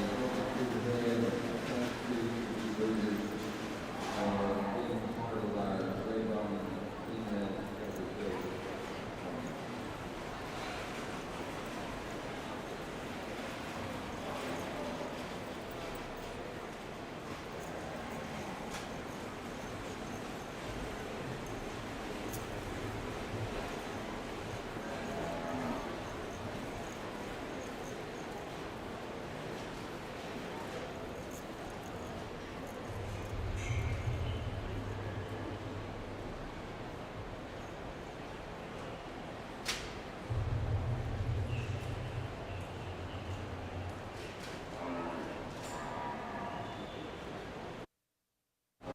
Okay, we're going to test my microphone and see if it's working. Test 1 2 1 2. Got a microphone. Am I wrong or right? I'm good? Alrighty. That was so much fun. So, Brandolyn, you know what? The heifer that just was reserve junior yearling champion, was in our last sale with Herzog Cattle on Best Cattle Sales. And here's where it gets better. I met her mom and dad and her. They drove all the way from Louisiana. They were there that day that we were doing the video and the photos, and they watched and everything. And she had an iPad, and we were talking and chatting. We had so much fun. I didn't recognize her because she had a ball cap on today. Of course, Team Herzog, of course. And she was so excited. She also was a calf champion at the EBBA show open and the reserve in the junior show. So again, guys, we're going to have another sale with Herzog. They sell some good ones because they just took home a big trophy from Houston Livestock Show and Rodeo. Doesn't that make you feel good, Brandolyn? I noticed that he announced a different name, and I was one of the cattle that we had helped sell. Yeah. So that's really interesting and fun. Yeah, it is. It's exciting when we sell ones that then go on and continue on. So again, a lot of good cattle here. Go visit the people and the breeders and the beds. You're going to be able to get some great cattle. So that was fun. Okay, Brandolyn's getting back in the ring to do her thing. All right, guys, we are in class number 6 of the gray females. Class number 6 of the gray females, guys. And hey, Sophie Dennison, how are you? And I saw some other friends. Adeline Smith is watching. Sophie, Jesus, Linda, Grant Spencer is watching. Thank you guys for watching. Desde donde nos están viendo? Don't know how to say that in Thai, but I see a lot of friends watching from Thailand. I see some guys from Pakistan watching. So let us know where you're watching from and what you think. We have split this class. We're now moving from the reds into the grays. We're going to have class 6, 7, 8, and 9 of the grays. 6, 7, 8, and 9 of the grays, and then we'll be moving back into the reds. We're in the junior yearling division, guys. We're working our way through quite a few divisions here. We are in the second division of the show. It is 12 o'clock. Lordy, ooh, wow. We got a lot to go. I'm thinking my dinner plans are changing. And Cody Bug, Stalniker, Aunt Mimi loves you. You get it done. Lake Butler, Florida. And Beth.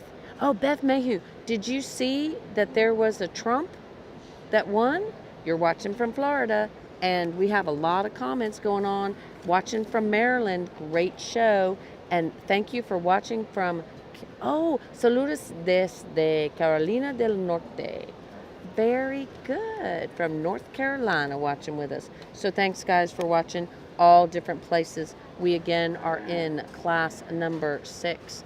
The judge is working his way through these classes, but they are large, and we have a lot left to go. So I have a feeling we'll be here for a while today. Thank you to our sponsors, of course, Star B. But let's see some of these great comments. We have congratulations and hugs from North Carolina. We were watching from Florida, Beth Mayhew, which of course is the Trump Mayhew Bull. The best way to spend the lunch hour is tuning into the live stream. Thank you, Robin. And you know, while you can't go forward or backward, well, of course you couldn't go forward. It's been a long day, but you could go backwards. I am so glad, Beth, that you got to see that. That was so cool, and I love that bull and just have always loved him. Loved him when you guys showed him in Florida, as well as when he was senior champion here at Houston. And thank you to Star B Brahmans for being one of our sponsors of the Gray Show here. Thank you, guys. And watching from Antigua, I don't even know how to say that. Antioquia, Colombia. Thank you. Oh, I'm hoping that we'll be back in Colombia for the National again. And we have some other great sponsors too here in the Gray Show. We also have Redman, Mr. V8 195/8. That, of course, is Heart BC. Heart BC. And we really appreciate Kerry Clay and all that he does for us. And Heart BC, that Redman bull, you're going to see some gray, you're going to see some red, and you're going to see some good cattle that are going to be sired by Mr. V8 195/8. You can buy semen on him. both sexed and conventional. And then, of course, we have Azteca Ranch. They had a really great World Brahman Congress. They had the Reserve Senior Yearling Champion with their Miss Azteca Summer, and they also had the Reserve Intermediate Champion with their DC Mr. ACDC 25/3. Thank you so much to Azteca Ranch. You need to swing by and visit with them. They have a booth, and they are on the same side as the Brahman Journal. We'll try to get you where they are in the comments. BRC Ranch, they have some herd sires and they're selling some semen. BRC Brahman Champions Collection, that's going to be BRC 160/8. We're also going to see BRC Mr. Boombox 38. BRC Dutton 376/8. BRC Hey Dude 118. BRC Republic of Texas, El Tejon. Tejano, sorry. And BRC Captain 518 and their upcoming Brahman Young Guns, of course, are BRC Yesterday Road 227. BRC Geronimo's Cadillac 230. BRC Money Don't Jiggle 240.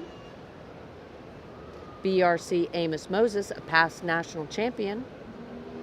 BRC Johnny Brahman, that's an MSP King Garrett's son. And then, of course, their showcase collection, which is BRC Checks in the Mail 188. So thanks, guys. Make sure to contact BRC Ranch. They're also having some specials, as well as they have a field day, Dia del Campo, March 8th. Make sure to be there. We will be there too.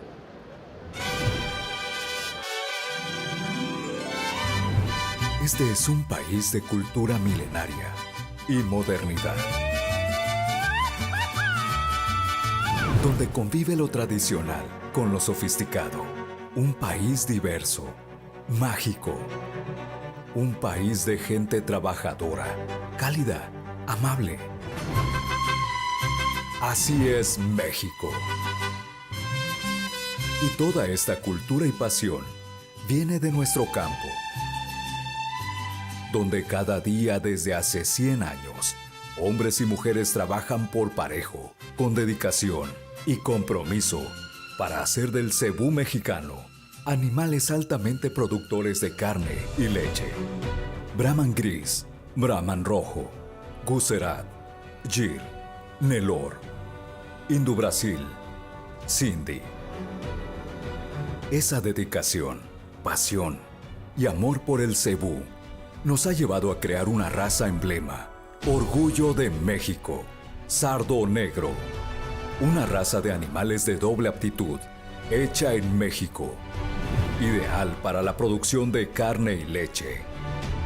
Sardo negro, con 46 años de registro oficial por la Asociación Mexicana de Criadores de Cebú, es garantía de calidad genética, que ha cruzado las fronteras con ejemplares en Panamá, Costa Rica, Colombia, El Salvador, Honduras, Guatemala y Estados Unidos.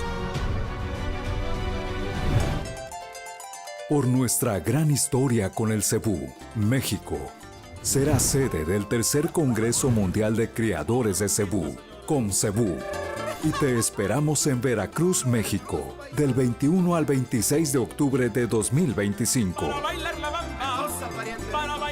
Nuevas tendencias de producción, alta genética, cebú, clave en la alimentación mundial. Productores de 5 continentes, servicios y productos de clase mundial. Sin duda, será un gran encuentro, con intercambios de experiencias y lazos fraternos que nos unen a países de todo el mundo por una sola pasión. La Asociación Mexicana de Criadores de Cebú, IFICEBU, te esperan en Veracruz, México, del 21 al 26 de octubre de 2025. Tercer Congreso Mundial de Criadores de Cebú, CONCEBU, unidos por el cebú.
Alrighty, we have 3 left in the ring.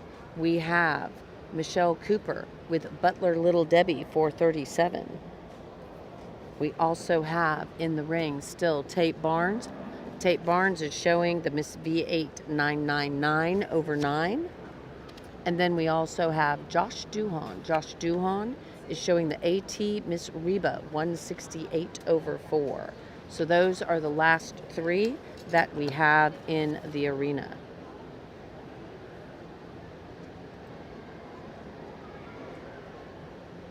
Again, that is Michelle Cooper here.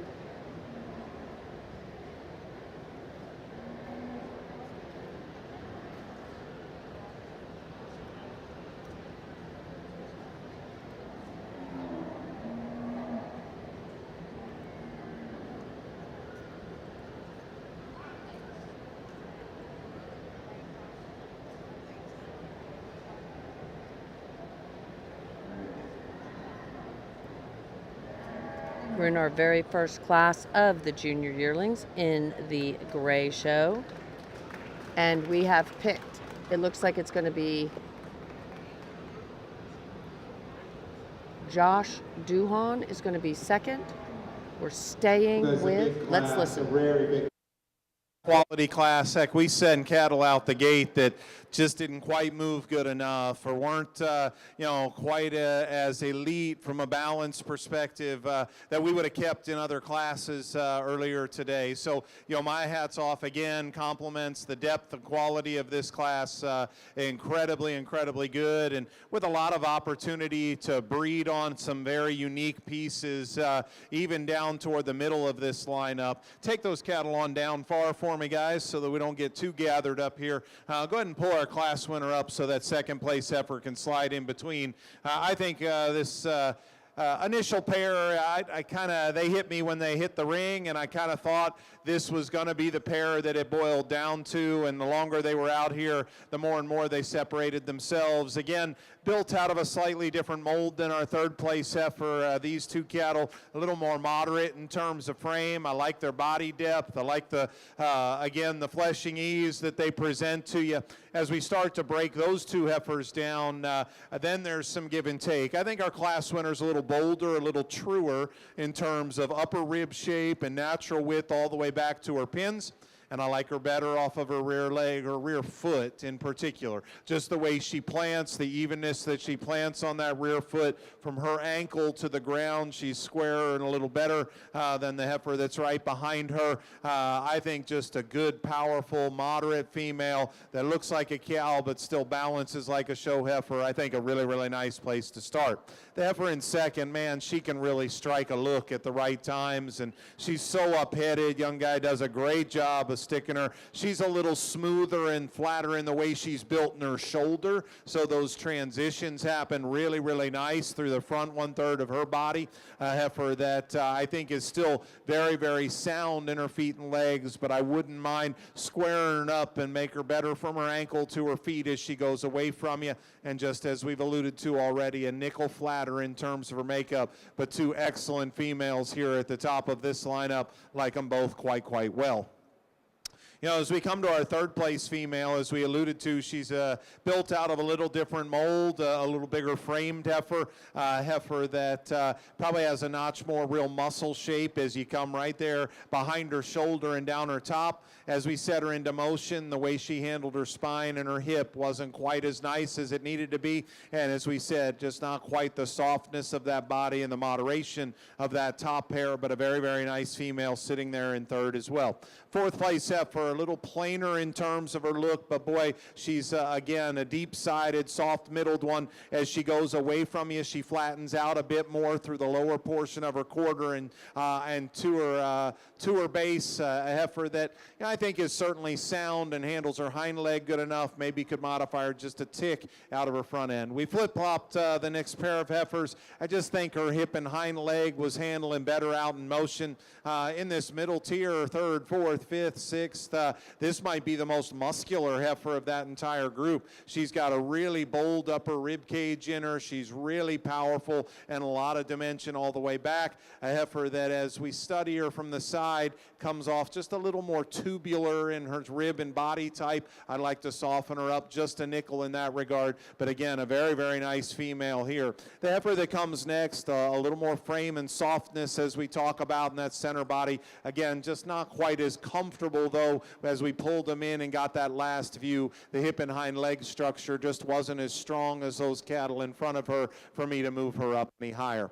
Here's a very unique heifer, guys, a neat looking heifer that's got the right kind of shape to her that just isn't getting out and going sound enough for us. Her stride is coming up way too tight and short as we get her out in motion. If she could get out and go, I'd consider her 2, 3, 4 spots higher than where she is based on her look and her muscle shape, but a heifer that's just not moving quite good enough for us. The next heifer is moderate and deep and bold in her body, a little rounder hipped and just a little shorter coupled and plainer in her general makeup. Here's another one, guys, that when this young lady gets this heifer parked, man, she can give you as high quality an image as anything in this lineup. She is up-headed. She's good in her line. She's got a really attractive, eye-catching look about her. Her problems start at her foundation, and I want to change her feet and her movement. We changed that, and sky's the limit as far as what you could do with that heifer, but it is way too much of a challenge for me in this group to get her any higher than we do. The heifer, Brandon 503, coming next, maybe in a growing stage. She's just a bigger, kind of lankier heifer today. She doesn't have quite enough rib and body to her. I think that heifer's sound enough in her feet and legs, and she's got some refinement and femininity to her. I just need to have more body volume as she comes to us.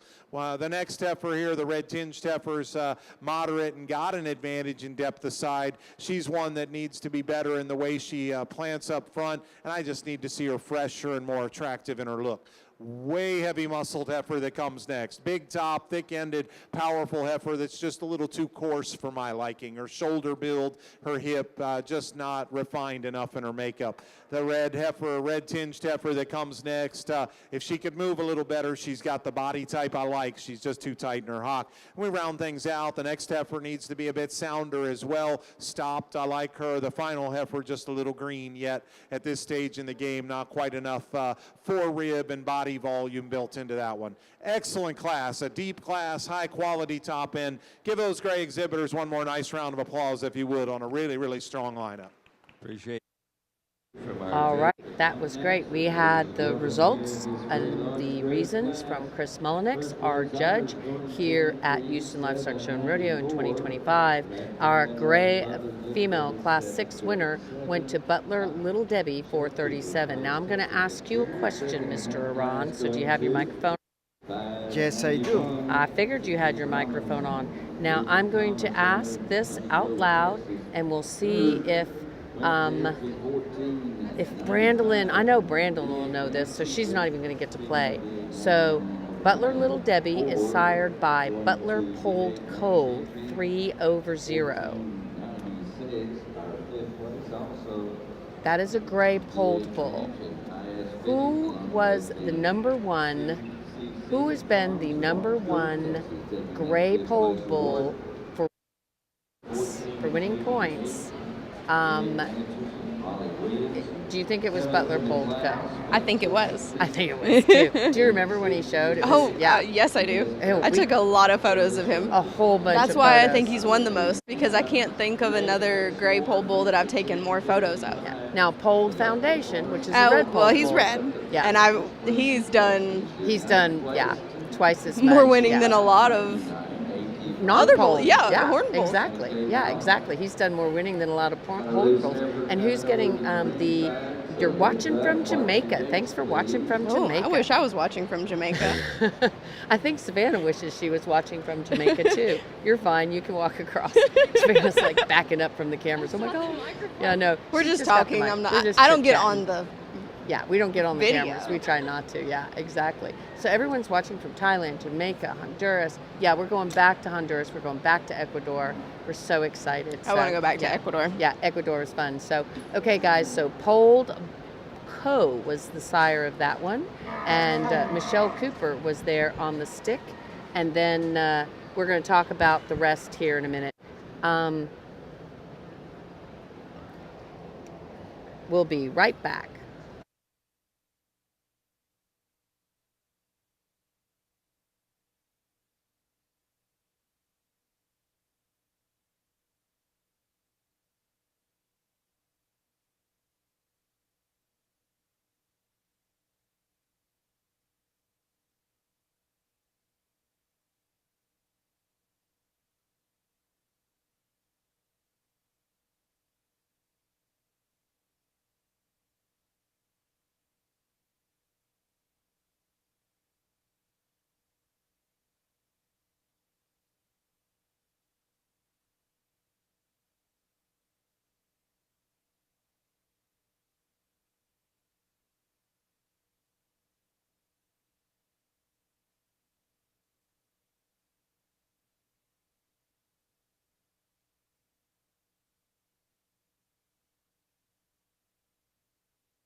Julio Fernández, saludos hasta Costa Rica.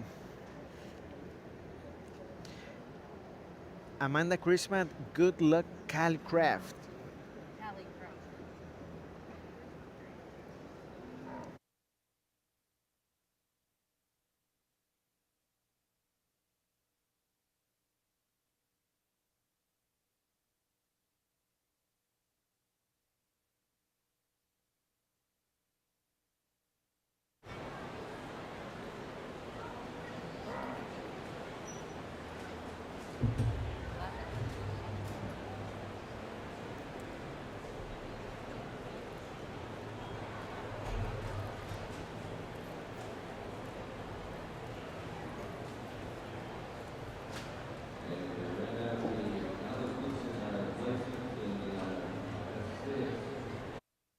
Guys, we had one get loose and it got just a little bit bad, and it did they bring it back in? No. Okay. Yeah. Okay. So we had a little oopsie on our second in class, guys. We're getting that fixed up in the comments. Yeah.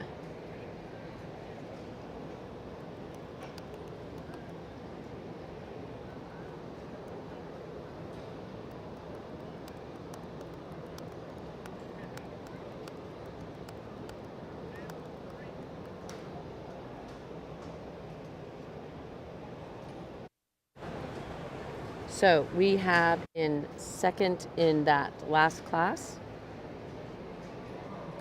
we have the AT that had Isaac Duhan on the stick.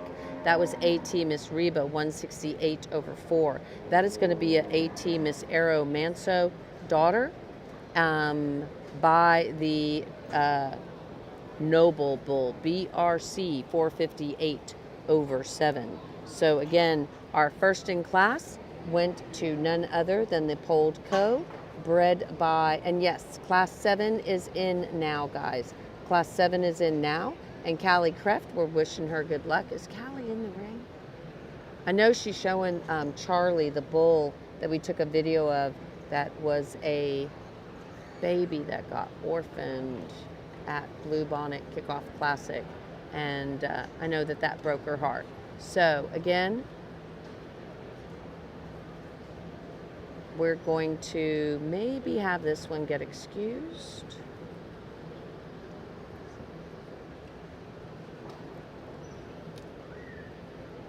We have a lot of them deciding to be a little excited.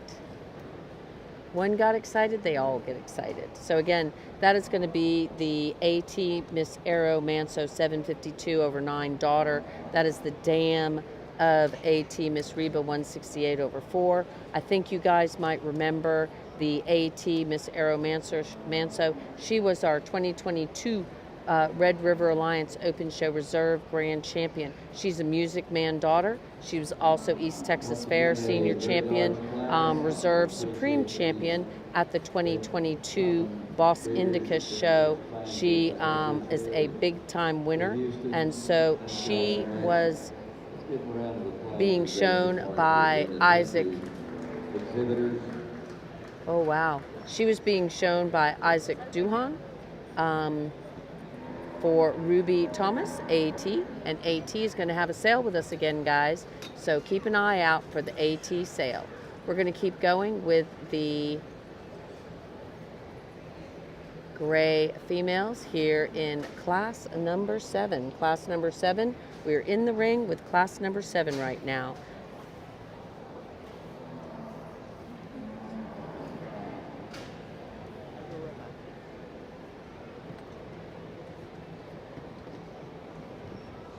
You're on?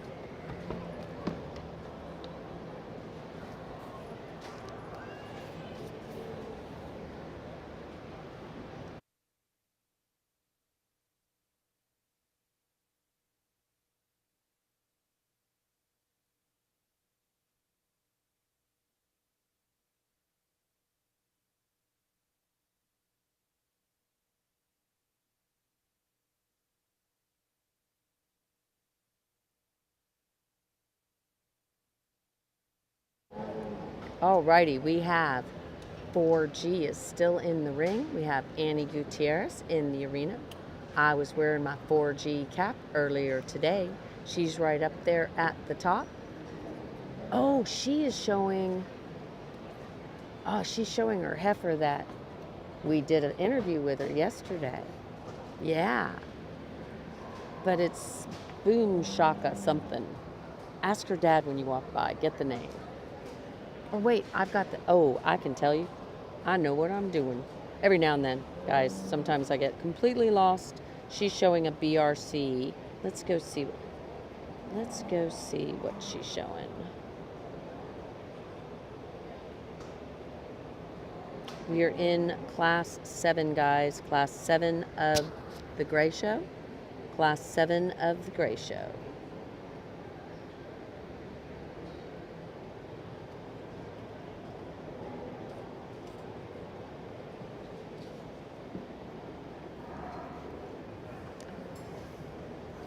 You want me to ask the name? Mm-hmm.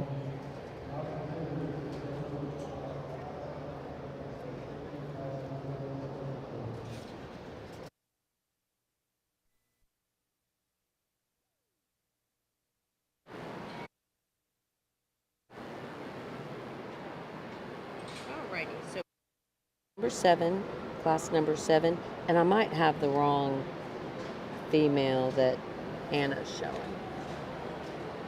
but we'll find out. Of course, 4G is one of our sponsors, so excited. Azteca Ranch is also a sponsor, as well as Heart BC.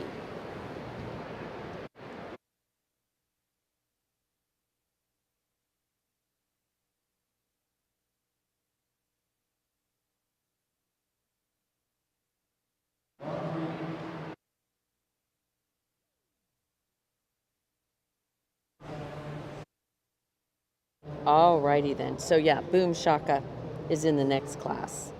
Actually in class number 9. So I just got, this is the Miss V8 990 over 9. Okie dokie. I got it now. Got so confused. I was looking for Boom Shaka. This is a V8 female that Anna is showing. We also have 872 still in the arena. 872 is still in the arena. That's going to be Miss DSC 32 over 4. We have the Grayson was showing for Henzie. I do think we have a little help from Carrier Cattle Company there. Helping on sick, that's Gracie Henzie. That's HCC Miss Harmony 101 over 4. She was a little bit tricky. So she was just a little on the tricky side. We'll catch up with some others here in a little bit, guys. But we are in the arena with the class number 7. Class number 7 of the gray females.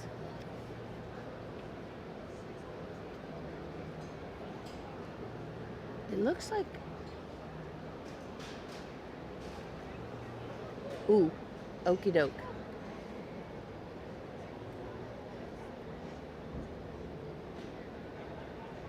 And they're excusing Grayson. with her heifer. She was a little excited.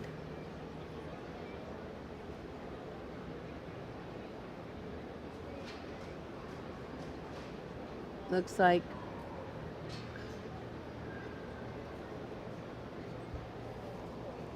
we have 1402 still in the arena, guys. 1402. 1402 is going to be Braden Smith from Brownsboro, Texas. That's going to be Lady B5 Princessa. We have 1504, 1486, 1195, and the BRC will catch his number as he's walking by. Again, thank you to BRC, of course, for being one of our sponsors. The BRC is 698. So I think the only one I missed was the one that is current. Oh, I missed a bunch. Okay, so Anna's still in the ring with her Miss V8 990.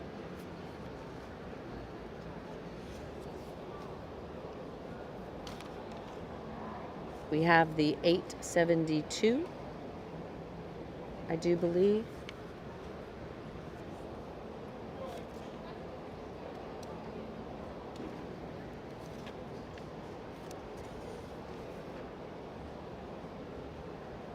I see a 871. I don't see a 872. Might be losing my mind. Oh, no, I do. That's the Miss DSC 32/4. We also have the BRC Shush 478. That's FL Cattle. That's showing for Leighton Joe Jefferson.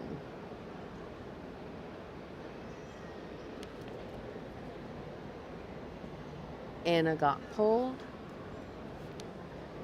leaving out Miss DSC 32/4. Then we have Lady B5 Princessa 10/4. Think we're going to walk again.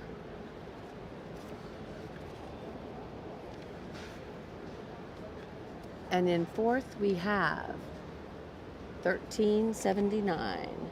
That's going to be Miss S7134/2. That's going to be Aubrey Davila of Smith Brahmans. And I know, Aubrey, I just slaughtered your name. So sorry. Hey, Amanda, thanks for watching with us. SJ Barr, thanks for watching. Julie Fernandez, thank you guys. Amy Barham, thank you for watching. Let us know what country you're in and where you're watching from.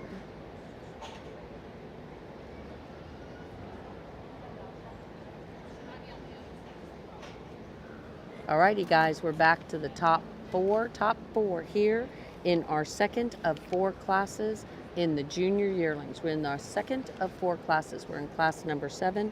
We are looking at gray females that were born in March, so they're just yearlings right now.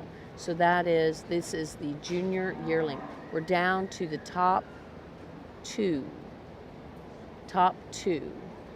We have the DSC.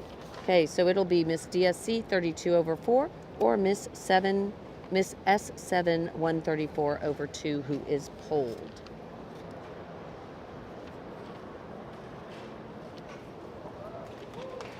And we have a winner. Looks like he kept them in this order. Let's listen to the judge. Again, very, very nice set of cattle here, not great division. Again, not class to put everything together, but the depth is incredibly good once again, and congratulations here on the top end. You know, these heifers, one's cooperated the whole time, one came running in the ring, but they were the two that I thought were gonna, kind of surface from the get-go, and I'll be the first to tell you this is probably every bit as big as I need and as heavyweight as I need a heifer calf to be at this stage in the game. You can draw that line where you want, but we're going to sort good ones first, and there's just too much good in that heifer to just simply come along and say there's too much or she's too overwhelming in that regard. I appreciate performance cattle. I don't know that she's destined to be a monster of a heifer long term. She weighs a lot right now. I don't think her framework, and in particular, I don't know that her maturity pattern looks like she's destined to be real big framed ever long term, but man, I don't know what she'll cross the scale at, but there's a lot of mass, there's a lot of substance and maturity in that one, and I hope that the young man can keep her fresh enough as she continues to mature. I guess as I study the pair here at the top end, I probably like the way she's built all the way to the ground, a nickel better than I do the heifer that's in second. And she's, attitude alone has probably given her the opportunity to just stay together a little nicer as we've got them parked. Maybe could make her a bit more refined and pull her in a little bit in her shoulder. I like that a little better about our second place heifer, and probably just a little more conservative in terms of her weight and size at this stage, a little fresher. So that's the give and take in that pair of heifers, but I think a really, really nice pair here at the top end. This heifer is interesting in third, and I think there's a lot of good in her. She comes in a little smaller kind of package and a little bit frailer in terms of her bone work, perhaps, than some would prefer. Don't mistake frail for light muscled. That heifer's got plenty of top and dimension in her. She's got just a little extra set to that hind leg for me. But I really like, that heifer in terms of freshness, a youthful look. I think that heifer's really nice in her underline. She's tight enough in terms of her underline, but still creates good breed character. I think a heifer that's got a lot of good in her, just like to strengthen her and make her a little more stable in the way she plants off that hind leg, but the rest of her I like quite well. Here's an interesting heifer as well. No more muscular heifer in this group. That is the biggest topped, most powerful heifer in this lineup. We let them that one last time, and I knew probably where she was going to land. I appreciate her. She's just not exactly my kind, and that's okay. She's got a place, and there's certainly breeding programs where she is the right kind because of that mass and substance and power. She comes up just a little shorter strided and a little rounder in the way that she's made in that hip and hind leg structure, but a heifer that I really, really appreciate the mass and power she's got. Total contrast, then you come to a heifer that if she had a little more mass, we'd talk about moving her up the lineup. That's a very smooth, very feminine, very, very refined female that just comes up short in terms of natural width and dimension. You put a little more power in that female, and she's a contender toward the top end. There were times this red tinged heifer floated in my mind up a couple spots, to a spot or two lower that you could certainly justify. There's times when she pulls herself together, you're like, all right, that's the heifer that that I thought I saw. And then other times she gets a little piecey, a little off behind her shoulder, not quite as strong right in her forerib. Length of body, muscle shape, incredibly, incredibly good in that female. I think she's a little higher in her pin set than the heifer that's right behind her as well. I just wish we could hook her up and just smooth her in the way those parts blend together from her shoulder into her forerib and top line. Again, a big power heifer that comes next. Get down her top, and that heifer has got a tremendous shape, lots of performance, and not too extreme of a frame, but a little bigger kind of heifer. But I love the power and the body shape she's got. It's from hooks to pins that I want to change her. Young lady does a good job of getting her stuck, and then when you get in motion, you see that roundness she's got, a little lower in her pin set, but a powerful heifer. I think an interesting heifer here. We ended up pulling her on the move. I'm not wild, much like the heifer in front of her, the way she pulls her top and drops those pins, and that's why she ends up down the line. But then we can get her stopped, and she's really elegant and really extended and neat up front with kind of unique muscle shape to go with it. So there's breeding pieces in that one. She just comes off a little shallower made, and again back into that top line and hip, not quite good enough. The next heifer is also built a little bit that way, but gets a little more rigid in the way she handles her hock with it. A heifer that as we stop her can pull together. She's uniform in her body depth. I think she's got some attractiveness to her. Again, much like those two in front of her, though, we need to change that hip and hind leg a little bit. big performance heifer that comes next that's just a little too plain and jammed up front. And the next heifer just comes off a little too shallow and tight in her midrib and section for me. But again, one that's very, very extended, super refined on the top side of that neck. A heifer that's got some quality pieces. Round things out with a deeper bodied heifer that just needs to be more comfortable in motion. Again, an excellent class top to bottom. Give those gray exhibitors one more nice round of applause on a power class there. All right, thank you very much, Mr. Mullins. Here are your results in Class 7. First is going to go to entry 872, female Miss DSC 32 over 4, Teal Krunke of Santa Fe, Texas, your owner and exhibitor. Second went to entry 1370. Okay, everybody, I'm going to give this a whirl. I might be slaughtering your name, Teal, but come and tell me how to say your name. Teal Kranick? I'm just going to go with Teal Kranick. So that was a Miss DSC 32 over 4. That was our class champion there in class number 7. That is going to be a Mr. V8 48 over 8, which is Elvis. Of course, I think everybody knows Elvis. That is an Elvis daughter out of Miss SCC Schulte Apple. The breeder, of course, on that last one that just won that class, that Miss DSC 32 over 4. If you're looking at DSC, you're looking at Doric Show Cattle. That was a Doric Show Cattle bred female that Teal Kranick owns. And if I'm saying your name wrong, Teal, I'm so sorry. And she has already been a champion. She was reserve calf champion at the Fort Worth Junior Show. And she is out of Apple, who we're super fond of, because Apple is the Schulte female that, of course,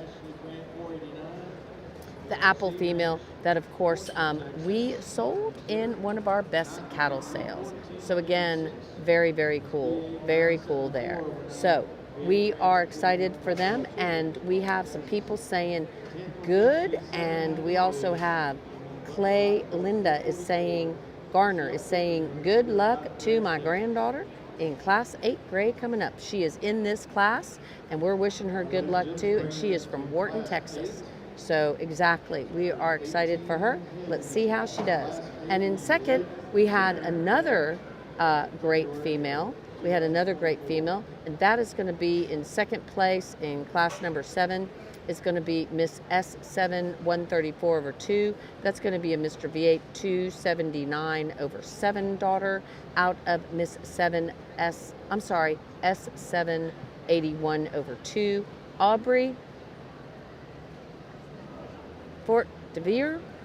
I'm so sorry. I'm probably saying your name wrong, Aubrey. So I apologize. If anybody can phonetically spell Aubrey's last name for me, I will go there. And we had Amanda saying congratulations to Leighton Jefferson's entry. I agree, that was third in class. So again, great class there. We're very excited. We're moving on into class number 8. Class number 8. I'm going to leave you in the good hands of Mr. Iran, and we're looking at a green shavings. There we go. Iran got a little lost there for a moment, but he is found. So I'm going to leave you in his competent hands, and we're going to ask some people to move.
Hi everyone, we are in Class H. We are trying to avoid the H right now because the catalog that they provide us doesn't quite say the correct dates. But just to confirm, I'm going to tell you what we have here. Late winter heifer cows from February 24 to February 29.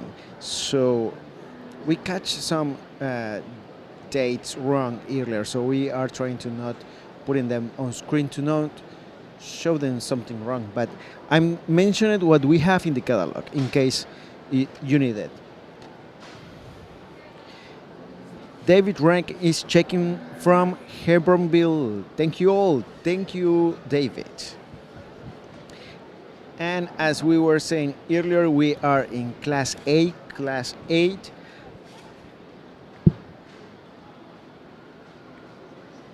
It's a big class.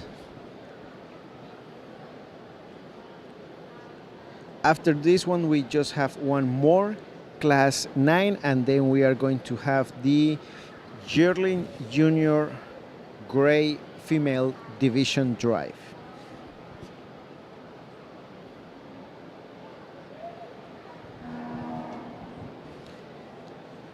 I'm going to change the language a little bit to Spanish. All the English speakers, stay with us. Please don't go anywhere. We will do the English language again. I'm just going to cover a little bit of our Latin people, like me, of course. A todos los que nos están viendo, gracias por unirse a esta transmisión.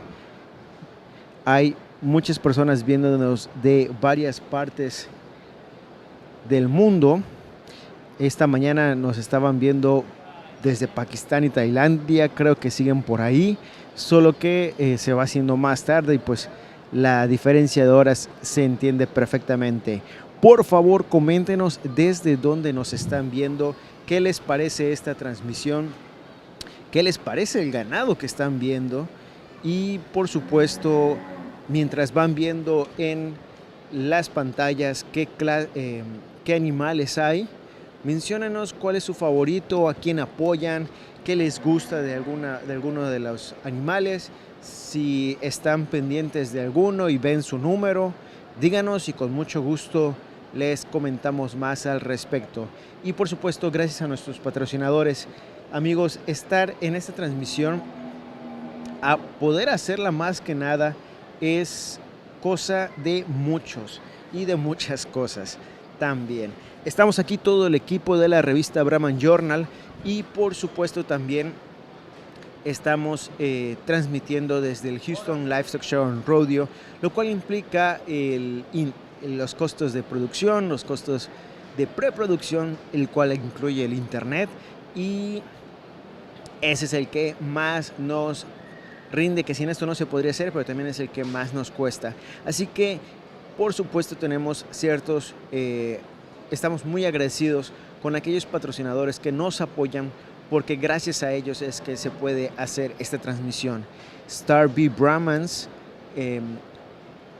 la Asociación Mexicana de Criadores de Cebú, 4G Farms, Azteca Ranch, Herd BC Brahmans and BRC. Por supuesto, asegúrense de buscar más información acerca de ellos en nuestro perfil. Estamos compartiendo durante la transmisión anuncios y mensajes de nuestros patrocinadores para que los conozcan y puedan acercarse a ellos. Si están en Houston, si no han llegado a la pista y por eso nos están viendo, cuando lleguen a la pista, asegúrense de voltearse a los stands y dar una vista a Starbeer Brahmans, 4G Farms, Azteca Ranch, HerbC Brahmans, BRC. Y por supuesto, en el segundo piso, junto a al Salón Internacional, hay una mesa de la Asociación Mexicana de Criadores de Cebú, donde van a poder preguntar más información acerca del COM Cebú y el Congreso Mundial del Brahman que se van a llevar a México. Daniel Restrepo desde Colombia, Antioquía, Andes. Saludos hasta allá.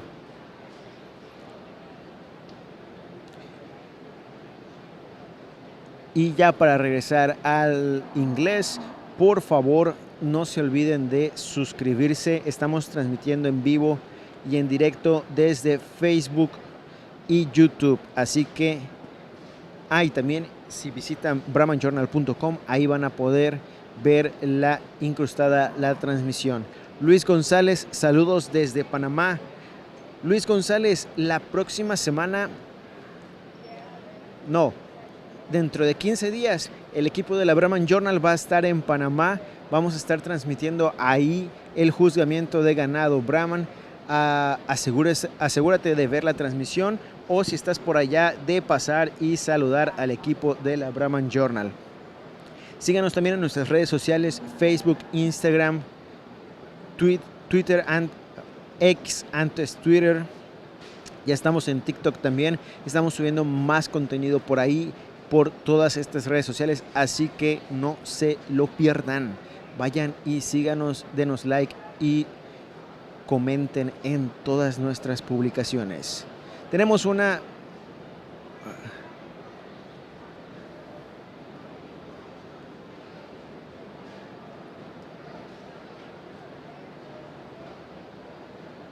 hubo una hembra que se emocionó un poquito y ya quería llegar a su lugar en la formación de la línea. Luis González, así será.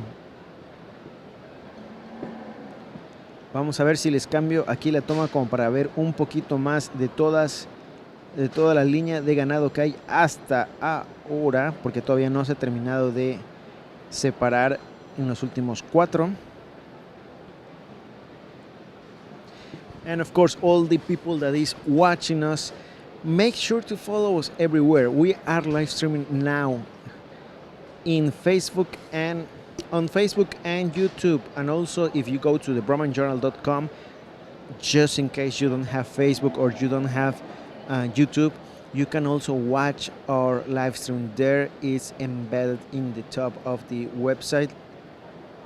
And make sure to follow us everywhere: YouTube, Facebook, X before Twitter,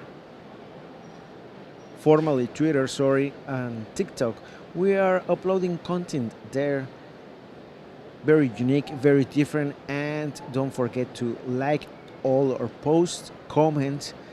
Let's make a community bigger and bigger of the Brahman family, and of course, join the Brahman Journal for more.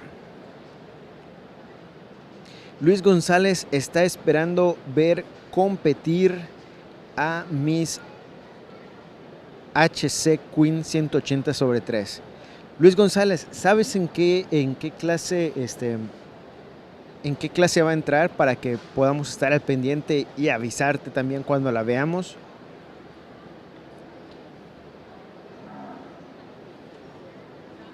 Okay, we are in the last three you have it on the screen.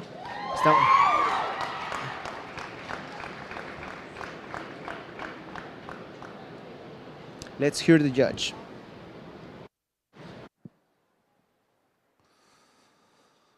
Well, once again, my congratulations to the breeders on a wonderful set of cattle they keep bringing to us. But again, I know we've said it a lot. I think several of these classes have had opportunity for you certainly to defend a lot of different decisions, and this is another one of those. Ultimately, I think the heifer that leads off for us kind of became the tandem of traits that we see in the next 3 or 4 heifers. Look and quality. When that young lady pulls that one together, I think she's got a very, very nice presentation and balanced look about her. She's still got some performance in her. Again, I don't know that we need them any bigger than what she is, or maybe like a heifer that's going to talk about in 4th, but I think a heifer that has some frame and some growth but does it with a look of quality. Just go ahead and take her on the lead. Let her relax a little bit. I think, again, probably to me, the difference in her balance-wise versus our second heifer is her lower body. I think just the uniformity from her chest floor all the way back to her flank creates a little neater image through her lower body cavity than the heifer that's right behind her. She's still got a little nicer turn and shape to her forerib and her upper rib as you get on top of her as well. And when that young lady does pull her together just like that, I think it really shows you the piece pieces that she puts together in a pretty complete package, maybe a little cleaner too in the way that navel flap ties into her forudder than the heifer that's right behind her. The heifer behind her, I really like her up high. She's probably as correct in her spine, her tail head, her pin set, and the way she handles all of that in motion as anything that's in this particular class. And again, a heifer that I wish she balanced a little better through her rear rib and flank to give her a chance to win this class, because her moderation is on target for what we've tried to do during the course of the day. She's sound in her feet and legs, just a little out of balance when you think of that chest and the way it sits down in her compared to what the remainder of her lower rib does, but a very, very nice female. A stout, moderate heifer that comes next. She's really bold in the turn of her body, really, really powerful as you study her up high. Again, a heifer, I appreciate the moderation and just the doability that she's got to her. She's just a little rounder in the way everything's built, from hooks to pins. When she sets in motion, her lower shoulder just a little coarser and rounder as well, and just a little more compact in her general makeup, but a heifer that's powerful, shapely, and got doability to her. The next heifer needs to move a little better and handle that hip better as well. She's a little bigger and longer in her general makeup and more extended up front than the heifer that precedes her, but maybe doesn't maintain that hip any better, and just a little puffiness on that hock that I'd like to clean up on her as well. Very intriguing heifer that comes next. She's so long, so extended up front, and yet to have that kind of power and raw muscle shape it makes her an intriguing kind of breeding piece. A heifer, as we study her at the ground, I'd like to change her feet. I'd like to see her get out and go a little different, especially when you watch her from that ankle down going away from you. She just doesn't plant square and true enough and needs to be just a nickel deeper sided. The heifer that comes next here, again, one that when we get her parked, I think has some really, really intriguing parts, much like that one in front of her. A good look to that female, really refined, really extended and neat up in her front end. Gentleman gets her stopped, and she's good in her top line. And look, when we get her out in motion, just every step, you watch that rear ankle and pastern, she's just not flexing it for us here today. I don't know if that's being on the show road or just natural for her in general, but man, if we could relax that rear foot and let her go, we darn sure would have a heifer up the lineup several slots. The red-tinged heifer is deep and moderate and easy fleshing, but a little too plain and short up through her front end. The next heifer here, again, I appreciate the body volume and mass she's got. I need to have a little more attractiveness up through her front end, maybe square up just a little bit as you go to the ground. But again, a heifer that's got tremendous performance and body volume and fleshing ease, and I really appreciate how square, how wide, and how true that udder formation is, even at this stage of the game. I know we're a ways from calving yet, but just the way that udder is formed bodes well long term. And then finally, a heifer that just got a little too straight in her hock for me to move her up, but get her parked, and she's got a neat look. Again, an excellent class, lots of give and take, but a powerful lineup. Give those gray exhibitors another hand if you would.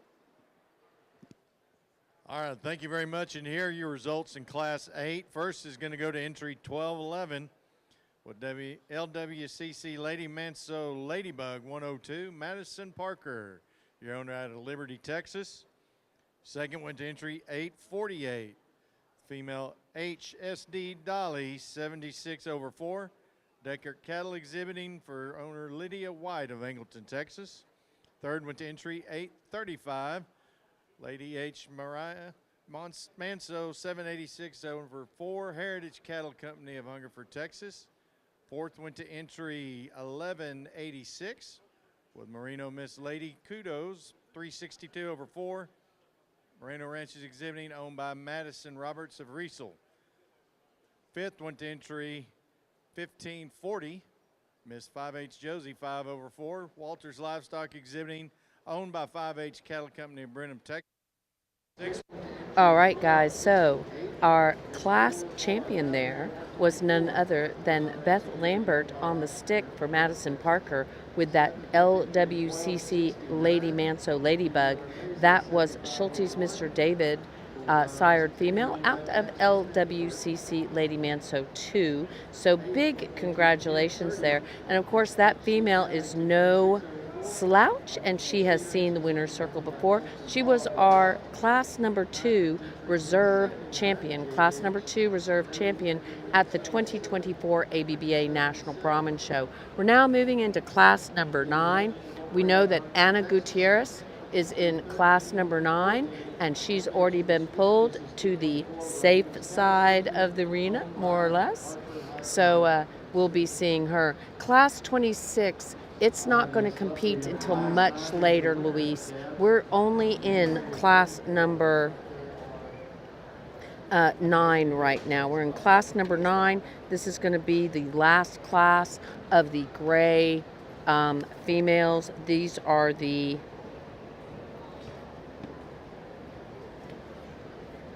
This is the last class of the junior yearling females here in Houston Livestock Show and Rodeo. So the last class of junior yearling grays. Class number 26 is a long way away. So again, back to that class number 8 champion. That was none other than Beth Lambert on the stick, and she also was a reserve champion during the national show in her class, and she was on the stick there too. In class number 8, our second went to HSD Dolly 76/4. That's going to be a JDH Mr. Alpha Manso daughter out of HSD 35/9. And again, we're going to look at some information for you guys and let you know. I do believe that that's going to be a Deckert.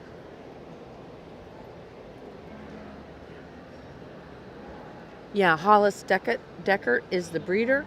Lydia White is the owner now. She's a junior and she's the owner now.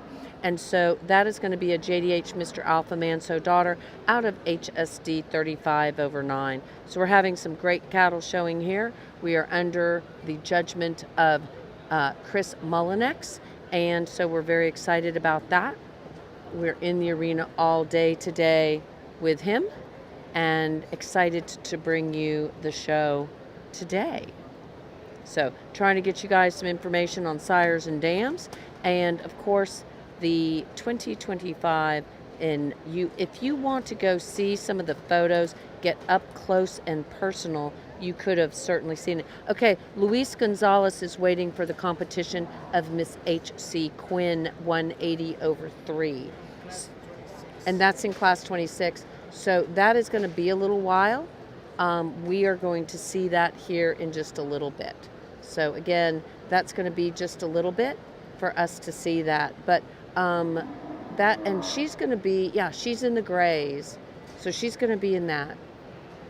One of the later divisions.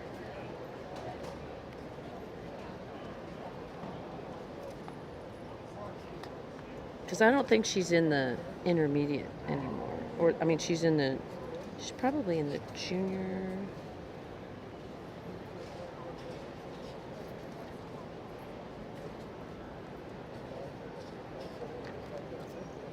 Yeah, she's going to be in the last class of the juniors. Luis Gonzalez. She is going to be in the last class of the juniors, and so we will see her there.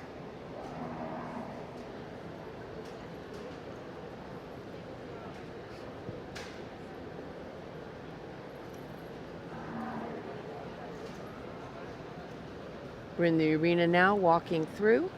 He's taking one last look to see if there's anything that he would like to pull and keep in the arena.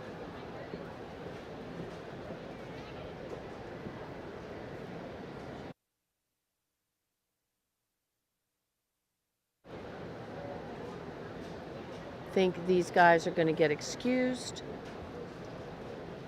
if he follows his pattern. Again, we are in class number 9. We're looking at the January of 2024 progeny, offspring. These are heifers born in January of 2024. January 2024. Ladies and gentlemen, we're about to dismiss a fine group of gray heifers. Let's give them a round of applause. We'll try to catch some numbers for you and see who got to stay in the arena. Again, this is class number 9. class number 9. Hey, John Rivers, thanks for watching. And congratulations, Lydia White and Hollis Deckert. Amanda Christianman is telling you, Amanda Tomlinson is telling you congratulations. And we agree 100%. Big congrats.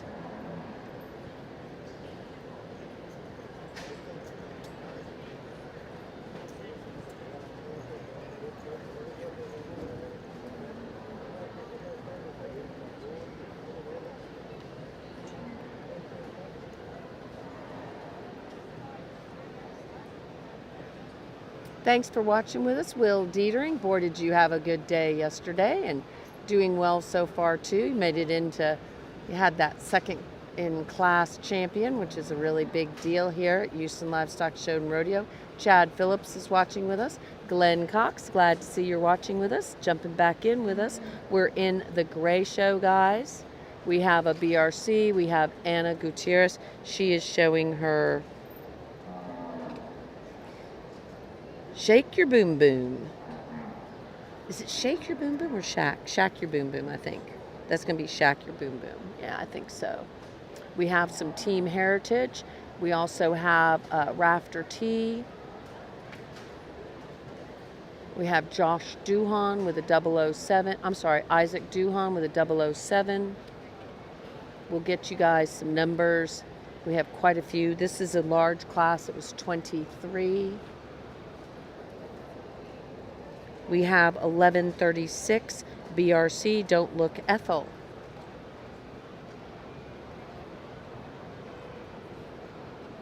We have the BRC with Harley on the stick. Not sure which one that is. We have Anna Gutierrez of 4G with her BRC, Shack Your Boom Boom. We have 681. Harley's got 681, which is BRC, Sally O'Malley. We also have another BRC back there with, we have Isaac with his 007 Daisy Manso. A lot of cattle in here. Very excited. We're going to go sound off for just a second.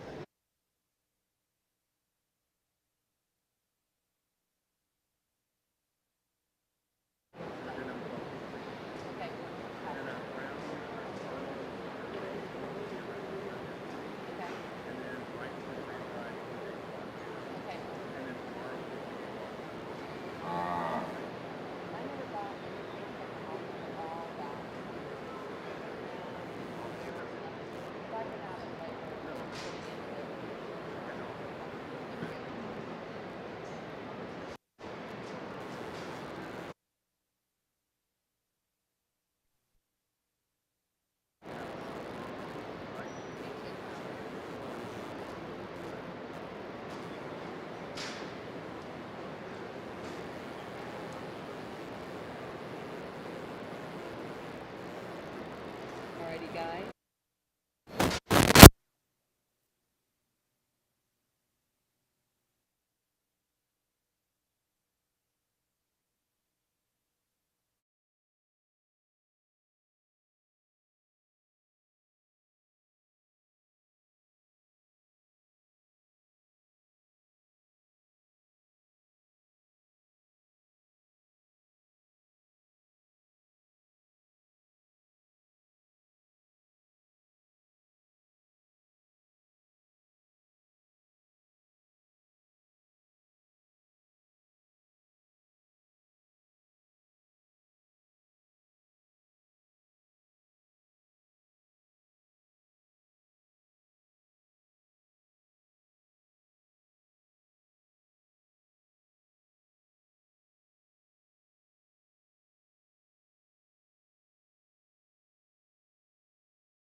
Alrighty.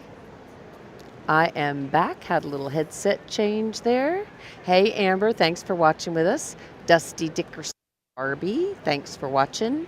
Lori Kempen, thanks for watching. Jack and everybody, thanks guys so much for watching.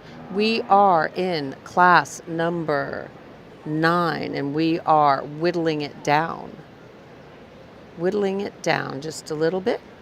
Let us know where you're watching from. Let us know what you think about the show.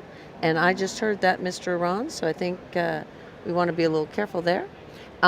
So our sponsors, of course, Star B Brahmans, the AMCC. You know, I just got told that the National Brahman Show is going to be during the Calm Cebu in Veracruz. So we will be doing Tampico. We will be in, hey, Dorn, thanks for watching, and Chad Phillip and Mary Bush and Angel Colorado. Y'all need to come to Mexico with us. We're going to be in Tampico at the end of April.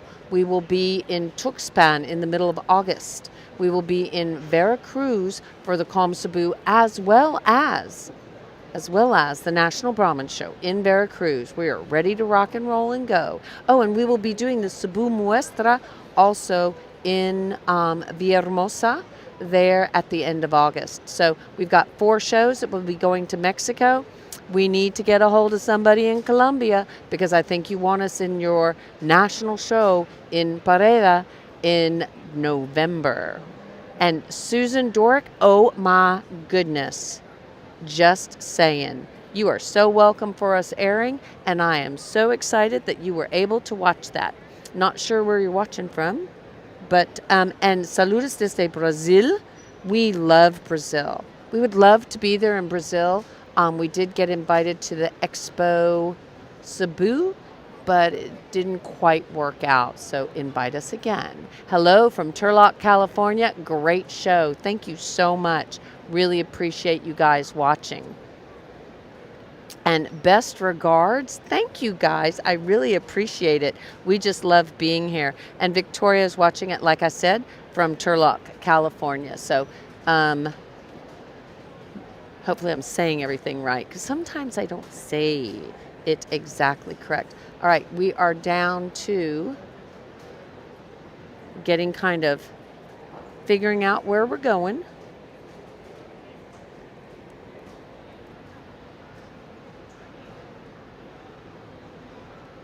Down to the top 8. Top 8 right now, guys.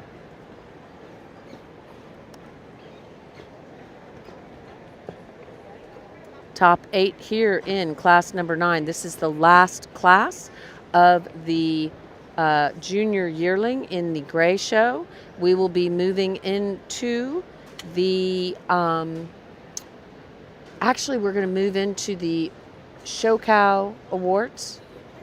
So we'll have both Show Cow Awards next, and then we'll be going into our senior yearling division. Senior yearling division will be next.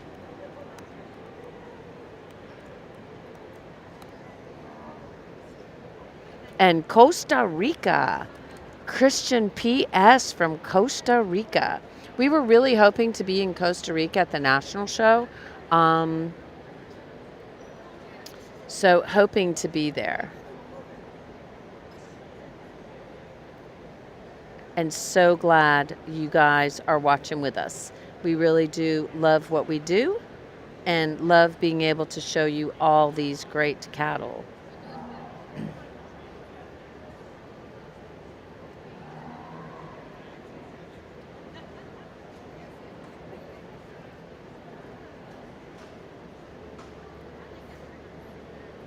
Let us know where you're watching from and what you think about the show. And if there's anything we can do for you, let us know. All right, we're down to, we have a BRC. We have a BRC. We have a V8. And then we have a, I didn't catch that number. Do we know which one? Okay, Harley I know has Sally O'Malley.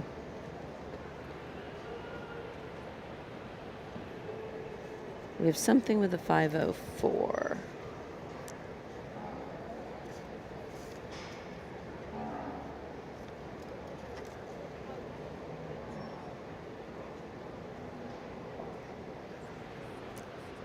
Okay, 1470.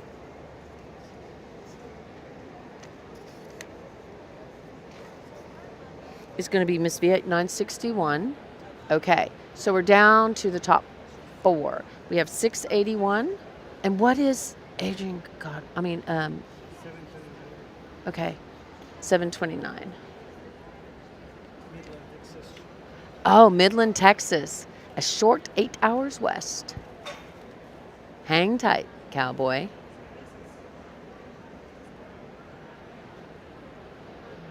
$41. Something with a 41. $12.41. Oh, that's Ross. I didn't even notice. Okay, that's Miss 4R Reba. Ross Turner there at the end. And who is first? First is going to be the V8. Second is going to be Ross. Third is going to be the BRC, Sally O'Malley. Let's listen to the judge and hear what he has to say about Knox's entry, Miss V8 961. And the quality continues to come to us, and just excellent cattle top to bottom, and again, a lot of variety, a lot of ways that you could shake some things out here. But I'll be honest, even that last walk that we had, it was to confirm some things maybe from second down, because I thought the class winner was a pretty logical place here in this particular lineup. And again, just right here, parked, just the length, the neatness that she's got up front, and yet to back it up with that kind of power and shape, I think very attractive. A heifer that I think is in really nice condition for this stage of development. She's not perfect from her knee to the ground up front, but I think still gets out with plenty of comfort and mobility when we think about feet and leg structure. I think just a combination of traits that were pretty dominant in this particular lineup, an easy place to start for me. It was from there on where I could really, debate some things, talk through the differences, and and land on a lot of different things. I kept coming back to the young man's heifer that's a little more moderate in size, but I like her function. I think that's a heifer that, in terms of feet and legs and staying collected in motion, she does so as well as anything in the next 3 or 4 that are in contention. A heifer that still balances up nice. There's more muscle shape in the cattle probably on either side of her, but I think adequate for a female in that regard. I like her moderation. I like her depth. We can go ahead and lead her on out if you want. Let her relax that tail and get it back down, because I think that's where she really presents such a nice look to you, is when she's in motion. She's so good, so smooth in the way she gets out and goes, and everything just stays together. She reaches out of her front end better than the third place heifer. That's where I'd pick on this one, just a little structurally. She's a little more upright in terms of the angle of that shoulder for a heifer that has length and is refined in the shape of her neck. That hump's kind of sat forward. I think all just a product of being a little bit straighter in the angle of that shoulder. From there back, I like that heifer a lot. I think she represents a lot of things that we've tried to find. She's comfortable in her hind leg, and the joint works good. It's more up in her front end and that shoulder. Fresh, attractive, nice look to that heifer. Stays together much better at the stand probably than she does her top line on the move.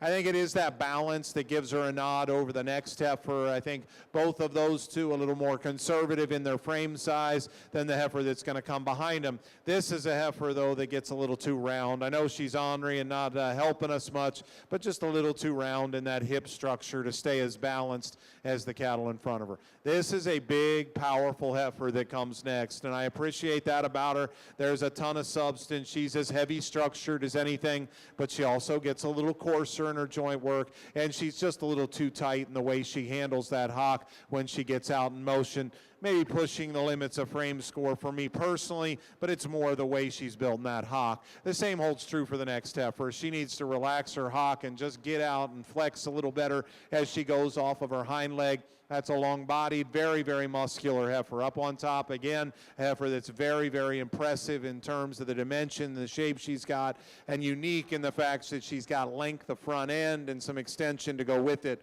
It's all in that rump structure and hock that needs to be changed for her to move up the line.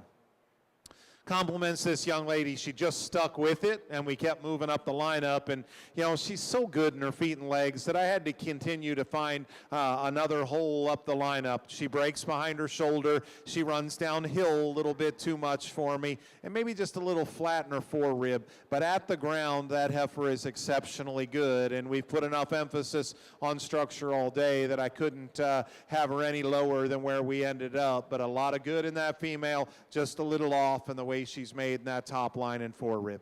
The next heifer here is moderate and deep, not quite as attractive or stout in the set of that hind leg, and just gets a tick uncoordinated in the way she handles it, but a heifer that I like the practicality that she's got, like to neaten her up just a nickel through her front end to give her a little more look here from the side.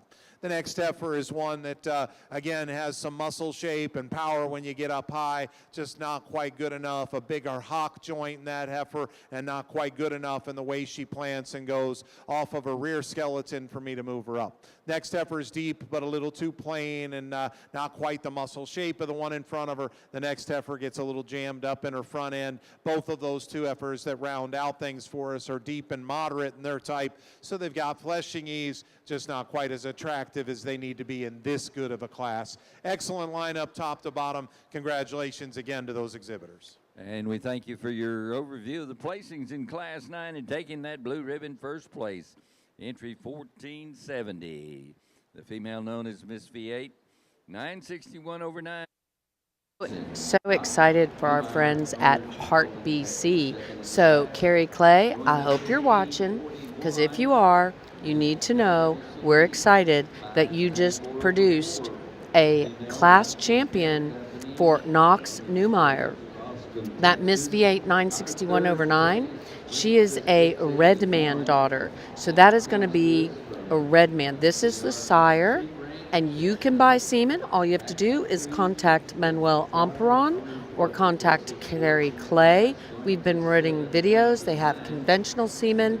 They have sexed semen. So big congratulations, of course, to Knox Harrison Newmeyer, as well, of course, to V8 Ranch. That was Miss V8 961 over 9, sired by their good friend, Bull, which of course is Carrie Clay, Heart BC Brahmins, the Clay family.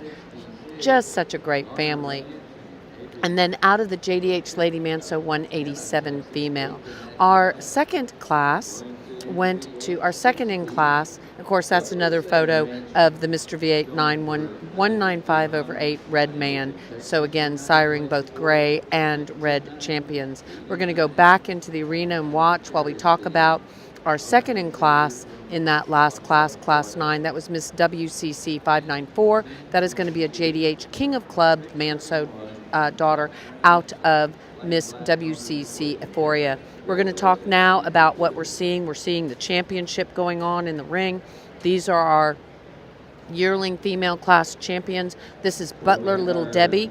That, of course, is the Butler Polled Co. female, bred by Rick Butler and owned by Michelle Cooper. Congratulations. That was Butler Polled Co. on Butler Lavetta. And then in our second class, class number 7, our winner was a Doric show cattle. That is Miss DSC 32 over 4. That's going to be an Elvis daughter out of the very famous Miss SCC Schulte Apple, one of the faves of ours, and one that sold in one of the Schulte sales, and that is Teal Krennic. That was on the stick and owns that beautiful female. In class number 8, our champion went to LWCC Lady Manso Ladybug 102, who has also been a reserve class champion at the World Brahman Congress. That is Beth Lambert on the stick for Madison Parker. And that is a Schulte's Mr. David 281 over 1 daughter, and out of LWCC Lady Manso. And then in our class number 9, the one that just won, that was Miss V8 961 over 9, and that is a Red Man daughter. We just are super fond of Red Man, of course. And then out of the JDH Lady Manso 187. And Miss Maciel, I'm going to fix and add Red Man in the comments for you, so we have that in the comments just in case you haven't fixed it. No problem. I am on that because I'm getting ready to just listen to what the judge has to say. Again, thank you guys to our sponsors. One of our sponsors, of course, is our good friend Kerry Clay of Heart BC. So his bull, if you like the look of that V8 heifer, then you will want to contact Kerry Clay, because Kerry Clay can sell you some semen on the sire of that V8 heifer that is won the oldest class.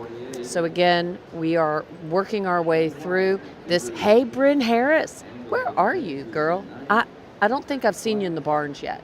But Bryn is absolutely wonderful. Of course, 5H, amazing young lady, an awesome show person. Carrie Clay, did you see? Yes, did you see? Your bull produced that class champion in the oldest class, and she is looking good. So congratulations to Carrie Clay, of course, the owner of Mr. V8 195/8. That is, of course, Red Man.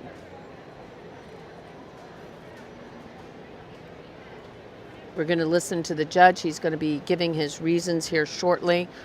This is, of course, the junior yearling. I have a feeling we're going to be here for a while today. And thank you, Sergio Villamil, for saying we're doing a good job. We'll be seeing you guys, I'm sure, in Panama. We're going to be at the Panama Nationals, guys. We are going to be Rio Grande Valley, Panama Nationals, Dominican Republic, all before the end of the month. But before that, we have a lot of fun stuff going on. Iran, where are we going to go on Saturday? What events will we be covering? What events will we cover on Saturday? We are going to BRC Ranch, then Heritage Cattle Company, then we are going to Rio Ranch. You got it. You're so good right now. We have a map. We know how to go. Yay, Carrie. Yes. Awesome. Yep. And then? And that's just Saturday. On Sunday, we are going to be all day on ST Genetics because they are going to have a field day. Yes. And also a party and a sale. A party and a sale, and we're doing the closing of the sale live. We're going to have so much fun doing that. And then also, of course, we're going to be doing a lot of other fun stuff. But they have an amazing presentation. We will be there live streaming their presentation. Of course, we want to thank ST Genetics. They're a sponsor of our live stream throughout this show. And we would be remiss not to thank Azteca Ranch 4G. Yes, thanks. Carrie Clay saw the fact that, hoo-ha, Red Man got it done. He is the sire of a champion here at Houston Livestock Show and Rodeo. Not his first rodeo. Not his first champion, but we always love to see, because we are very fond of Red Man. Red Man is one of those bulls that can go gray, he can go red, does so much. Let's listen to Chris Mullinex in the arena, our judge, and see what he says and who he picks.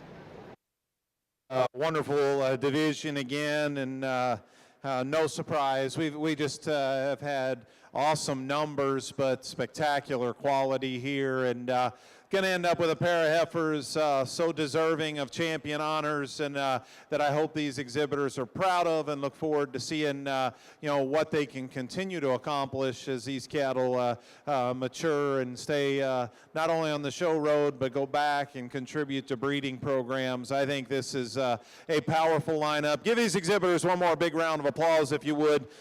A couple of quick comments.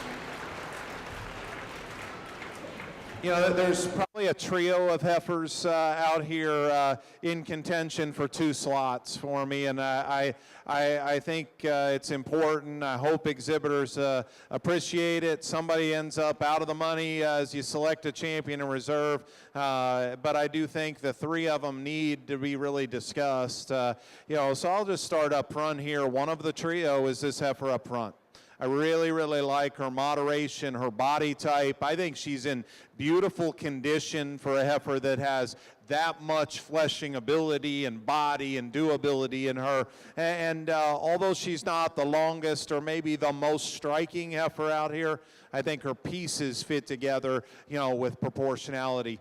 Probably the thing that I may like best about her of the trio in contention, she may be a little nicer in her underline and navel than a couple of heifers if I'm going to pick on her, she needs to have just a nickel more extension and probably those front toes. That's the place I'd modify her, that inside toe just a little off in shape, and I hope she can stay squared up and good enough up front as she matures, but I think she deserves a look. This is a powerful heifer out of Class 2, and she deserves a look. She's got power, with, again, balance. I'm not going to say she's the prettiest heifer in this group. She's got a little extra front end, a little extra skin. I think still very, very acceptable in that regard. But why she's a contender is because of that body and that mass and the dimension that she's got. And she still handles it, pretty comfortable when we set her out in motion. Again, as we, get a little nitpicky from ankle down, we could modify her just a touch. And as I said, I think just a March heifer calf, there's a load of weight and performance at that stage. We'll see where she goes maturity-wise from this point on, but a heifer that has a tremendous amount of good and is definitely a player. Solid heifer out of class number 3. Got a little puffiness in the inside of the hock, but I think just solid. And she came out of that class for that reason.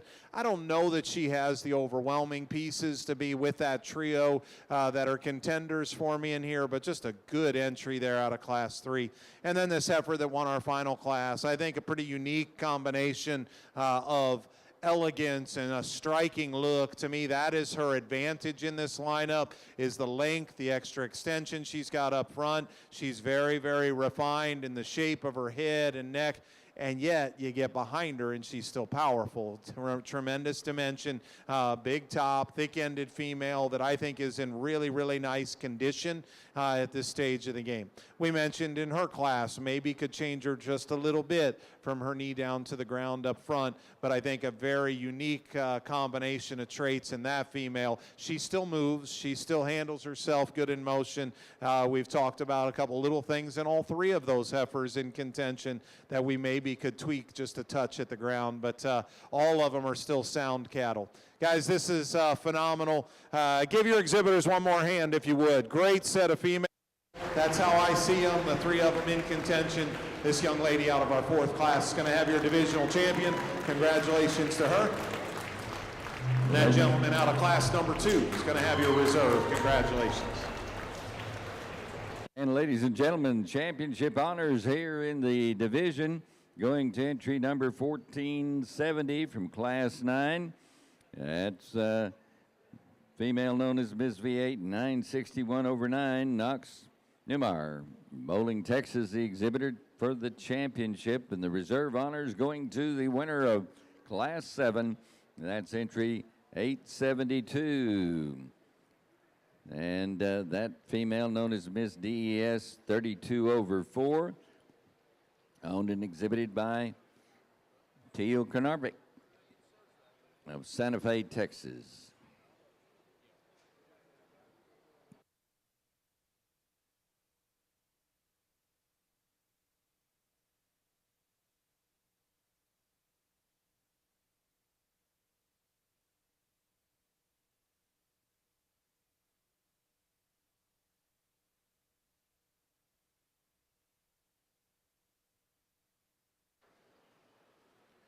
Folks, if you can direct your attention here to the main arena while we're getting a microphone walked out.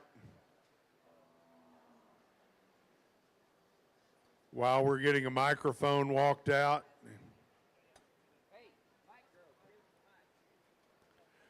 Folks, if you'll turn your attention to the main arena, the ABBA Executive Vice President Paul Malsby, ABBA President Mr. David Miller, they have some special presentations to make.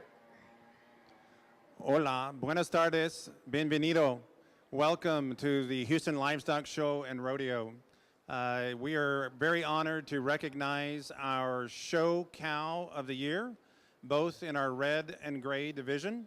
Our first one will be our gray female show cow of the year. And this goes to a female named CT, Miss Madam's Pride, by Gracie Henskins. She is the 2024 Premier Gray Cow of the Year. We would like to thank and recognize them on all of their honors. Congratulations.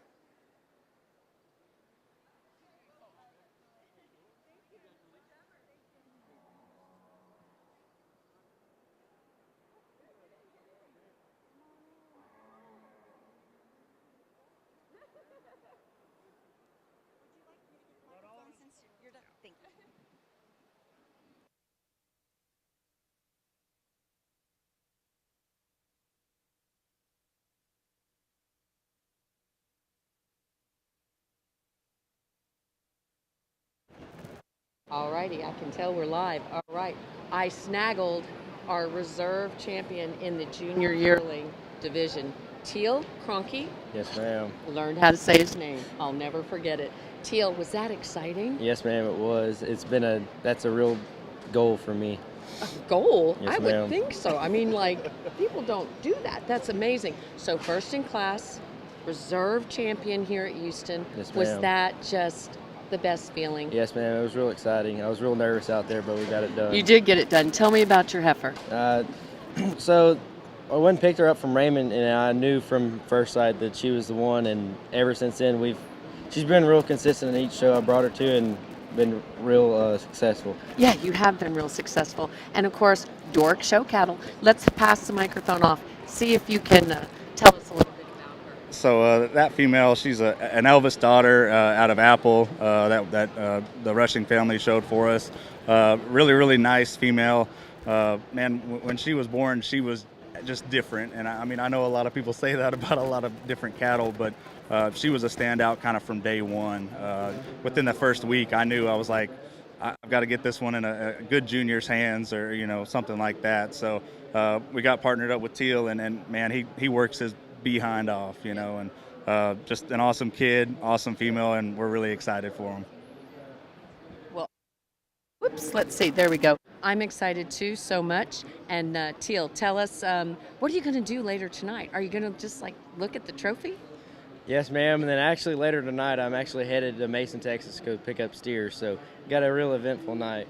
Okay, so he's having an eventful day. He's going from being the reserve champion here at Houston to go picking up steers. So we're going to keep an eye on you because I know we're going to keep seeing him win. Thanks, guys. We're going back into the arena.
All right, ladies and gentlemen, we're moving into our next division in the Red Brahman show. This is going to be Class 12, your early winter heifer calves. I think there's 18 head in this class. This is going to be Class 12.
Okay, congratulations to the Doricks and to the young man that did an awesome job showing. That was Teal Cronky. And I know how to say his name now, if I say it often enough. And I think I will. Teal Cronky. Could you repeat it? Teal Cronky. Teal. Like honky, but with a K. Cronky. It always helps me when I get little phonetic tips like Jalufka, Porche. Took me forever to learn how to say those names. But now that I say them, and I said them a lot, I just slaughtered them. Yeah, never going to say them wrong again. So we are in the arena. They're doing one last little lap, look through with these females, just in case he decides to pull one. And he's pulling that. You know, he hasn't done much of that. He just pulled the Moreno. 2171. Just made the cut. 2171 is going to be Moreno Miss Lady Polled Ritmo.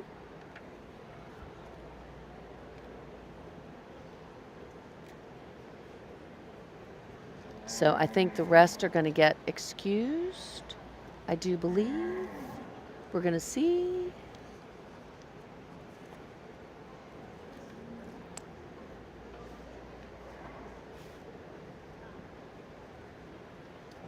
And you are so welcome. Brad Gauntz, just love him. He is the judge extraordinaire.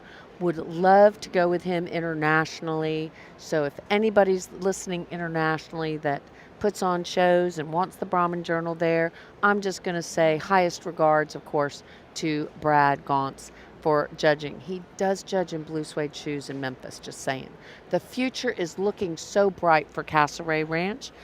It definitely is. And if you want to buy some amazing red genetics, Castlereagh is where you want to go. They have a lineup of bulls. They have a lineup of donors. They have embryos and semen for sale.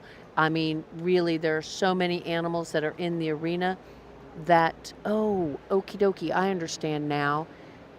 He's already done the split. I just got lost. And so now we're down to the top ones. So Brad, I got myself a little bit confused, and I thought we were doing the part where we were getting ready to excuse some. So hang in there, girlfriend. Hang on. Hang on, you're good.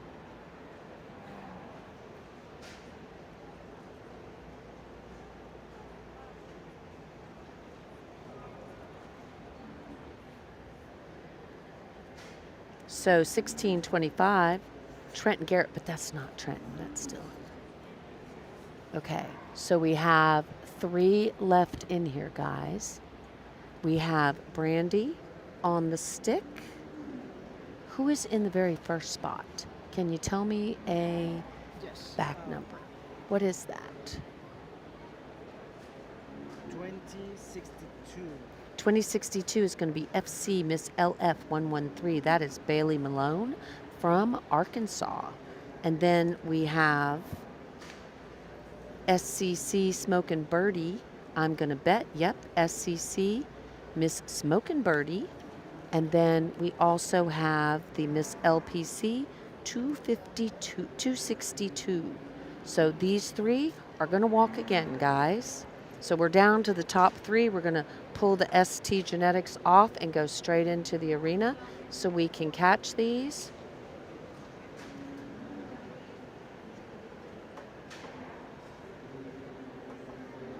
Alrighty, we have the top 3 that we're looking at. Top 3 that we're looking at here. We have SCC Smokin' Birdie.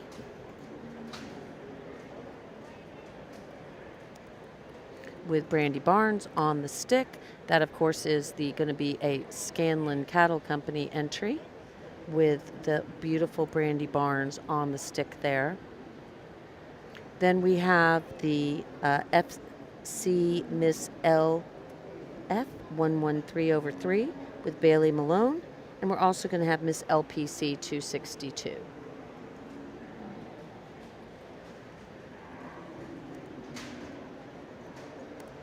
Miss LPC 262.